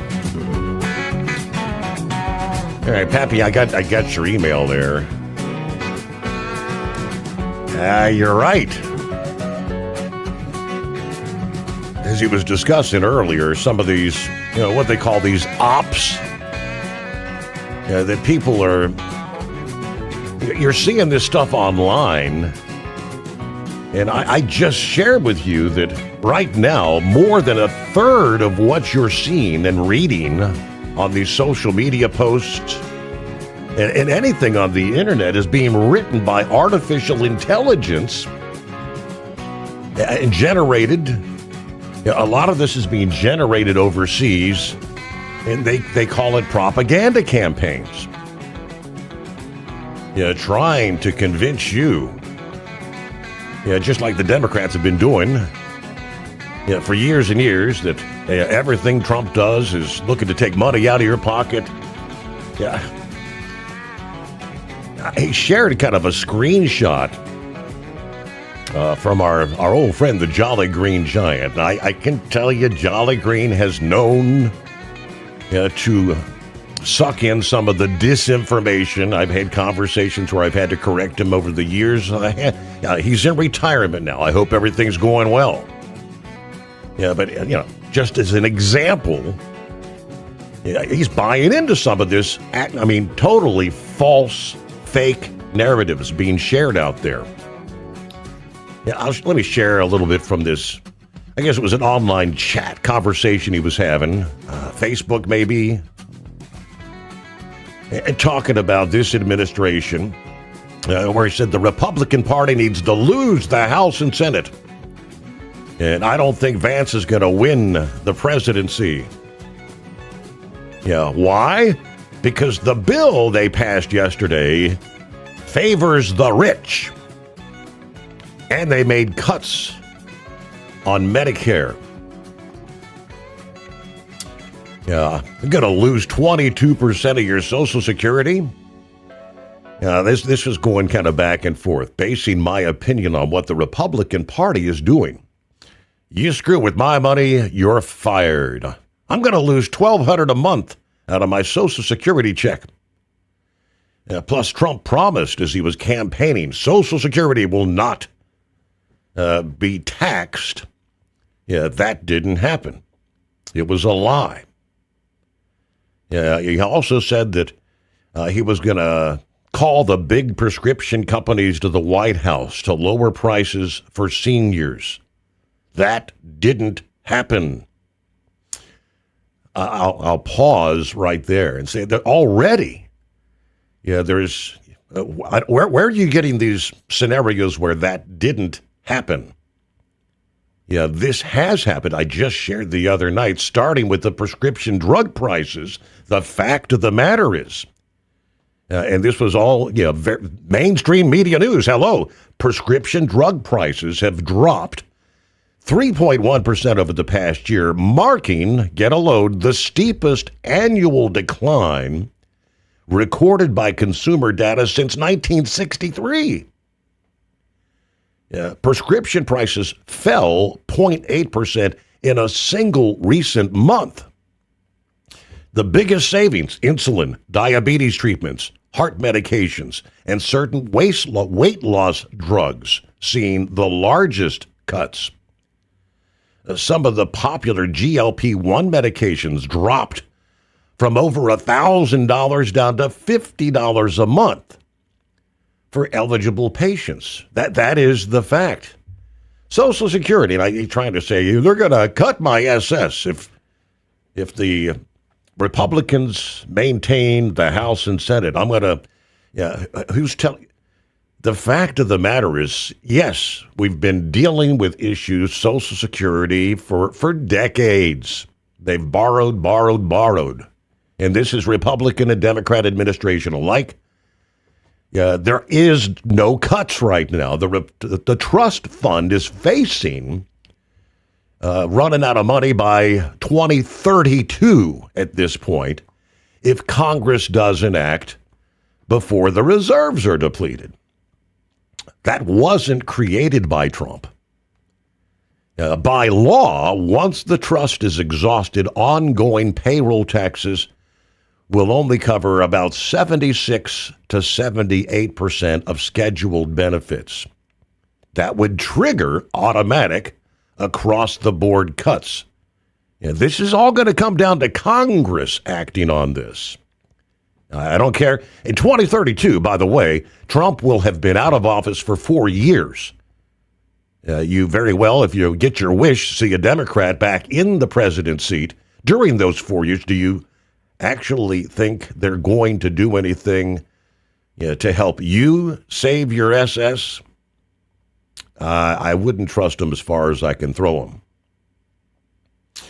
Let's see. What else did he have to say? Mike Johnson and Trump are hoping in, hoping in the midterm elections that they'll gain seats in the House and Senate. If they do, they're going to cut Social Security checks by 29%. As I just shared. False. 2032, if Congress doesn't act by then. He said, my vote's going to be based on Social Security, Medicare, and whatnot. I don't trust anyone who screws with my money. The Republican Party isn't any better. I've been a conservative Republican all my life. I voted for Trump. Big mistake. I hope they impeach him. Why? He's a liar. Did you know since he's been in office, his family has gained, here's another falsity, his family's gained $3 billion, while the middle class pay, the middle class and the poor, high gas prices, high groceries. Again, all Trump's fault. I thought this day would never come. I'm swinging to the other side. A lot of my friends are going to vote Democrat. I respect your opinion. Now you know mine. Well, signed, Jolly Green Giant. Good golly. You know, I don't respect anybody's opinion when it's their opinion and not the actual not the facts. Factual information, yeah. You know, in any kind of or decrease, as they call it, it's going to actually be an increase, and that's on your Medicare Part D, which is going to be a $16 raise. It's going to go up $16 for, but that's just going up because of the drug prices and things like that have went up. But even then, so much of it has been cut.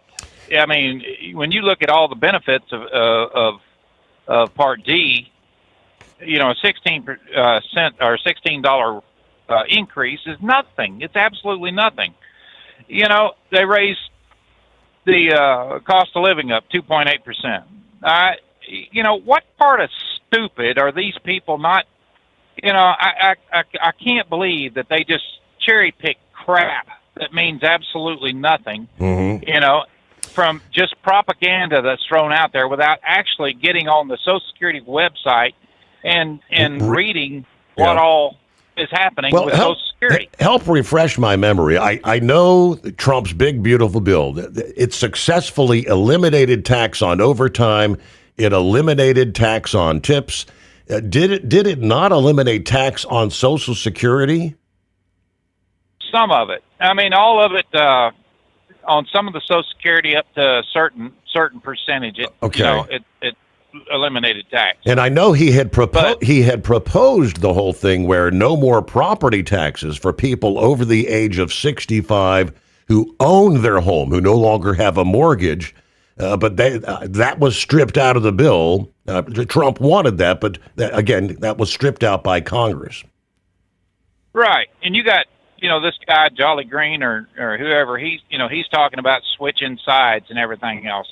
You know, anytime you switch sides, you're switching sides to the people that actually wants to tax the snot out of everybody under the sun. Now, when you look at what the Democrats have done as far as allowing illegals, and that's exactly what they've done, to suck up the benefits. SSI, they're raping the SS fund and the Medicare. I mean, the Democrats say they're not eligible for it, but they're stripping out hundreds and thousands of people that have been sucking the funds out. Absolutely. You know, and it's crazy. Number one, now they want to blow up the damn filibuster rule. You know, which, you know, Trump's talked about that too, and I disagree wholeheartedly with it. But the Democrats want to get rid of that, and the first thing on their docket would be amnesty for all illegals. Now, how many illegals in this country would be over the age of 62 and would be immediately eligible to draw the minimum on Social Security? You talking about bankrupting something? That would happen right off the damn bat. You know, the best thing that we can that can happen with Social Security is to increase the Social Security tax, because that benefits people. You're the one paying into that. You know, we should have had it in the damn lockbox years ago, but every party has borrowed, dilly-dallied, and, you know, taken a little bit of money off of it. But it's been overwhelmingly the Democrats that has screwed this system up so damn bad. You know, wanting everybody Medicare for all. You know, and just pulling money off of it and out of different programs and stuff. And they said, well, hell, a lot of hospitals won't take Medicare. Every hospital takes Medicare. That's a damn fact. Every one of them. They don't like the reimbursements on Medicare because it's more equal to, I guess, the cost of living than it is anything. But it's, you know, I mean, damn, when they got them inflated prices, and the reason that the hospitals have them inflated prices is because the dumbass Democrats open the door up and let every illegal walk across the border and decide, well, hell, there's an emergency room. That's my new doctor's office. So they go in there and, you know, use that as their doctor's office. And who in the hell do you think's paying the bill? It's people on Medicare, Medicaid, regular insurance, and people that don't have insurance that does have the ability to pay, that's paying for all these fools. So you go ahead and vote Democrat thinking you're going to be better off. How in the hell do you figure that? I mean, my God. You know, we was talking about tariffs earlier, you know, and Steve, I don't always agree. I'm pounding away at Trump or anything else, but there is some things that he has done absolutely correct in this country. Number one, immigration. You know, what he's doing in the trucking industry, building up the military. There's a lot of it, but as far as the tariffs are concerned, Trump has some leniency in how he establishes tariffs for this country. Number one, when you look at Well, go back to the Tariff Act of 1930. Under Section 338, he can impose tariffs. I mean, that's just a fact. But when you look at what's going on in Canada, when Trump started talking about tariffs going to, on Canada, and tariffs, by the way, what did Canada do right off the bat when he first got elected? Carney's a joke. Carney's an idiot. I wouldn't go to Canada and say that because that's their president. They voted for that fool. But I'll say it down here. He can kiss our ass as far as I'm concerned. Now, the first thing they did was reduce our car imports by 22%. They decided they'd go to Germany and Korea, places like that, and buy more cars. Well, do it. Nobody gives a damn. Go ahead and do it. All right. They kicked our farmers in the butt by the 260% increase in tariffs on their eggs and stuff like that. Dairy that we import to Canada. How is that fair to the Americans? Now, with these 50% across the board, I made the comment that sometimes it's not exactly, it's not fair, to a lot of the consumers, and it's not fair to the businesses because they're the ones that's going to suffer if the buying stops, And it's like everything; it's a pass through. It winds up in the coming out of the consumers' pockets, but it is as it is, But Trump. When he came on, he didn't sign back on to that Canadian Mexican agreement, that trade agreement. That pissed him off right off the bat, But what people aren't understanding, number one, I think, is the fact that our exports and everything in the United States has went up, drastically because they do not want this tariff war to continue. The countries that are buying our goods and services. Now, we buy theirs, and there is tariffs on that. But some of the points that I think needs to be made is that when we, did not sign back on to these trade deals with Canada and Mexico, our manufacturing output increased because we had to make up that shortfall, what was coming in. So what they did, they brought more businesses back in here, to start manufacturing stuff that was made elsewhere. Well, that's a good thing. Employment, manufacturing employment went up. Now, the biggest problem I have with anything with Donald Trump right now is the simple fact that he has absolutely no kind of filter or anything on his mouth, and some of his rhetoric that he comes off with, it is inflammatory. It does create an environment that seems hostile to everybody. But as far as Carney's concerned, I don't care what Trump says to that bastard up there. He, number one, Steve, he started it just as soon as he come in. He's the one that come down here and was like, well, we gotta, we've had these tariffs going on. We got to have these tariffs. Why? Why do you have to impose that kind of tariffs on our goods that you're importing into your country? How's that helping us any? It's not. The tariffs, and like I said, I can't stand tariffs. But at one time, that's the only way that we made our tax money was through tariffs. That's how everything was paid, was on tariffs. And Trump is crazy about tariffs. He thinks that they bring in a lot of good money for this country. Yeah, they did, but we had to pay out. What was it, $260 billion or something like that? They had to turn around and pay back on some of these tariffs because some of the the Supreme Court ruled that some of it was not justified. And so yeah, I think he jumped the gun, and Vic was absolutely correct when he was talking there. He didn't listen. He did not listen to exactly what kind of a lane he needed to stay in with the tariffs and how much he had to impose on them. But as far as I'm concerned right now, it's whatever happens up in Canada. I got some damn good friends in Canada, and they can't stand Carney. I talk to them all the time about it. They said all he is Justin Trudeau light. He is exactly the same as that idiot. He was put into office by a bunch of damn liberals, and it doesn't seem to help that Canada one damn bit. Their doors have been open too for all this immigration crap, and it's caused a lot of problems. But as far as just jumping back to Jolly Green, hey buddy, do a little bit of research before you start jumping the gun on stuff and start blaming everybody like Trump's a liar. Every politician is full of crap. That's a fact. I mean, they say things that they expand on something where they shouldn't. Number one, and they kind of build stuff up where it's not as high as they think it is. But this is what happens in the political world. But when you just blatantly look at something and say, well, hell, they're going to ruin Social Security.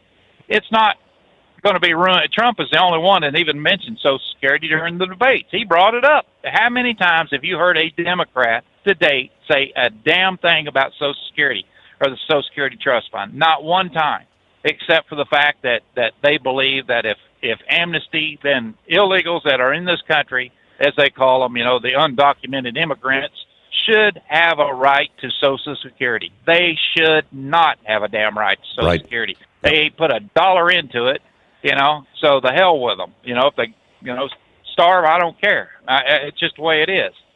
But anyway, I just wanted to call back and give my 2 cents on them tariffs there and stuff. And like Pappy was talking about, but like I said, Steve, I don't agree with everything Donald Trump says, but he's done some damn good stuff in this country, and the law enforcement side of it and everything with bringing murder rates down and stuff like that. That's because they're prosecuting more people. That's because they're holding people's feet to the damn fire, and that's exactly what it should have been. And it's through Trump's pushing and urging that has happened. It's not that some thug just woke up one morning and said, maybe I might not do this crap today because my ass gonna wind up in jail probably for life. So, that's just the way it is. When you got somebody that's holding people accountable and actually doing the job that, not looking through this color crap that everybody keeps saying, if you lock up a black guy, you're a racist. No, you're not. That's called justification, by God, for what he's done, just like it would be a white person. So, yeah. But he's done a lot of good for this country, but, sometimes his mouth overloads his ass and that kind of thing. And, he just needs to calm down with the rhetoric a little bit, I think, and try to be a little bit more statesman, as representing everybody in this country, not just a few that thinks everything that he says is cool and smart and all this other stuff. You can say stuff different. He doesn't have to be that person all the time, but, he likes it. I mean, it's worked for him in the business world, but, he's not in the business world right now. He's representing me, you, and everybody else, and I kind of want him to be just a little bit more reserved on what he says and things like that. Think before you leap, kind of thing. But anyway, there you go, buddy. Doesn't appear to be in his DNA, does it? Just that. And you're right. You go back to prior to his being elected first time around. The big thing was he just says it like it is. Foul language, whatever it might be. He just comes right in. I've been thinking that for years, but by God, Donald Trump just said it. And he said it right to their face. He don't care. He's also cleaning house. I think there were 50,000 ICE arrests in the month of July. If memory serves, the numbers came out. Right now, the word this week is the State Department, Marco Rubio, is about to revoke the tourist and business visas of could be close to 200,000 foreigners who they say have applied for asylum in the United States.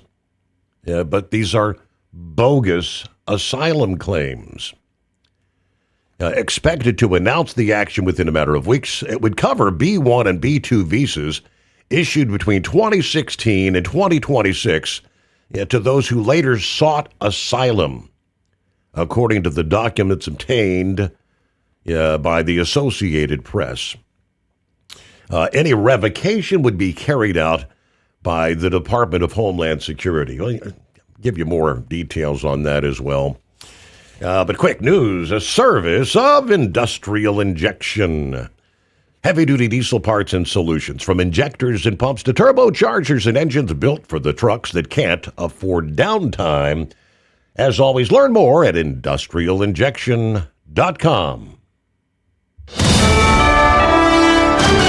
USA Radio News, I'm Anthony Lucero. Pakistan's Interior Minister Moshe Naqvi says significant progress has been made in the talks aimed at ending the Iran war. Naqvi and Pakistan's army chief met with Iranian leaders in Tehran yesterday. Hira Mustafa has a report. He clearly did not outline what sort of progress, but he did talk about that there were discussions with regards to the reopening of the Strait of Hormuz, which is a major point of contention between the warring parties. Pakistan's now trying to revive negotiations after a U.S.-Iran ceasefire memorandum expired earlier this month. Major Jason Watson, an active-duty Air Force officer, faces 10 charges under the Uniform Code of Military Justice after criticizing President Trump and calling for his impeachment. The charges include contemptuous remarks, disobeying orders, and conduct unbecoming an officer. Watson remains in pretrial confinement.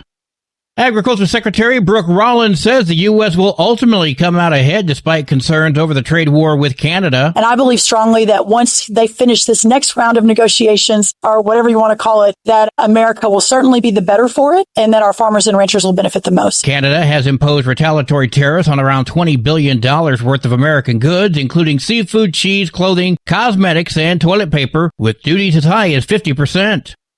Ghislaine Maxwell's bid to throw out her sex trafficking conviction is being tossed by a New York federal judge. It was a long-shot petition that would have allowed Ghislaine Maxwell a new trial. Maxwell, an associate of the late sex offender Jeffrey Epstein, represented herself in the ask that challenged her detention, the judge noting that Maxwell did not use her attorney to file what he called a lengthy and rambling petition that failed to open new avenues for her defense. Maxwell is serving a 20-year prison sentence after being convicted of helping Epstein sexually abuse girls. In New York, I'm Jennifer Bolsoni. From America's News Network, USA Radio News. So your next 5 minutes could be your most productive 5 minutes in years, at least when it comes to your finances anyway. That's all it takes to find out exactly how much you'll save joining MediShare versus what you're paying now for healthcare. It's very typical for people to find out they can save hundreds a month, thousands a year. The typical family saves up to $500 a month. And healthcare sharing is different. It's refreshing different. We know from member surveys, people love saving the money, of course, but they also just like MediShare more than what they were doing before for healthcare costs.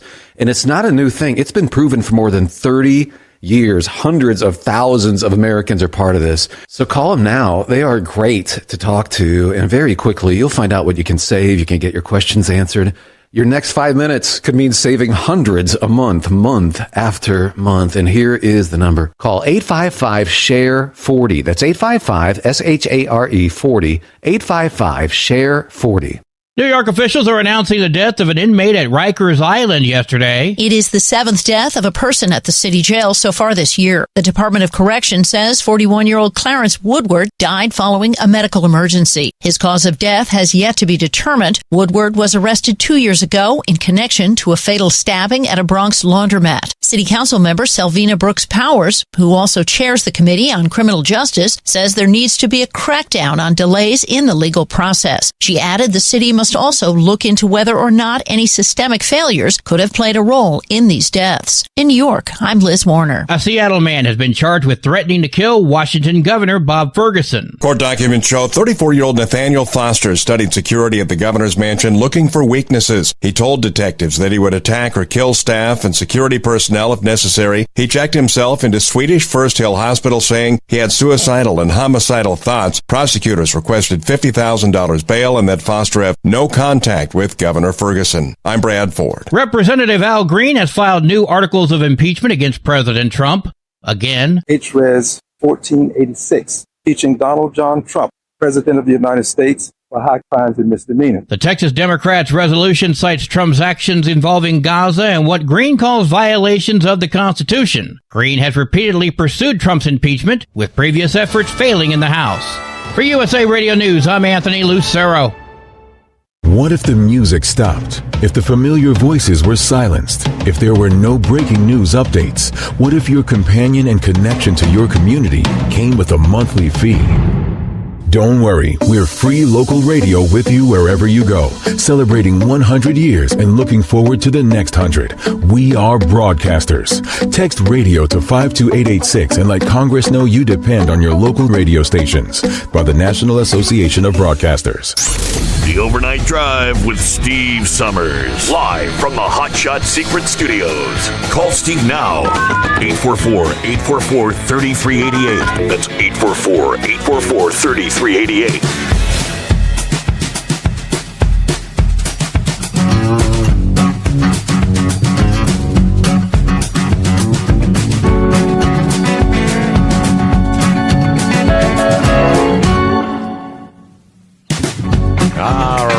Back at it here, around the third, headed toward home on a hump day. What do you say? Copy the mail. 5-7 on board. Go Navy. He said, wait a minute.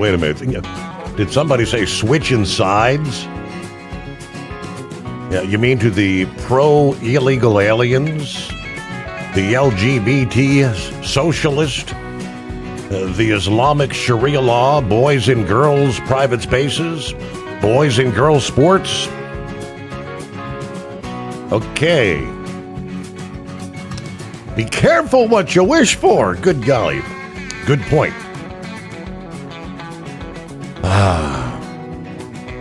And do some double checking when you get your numbers about, hey, they're going to take $1,200 out of your SS check. Morning, Beach Bum. Hello, Steve. The listeners got the podcast yesterday. Great show. Just getting the day started. Making the coffee. I'll catch the podcast later today on my run. Thank you much. All right. Dan checking in. What's happening, Dan? Oh, nothing, Steve. You woke me up with that thing from Jolly Green. I can say one thing to him. Don't let the facts get in the way of your opinion. Because none of the allegations he made in there, can he justify those with a reliable source? No, sir. Like an authentic, can you go to .gov website, or is this just something that wherever you're at, you're sitting around trolling with a bunch of people from the 60s? But you know what I'm saying? Right. It doesn't add up. I mean, the one thing of the tax on Social Security, my wife and I get Social Security. We don't qualify for no tax because our income, including other sources, my job and pensions, okay, exceeds $150,000 a year. It's $75,000 for a single person. Okay. Or $150 for a couple. As far as the overtime's concerned, the job that I have, much like a lot of road drivers, I really don't get overtime. I work by the mile. But I have a son who works for UPS, and I believe the first $12,000 of overtime is exempt. Okay. I believe it's $12,000. So in other words, okay, it should have been all the overtime. You understand what I'm saying? Yes. You're not grateful for $12,000 of tax exempt, that's tax exempt. It's $1,000 a month coming in, So the other, and this is what they do. People like him, I've been around, they never really were committed to the positions that the person took at the time. If they would, how could you change your view? For instance, on the right to life. If you believe in the right of an unborn child to live, how can you change your view and vote for somebody who doesn't support that? What made you change? What fact came up to make you change that? Or for anything as far as that's concerned. I will give President Trump credit for taking on festering problems that have affected this country for decades. And I'm in my 70s, pushing 80. How long has Iran been going on? 50 years. This happened, what I think they said specifically 47 years ago, with the fall of the Shah. How long has this happened? And I mean, no one. They basically started it on October the 7th. So, 23, I believe it was. So, I mean, it's just like, people say these things. They go, well, you take, for instance, the tariffs are one thing. It's true. Canada's been screwing the U.S. for decades. Nothing's been done about it. So they could have some decent photo ops. So my feeling on it is, yes, he's transformational. I've worked for companies when the proverbial bull in the china shops come in, but you know what? Those companies survived. Where you've heard the old expression, a yes man. Yep. Well, you get a yes man, he comes in or she comes in, and they're very prim and proper and very nice, and they make you feel good. They don't let you know that the company's about to close. You'll find out when you get your pink slip. So I think he's what I'm saying is, if you look at what the Supreme Court, for instance, on the birthright citizenship, they never said that Congress can't pass a law outlawing birthright citizenship. As a matter of fact, I believe they're deporting these birthing tourist people that are coming over here, and they've upheld him on everything immigration wise. The Haitians, I keep saying Somalians, but in Ohio, is it Haitians? Is that what it is? Correct. That are around Springfield. Yep. Well, now they're going to Canada, Mark Carney. You got them coming there. I think there's a lot of them are voluntarily leaving. They can't be deported. They can't be this. They can't be that. They're gone. They were here temporarily. So yes, I'm one of these people. I'd rather have President Trump be as blusterous as he is, and as what would you say it, non-political correctness when he speaks. I think that's what people like. This is a real person, than have somebody that sits there and plays the role like we've had, quite frankly, from both sides of the aisle. And so that's basically what I called about. But I wasn't really shocked with this Jolly Green Giant. I really wasn't, because there's nothing that he said that he's made an allegation about that he can offer a creditable reference for. Like, can you show where the Republicans said we're going to cut your Social Security? What did he say, $1,200 a month? That's what he referenced, yes. All right, so where did you find that? Who said that? I mean, where did that come up? And well, anyway, Steve, I appreciate the show. It woke me up this morning. There you go. No, I mean, I'm working, but it got my blood boiling listening to it. Got you. Thanks a lot. Got you through a few miles pretty easy without feeling like you were going to doze off, right? So that's it. Wake up. All right, back to, they were talking about, all these people coming in on these visas, a B1 or a B2, and then saying we're going to claim asylum. B1 visas that cover business trips, B2 visas that cover tourism, family visits, or medical care. Those are not meant for people who are planning to stay here in the country. Applicants for both are asked to affirm they will not seek asylum once they arrive and to show they intend to return home.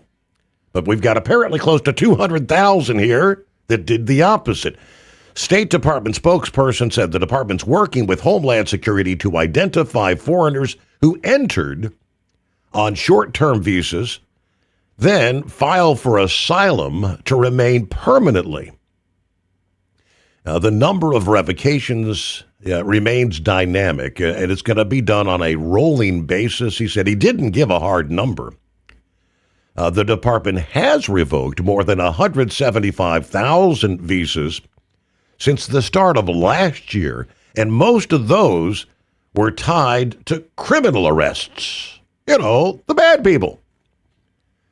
Deputy Secretary of State Christopher Landau made the public case earlier this week, posting on X, the asylum system has been swamped for years by claims that never met the legal standard. He said the law was written as a narrow shelter for people being persecuted over race, religion, nationality, political opinion, or membership in a particular social group. Asylum is not supposed to be some loophole to just circumvent immigration law, lock, stock, and barrel. Now, he added that backlogged claims take years to adjudicate and that applicants can work legally for the duration. These work permits essentially became the doorway into, commercial trucking? Asylum seekers holding federal employment authorization qualified for the non-domiciled CDLs until the FMCSA issued the rule in February that cut that. Yeah, the Punjabi, the Sikh drivers from northern India make up the lion's share of that workforce, roughly 1/5. 20% of the Sikh population works in trucking. Now, according to the North American Punjabi Trucking Association, the group's chief executive said the drivers obtained their licenses at state motor vehicle officers, and their work permits came from the federal government.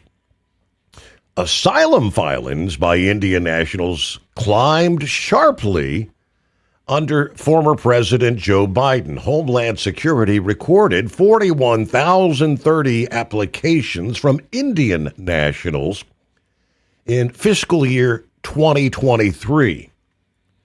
It was 4,332 years before that.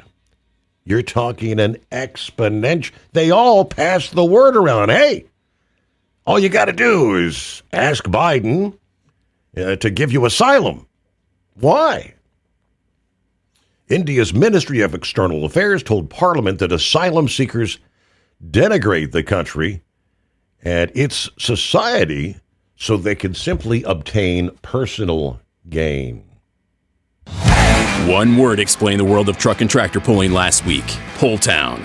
Need I say any more? Oh yeah, it is one word. This is the NTPA Overnight Report from the NTPA headquarters in Marion, Ohio. I'm Greg Hunter. Last weekend, 12 Grand National classes made their way to Pull Town for 5 sessions of pulling over 3 days. That's 775 hooks for the weekend. The four-wheel drive trucks got on track Thursday and Friday nights. Thursday, it was Jim Holman, Scott Phillips, and Jake Zaring making the podium. On Friday, Taylor Corso was on top of Mason Brizadine and Gerald Amon. The light superstock tractors also pulled Thursday, with Colton Wentworth leading the pack over Terry Blackburn and Brian Bowles. Their hook on Saturday was rained out. The super-modified two-wheel drive trucks tugged the sled on Thursday, with Keith Long taking the top spot ahead of Blake Browns and Ryan Witzel. They also were scheduled to pull on Saturday, but were rained out. The mods pulled Thursday night and went the way of Jeff Rose ahead of Matt Johnson and Jed Leichner. Friday afternoon, Brandon Simon led the way over Ricky Long and Corey Kielmeyer. The Superstock diesel tractors hooked Thursday and Saturday under the lights, with Thursday night going to Colin Ross, who picked up the win over Travis Schlabach and Brandon Hunt. Saturday, Colin Ross backed up his performance from Thursday with another win. Roger Peterson and Brandon Hunt also followed on the podium. The open Superstock tractors got their chance to pull Friday and Saturday afternoon.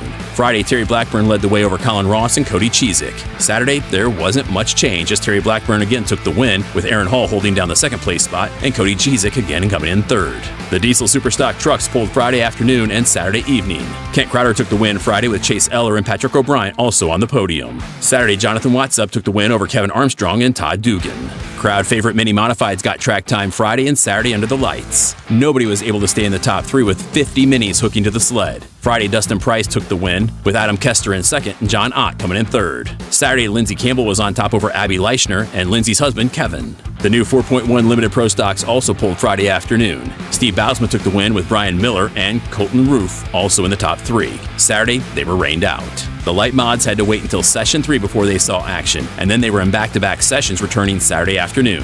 Friday night, Luke Kozik was on top of Les Corporal and Chase Smith. Saturday afternoon, Chase Richardson got ahead of Luke Kozik and Chase Smith. Pro stocks pulled Friday and Saturday under the lights. During the first session, Brandon Simon took Loud and Heavy to the top spot over Brent Meyer and Brian Schrammick. When they got back to pulling on Saturday, James Ray took the win, followed by Brent Meyer again in second and Victor Miller in third. Fan favorite Super Semis got track time Friday night and Saturday night. RJ Simon got the win Friday with Kevin Measle in second and Pete Kuhn in third. Saturday, Kent Measle got to the top spot with teammate Matthew Measle in second and Joseph Barber coming in third. The unlimited modifieds were showcased Friday and Saturday under the lights. During their first hook, David Richardson was on top of Billy Beers and Wayne Purser. When they hooked Saturday, defending champ Joe Ader topped David Richardson and Wayne Purser. This week in pulling, there was a lot of state hooks and 1 Grand National Tour stop with 5 Grand National classes making their way to Wellington, Ohio on Friday. Pro stocks, light super stocks, super farms, minis, and unlimited mods are all making the trip. You can watch it as it happens on Full Pull. This has been the NTPA Overnight Report. I'm Greg Hunter. Remember, pull hard. Truck downtime costs you money. One hidden killer on Cummins ISX 15 engines is weak injector cups. When they leak, coolant gets into the cylinders and suddenly you're facing a big repair bill. Industrial Injection has the fix. Our Torque Lock Injector Cup Kit with a threaded Torque Lock design. These cups stay sealed for good. No more coolant leaks. No more surprise downtime. Keep your truck on the road. Ask your shop for Industrial Injection Torque Lock Injector Cups today. Paperwork doesn't make money, but it's an important part of trucking. Hauling freight makes money. Let OOIDA help with permits, licensing, drug and alcohol testing, and compliance, so you can stay focused on the road. Learn more at OOIDA.com. Call OOIDA at 816-229-5791 for more information. That's 816-229-5791.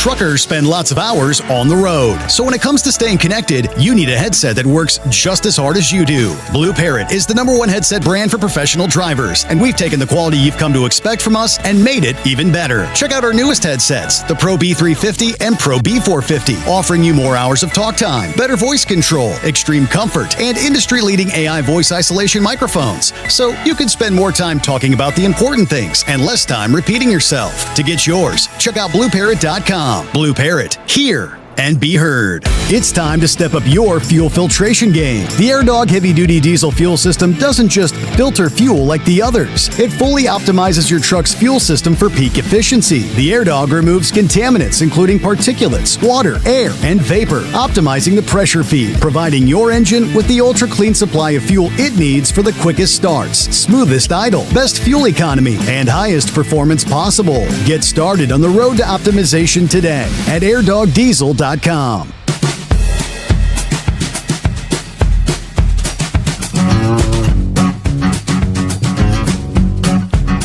There we go. Shout out to Truck and Phil this morning. Happy Hump Day. Coffee up. Good morning, Mr. Steve, the Hotshot Secret Nation, and the great product of Staybill. How about a big shout out to all the veterans out there, starting off 58 degrees this morning. 79 for the high, 50 chance of rain for Fort Wayne. Oh, we'll hit 77 to Waco, Michigan. All right, ready to get this day rolling, he says. Have a safe one. And Semper Fi from Truck and Phil. As always, thanks for checking in. Let's see, maybe a first-time caller, we shall see. Is this is it the Nomad? Hey, Steve, how you doing? Doing well. Thanks for dialing us up. What's the name? Is it Norman or Nomad or? Nomad, yeah, Nomad. Nomad, okay. Yeah. I figured I'd go ahead and break the ice today. I've been saying I'm going to call for 20-plus years. Well, okay. I finally did it. Well, it's about How time. you doing? Doing well. Yes, indeed. Good. Hey, I was listening to Grump, and I believe he was saying that Trump, he has no filter, and I'm just like that guy. I got a lot of people that don't like me because I just kind of what's on my mind pretty much comes out of my mouth regardless. You know, if there's a recall, I would have been the first one up. Yeah. But, yeah, he gets Trump. I mean, I would follow him to the ends of the earth and do anything he asked me to do, but that guy can get annoying with his back and forth banter. I mean, all these trips back and forth in and out of Iran, and we're going to fix it. We got talks going, yada, yada, whatever. We need to just go ahead and snuff them out. I mean, it's getting ridiculous. Mm-hmm. I buy my fuel, you know, and like Eagle was saying earlier in the show, you know, these $6 a gallon, you know, it's hurting. Yep. You know, so we either need to go ahead and snuff them out or just call them the winners and walk away, one or the other. But like they said, though, it has been going on, Dan just mentioned, like 47 years. I don't know. It's just going in, I on one side, I feel like maybe we bit off more than we could chew. We never expected that they were going to be able to, I guess, survive long enough to keep the Strait of Hormuz shut down like that. That's been the only real drawback. Yeah. Well, it's kind of like the whole Iraq War and all that stuff. I mean, I didn't expect that to go on for all the half a century there, quarter century. Yeah, that was a bit ridiculous. I was hugely underestimated by Bush and, you know, everybody before and after. You know, but like you said, 47 years, their time on earth is done. Yeah, yep. You know, they need to go home, wherever that is. You know, wherever their God's at, go visit. It's just, anyways, yeah, I was just wanting to touch base and call in and say hello. And, you know, my dad got me into you guys when I was a kid, and your dad was running the ship. Is that right? Yeah, I grew up listening to him, and back when truckers used to stop at the old 76 and go sit in the phone booth for an hour waiting on hold to talk to your dad. Yeah, you imagine that. Yeah, trying to. And of course, winter time, it was always rough because a lot of the pay phones were outside, and the drivers said, "Man, I can't stand out here in the cold. It's 15 degrees. It's too damn cold to stand out here." No doubt. But yeah, I'm a very long time listener. You know, pretty much second generation as far as that goes. That's awesome. Yeah, I know my dad. I gotta put a shout out to him too. He goes by the Leaky Faucet. Okay. He hails out of Stockton, California, grew up out there and started trucking out there with a bunch of old guys, old friends, and people I grew up around and broke my teeth in trucking with. And they used to make runs from Stockton, California, down to Los Angeles every night, hauling steel and bringing equipment back. And he couldn't ever go without having to stop several times using the bathroom. Yeah. He picked up that leaky faucet handle pretty quick. Ah, gotcha. That's funny. But anyways, yeah, I just wanted to come call and say hello. Well, of course, I got your number here. I mean, you've been listening long enough to know, and even on this platform, we got to get you a first-time caller code. Good golly, $60 via. That's awesome. Can't wait. HotShotSecret.com. Are you a user of Hot Shot Secret currently, or? Truck I got now, I'm buying it, and it's brand new. I was going to ask that question. Back in the day when Motor Tote was the big thing, it was always said to not add it to a brand new motor because it would mess up. It wouldn't allow the motor to break in correctly. And that would be that's a similar assumption. Yeah, you would not need the likes of the FR3 friction reducer or the stiction eliminator. Yeah, on a brand new truck, correct. Yeah, give it the appropriate break-in time, yes. That's what I assumed that was correct. I just wanted to ask and be sure. That is But believe correct. me, I got a Raptor at the house that I can, I could definitely, it needs some rear end oil, some good stuff. Okay, yeah, they got you covered there. Hey, out of time. Great to hear. First-time caller. A great way to wrap things up here on a Hump Day. Hey, we'll see you back at the midnight hour Eastern tonight.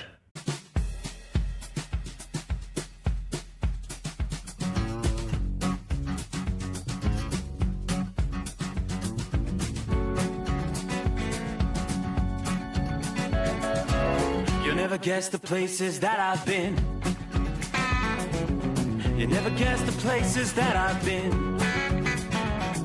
'Cause everything is like a dream, yeah, but only in that dream that I live in.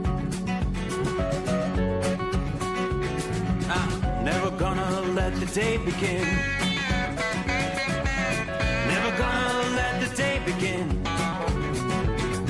'Cause everything is like a dream, yeah, but only in that dream that I live in. Oh, don't wake me up before you go, and I'll just make this bed my home. Oh, darling, please just let me sleep. Give me my dreams.